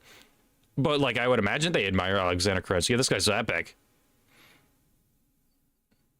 And he had to make it a king crab, and he piloted an Orion heavy mech. Hell yeah! Going. He merged ruined regiments into new... Although, in all fairness, I would not choose the Orion. The Orion's really just a big target. You can blow them up with a couple of AC-20 shots pretty quickly. I will say that for sure. They are not the greatest, but if Kerensky piloted them, that makes him even better. Combined regimental combat teams. He consolidated his forces and told them that they would conquer the Rimworld's Republic and take it from Amaris before liberating the hegemony and restoring rightful order. Kerensky was not keen to make rapid strikes without proper intelligence. Cautiously, Kerensky assessed his situation, seeing what he was up against in the Rimworld's Republic. Through his intelligence services, Kerensky suspected and then became aware of clandestine dealings in the inner sphere. Oh, Kurita no. was a staunch supporter of Amaris and his dealings. Kerensky's suspicion. Alright, it's these fuckers. I knew Kurita was gonna fuck everything up because that's all they know how to do. That's all they know how to fucking do. Suspected that post-coup that arrangement was still in place. Meanwhile, House Merrick had extensively interfered with SLDF deployments during the Periphery War, and now, afterwards, were apathetic to the cause of the SLDF, to say the least. Of course they are, because they're Source Merrick. of that contention was personal animosity. Kerensky once had a young Kenyan Merrick on his general staff and checked his ambitions, and Merrick never forgot. These complications meant that Kerensky could only possibly count on the other houses as, at best, potential allies. Even then, their responses were not enthusiastic. But he knew they would at least not be maneuvering against him, and the Periphery had an altogether more interesting response. The Periphery really didn't care the Cameron line had ended with a bang. Even if the whereabouts and status of Richard Cameron were currently unknown to the galaxy at large, the populations of the Periphery did, however, care deeply when the SLDF showed up to fight a brutal war on their home turf. The SLDF had emboldened the Periphery's long-standing anti-authoritarian, anti-inner streak by showing up to be exactly what they feared most, conquering assholes. But when Amaris took over, the Periphery soon saw their savior really didn't care a single fuck about them all that much. Amaris had issued orders for Kerensky to conquer the Periphery, to keep pressure on them, to crush them once and for all, and then to join Amaris's new empire. Upon realizing they were sold out, the Periphery was upset. Yeah, it would be too. Had once at least somewhat trusted Amaris. After all, he was one of them. The Rimworld's Republic was the greatest Periphery nation, after all. He was the nice fat guy who'd given them shitloads of money and weapons and pointed them at the SLDF, and now they realized they'd been played. The Periphery was now content to let Amaris deal with his own problems and let the SLDF leave uncontested. They had lost enough of their own and gained perhaps, at least notionally, their independence. They were content to let things be. That's fair. After this point, the Periphery would offer no substantial opposition for... Which is bad for Amaris, because, like, obviously, if you don't have those allies and they start falling out, that's a lot of supplies and troopers that are lost to you. Also, I wouldn't want to ally with a crazy man like him either. For Kerensky's new goal, to wrecking ball the RimWorld's Republic. In fact, many periphery states met with the general and provided him full transcripts, intelligence, and information on Amaris's duplicity and dealings. This information would make Kerensky's conquests all the smoother. Kerensky jumped on the RimWorld's Republic with a slightly rejuvenated SLDF, and in time his conquest became a campaign of legend. Tired of heat? 2 NASA engineers have the fix, and it cools rooms in 90 seconds. It's smaller than a toaster, cools any room in 90 seconds, and uses just a fraction of the energy of a regular. While Amaris had taken the bulk of his military to occupy the hegemony, the RimWorld's Republic was not a complete pushover as far as the periphery states went. Right. After all, this was the place that Amaris had forged into a conquering nation-state. It was a nation built by a paranoid, psychotic asshole. Right. House Amaris had primed this nation for war at every level through generations of careful work to further their strategic aims. It maintained a reasonable standing army by periphery standards. It possessed a ruthlessly efficient internal security force, a tremendous strategic reserve, a well-educated population, and a massive defense industry. Okay. Taking the RimWorld's Republic was the smartest choice Kerensky could make. Taking it would cut Amaris off from extensively developed defense industry and ample recruiting grounds, not to mention a key source of income. On May 29, Kerensky issued the go order from his flagship McKenna's Pride. The fleet assembled at jump points, messages being hand-carried with new ciphers to ensure security. Right. Across the periphery, forces abandoned their conquest to rejoin the main fleet, often carrying with them the contents of SLDF bases they'd stripped for necessary supplies. Troops falling back set nasty reminders that Starlink property was not to be trifled with. Concordat troops found that out the hard way, when upon entering a Starlink base it collapsed on their head after a mountain of charges went off. Similarly, across the periphery, Starlink bases were abandoned, trapped, and stripped of any and all resources Kerensky would need for his operation. This was an all-or-nothing gambit. Amaris had slowly bled the RimWorld's Republic forces of their strength to set up his coup and occupation of the hegemony. It would still be a monumental endeavor. The Republic was enormous and well-provisioned, and while the RimWorld's Republic had dug in, they didn't have the numbers the SLDF massed fleet had. Yep. Every delay in attack would buy time for Amaris to fortify the RimWorld's Republic and hegemony both. Any other commander would have opted for speed alone in a campaign of nuclear hellfire and motherfucking revenge. Any other commander would have let his men and women loose in the name of vengeance. All other commanders would go the speed route, with the sole exception of Alexander Kerensky, of course. Please tell me you all got that reference. Vengeance, to let slip the dogs of war and count the dead afterward, but Kerensky was not a monster. He refused to authorize a total war approach and saved weapons of mass destruction for hardened military targets. But it would still be a war. There would be casualties. Kerensky took a careful approach, trying at his hardest to not indiscriminately slaughter his enemies for the sake of a decisive, rapid campaign. He didn't see the RimWorld's Republic as an enemy, merely, in this case, an adversary. He saw his job as to restore the peace from an unlawful usurper, not to punish a population or conquer purely to feed his army. Further, Kerensky knew he had to crush the RimWorld's Republic to strand Amaris in the hegemony, to cut Amaris off from the resources of the RimWorld's Republic and prevent a difficult two-front war. Amaris flipped out at the impending invasion and almost immediately called on his hidden army in the form of formerly loyal periphery allies to assist. Most chose now to do what Kerensky had done to Amaris. Say no. Amaris had betrayed them after all. It's the one word that Amaris can't take at all in the slightest. No. He's like a child. He's a literal child. I mean, he wore a bib earlier. He can't take the word no.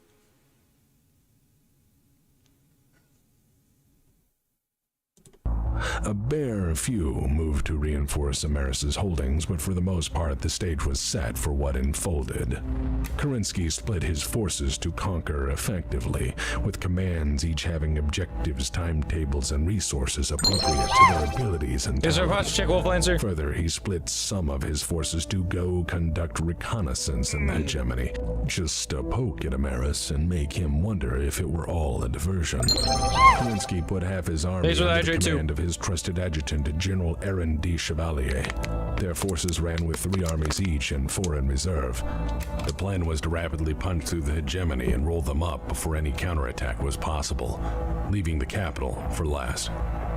Kerensky sent a message to Amaris' stooge running the Rimworld's Republic as Amaris was busy playing police state in the hegemony. Kerensky offered surrender and no ill treatment if the Rimworld's Republic would merely stand down. Oh boy. Amaris' stooge said no, and then Kerensky attacked. Yep, that makes sense. What Kerensky intended was considered to be near impossible, if not exceptionally difficult, and doubly so with an army that effectively had no reserve or logistical support other than what they carried, scrounged, or stole. If they took any significant losses, there was no real chance to replace anything. Their numbers of mechs, tanks, rifles, bullets, and band-aids were finite. At first, Kerensky was cautious, both to spare his own men material losses and the civilian population the cruelty of war. But when the hidden army failed to respond to Amaris and the Rimworld Republic failed to counterattack, it was on like Donkey Kong. Oh, and the damn. outcome was pretty fucking incredible.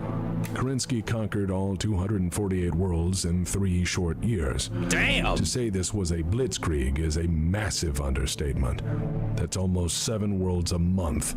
7 defended, garrison, militarized populations a month. That's really, really good. If you remember, because I remember from earlier, it's like all of those planets are just death traps. They're all just highly fortified and very hellish to get through. Imagine the casualties must have been immense. But holy shit, that is insane. One by one, the worlds fell like clockwork in a master plan.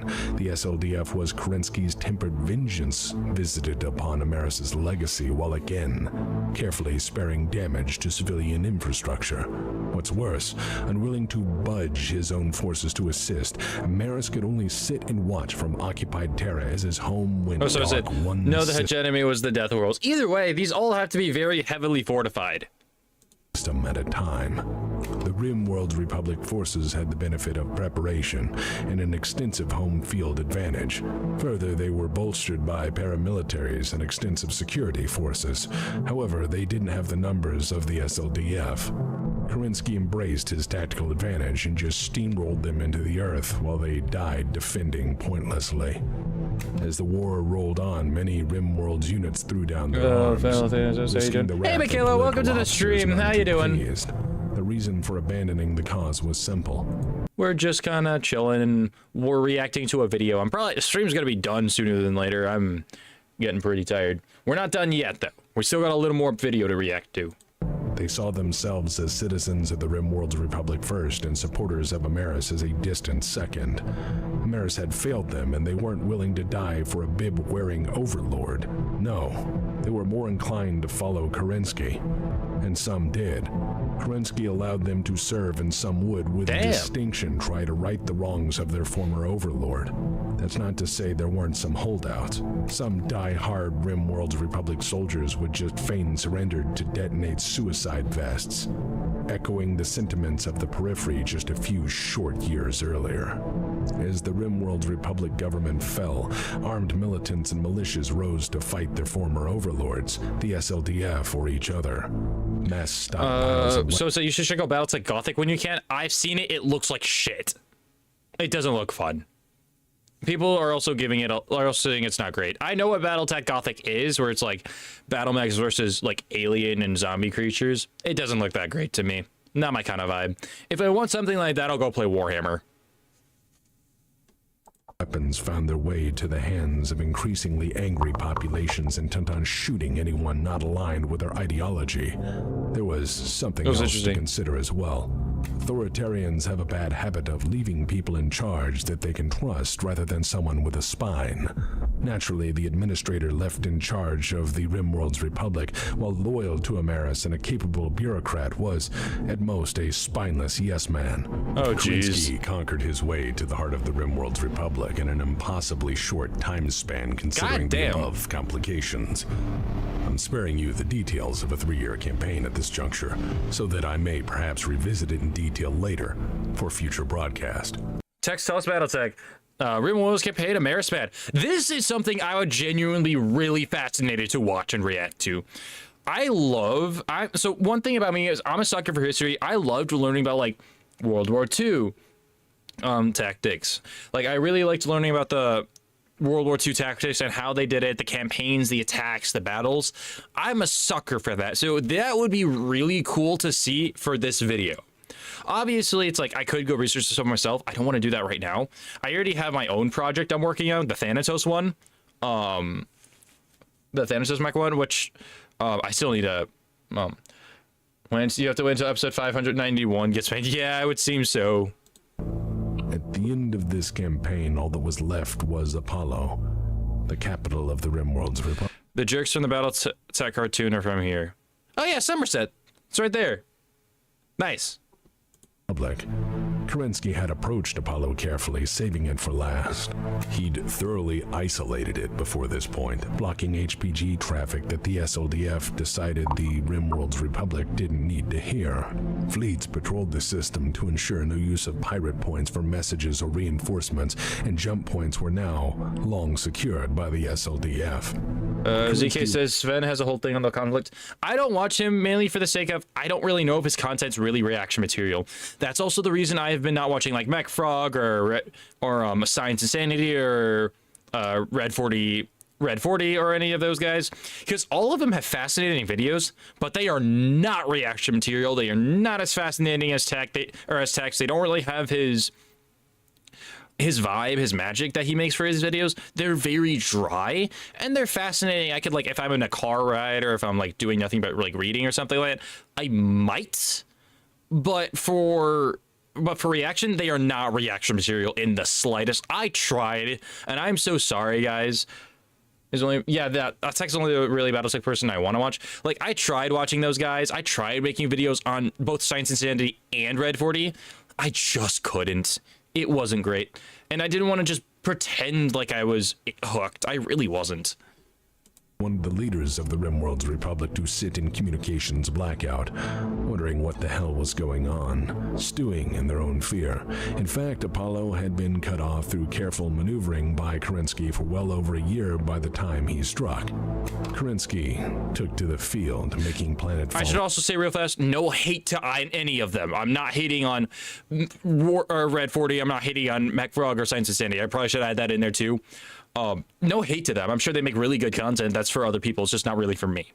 But I'm not saying that they're bad or they do a bad job or anything of that nature. You're allowed to watch whatever you want to. If you guys find it fascinating, that's awesome. Himself to find loyalist Amaris forces engaged in a brutal suppression campaign against their own people.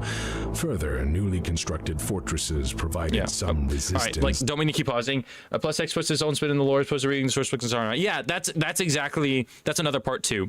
That's actually why I'm really excited for my project, because I wanted to do something similar to text. I didn't just want to read off stuff. Then it says, can I get a video game? Can I get the video game? I want to watch the beginning after.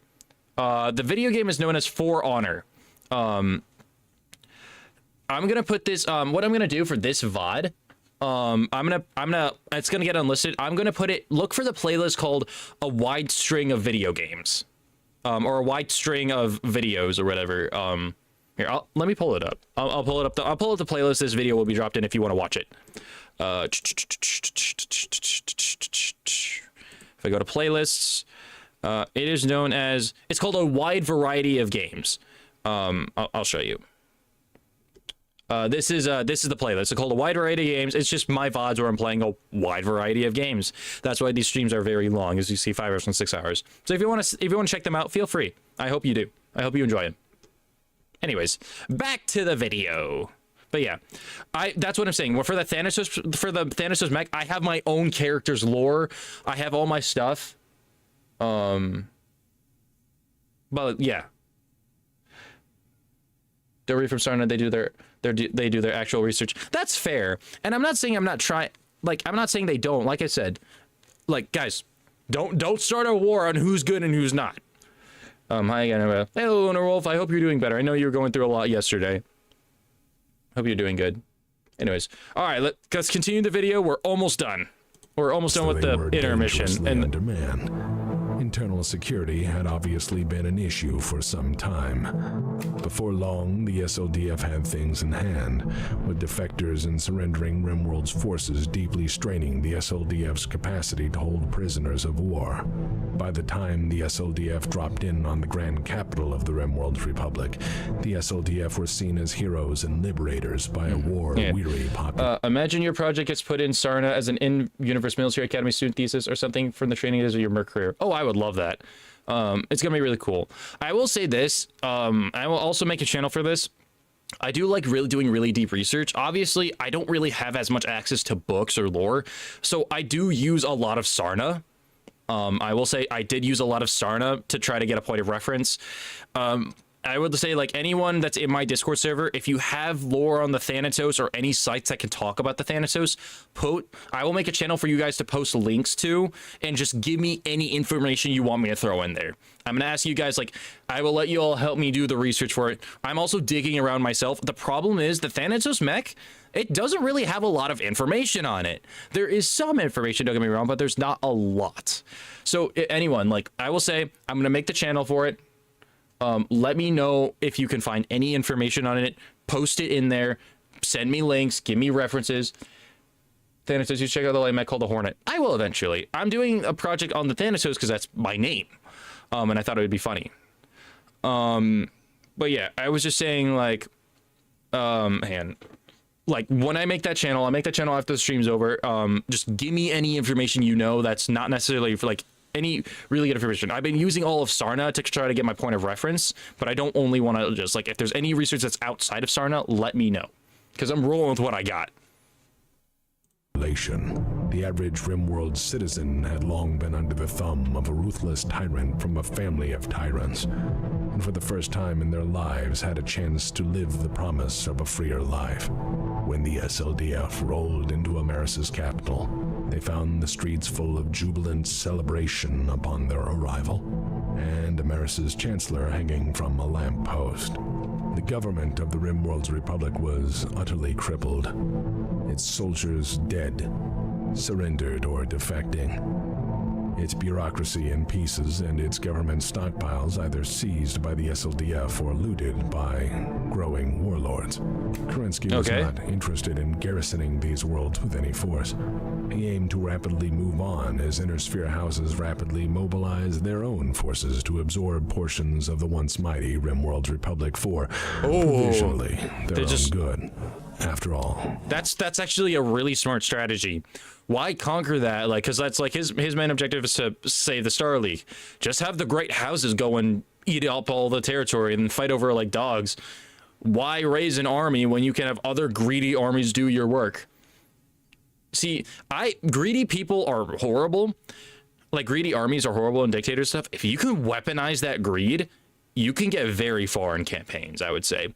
Greed is a really strong source of a lot of stuff, but if you can weaponize other people's greed, you're further ahead than most people will be, because that's the reason most wars starts. It's usually based off of greed. Just look at Amaris.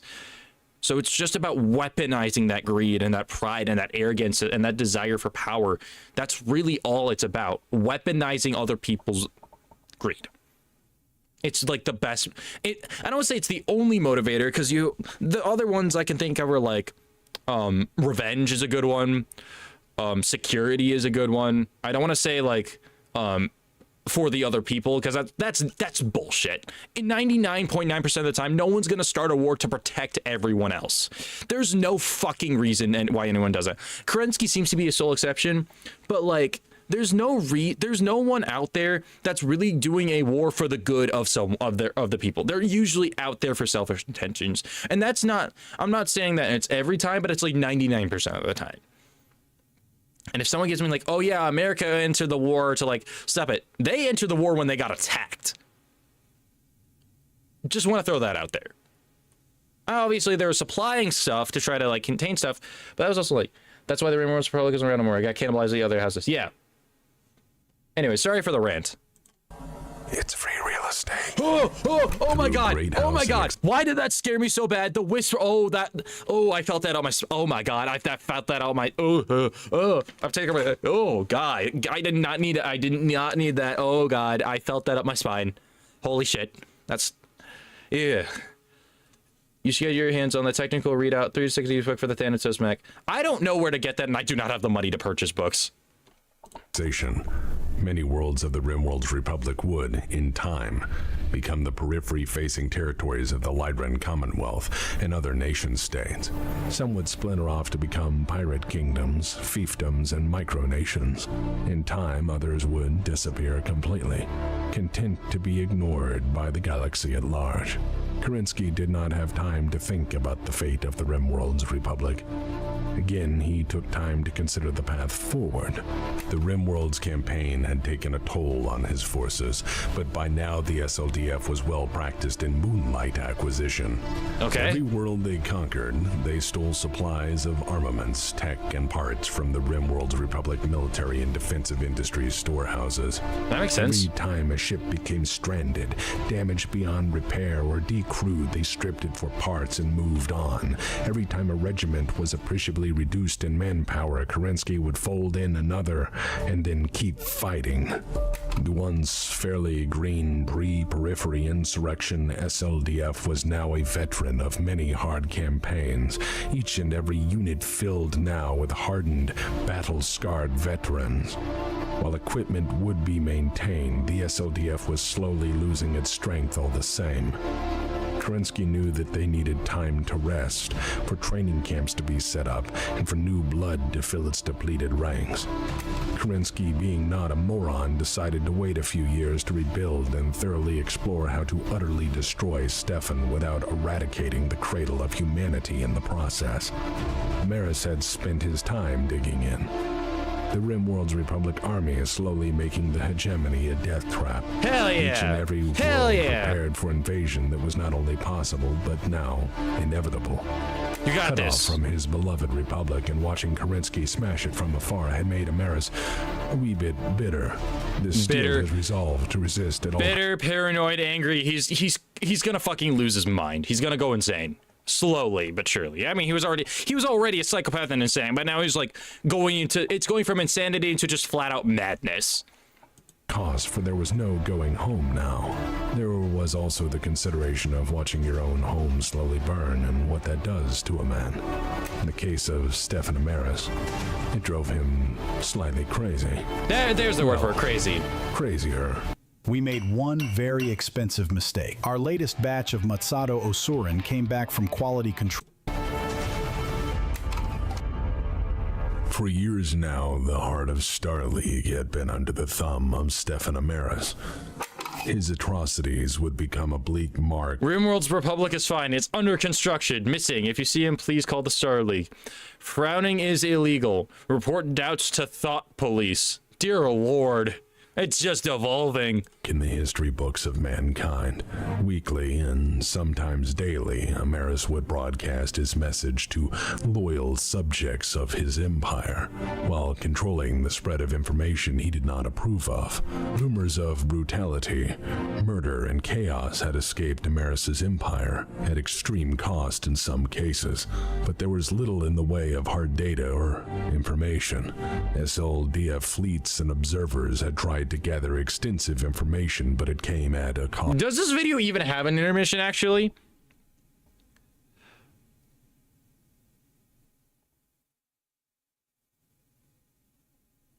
I'm looking through the timeline. I ain't seeing no damn intermission. Yes.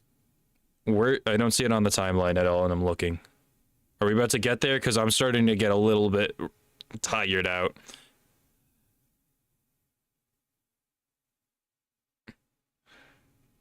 It would be a mostly black screen. I don't know if we can go for a much longer chat. I'm starting to feel really drained. Hello. Yes, it does. It's about 10 minutes long. It's filled with random text. All right, here we go. Lost. The SDS and drone fleets were a lethal countermeasure to SLDF curiosity. Amaris in his own dispatches painted himself as the liberator of the hegemony, I'm the conqueror checking. of a corrupt noble house, the man who slew the tyrants of the Cameron line, and was now a guiding hand. Because like genuinely, I'm starting to really lose strength. I cannot pay attention to this lecture forever. And it's like I want to give you guys a genuine reaction, but this video is already going to be 2 hours long, and I'm going to need to chop it up into 4 parts. Just this part, it's going to be like I need to do 2 parts for part 1, 2 parts for part 2, or it's going to be 4 parts for part 2 at this rate. So we're going to find a good stopping point, and then I'm just going to stop. I need to be done. I'm not saying this is a good video. This is a great video. This is awesome. I love it. But I am starting to get really tired because it is 10:47 at night, and I really need to start editing videos. A prosperous future. So maybe starting point. Chose to believe these lies. Others found themselves incapable of such self-deception. Kerensky took another tactic. Firstly, while gathering intelligence for the push to the hegemony, Kerensky began a PR war. Publicly, he thanked the great houses for not aiding Amaris in his criminal action. What's it mean that to be a reply? Should be a 31 or 30 US dollars on Amazon.com. I will buy it when I have time. I just do not have the money to buy any extra stuff at the moment. Money is not in my favor at the moment. Just pick up the time of the vids and pick it up. Yeah. In that case, it's like we're kind of like I think I'm tapping out for now. This is going to be the end of part 1 of the video. Thank you all guys for watching this. I'm so sorry. I would keep going further. I'm just like this stream is making me really tired. And I really got to get shit done. So I'm going to end the video here. I will be posting part 2 on YouTube. Why do you do this to me? Obviously, you've probably already seen part 1 and part 2 of part 1, and then we'll get through this. It's really fun. It's really interesting to learn. It's awesome. I will get to it eventually, I promise. But for now, that's going to be everything on my end. Have a good day, YouTube. All right, cool. The video is over. Say where you're stopping, and that was to wake you up. I see. 102.23. I'm gonna write that down somewhere. I'm gonna pull up a Google Doc, and I'm gonna go to background just to be safe.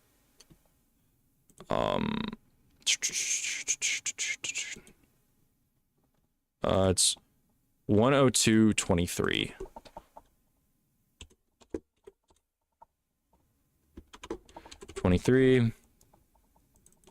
Oh shit, hang on. Hey, no.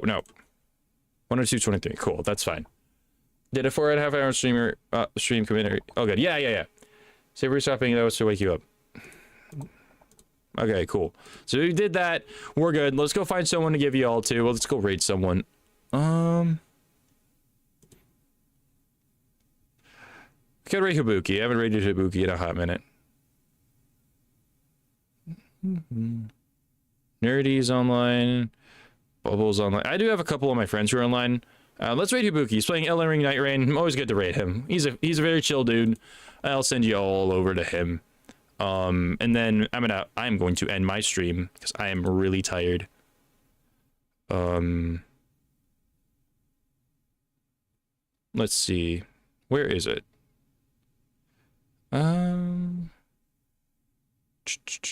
That's operator. There's Ibuki. He's got 11. He's always a really chill guy. Very fun to hang around. So I hope you guys have a good day. What face tracker do you use? I use a camera and I use VTube Studio that tracks my face. Raid. Yes, you were still live. Yes, yeah, we are still live. Z Castle, you just missed it. We just finished the reaction. I'm literally just conking out. I am still live. I just ended the video. Yeah, well, thank you for your stream. Thank you for all for being here, everyone. Yeah, like I said, we're gonna send you all over to Hibuki. I hope you all have a good night. We're gonna start the raid now, and that's gonna be everything on my end. Good night, everyone.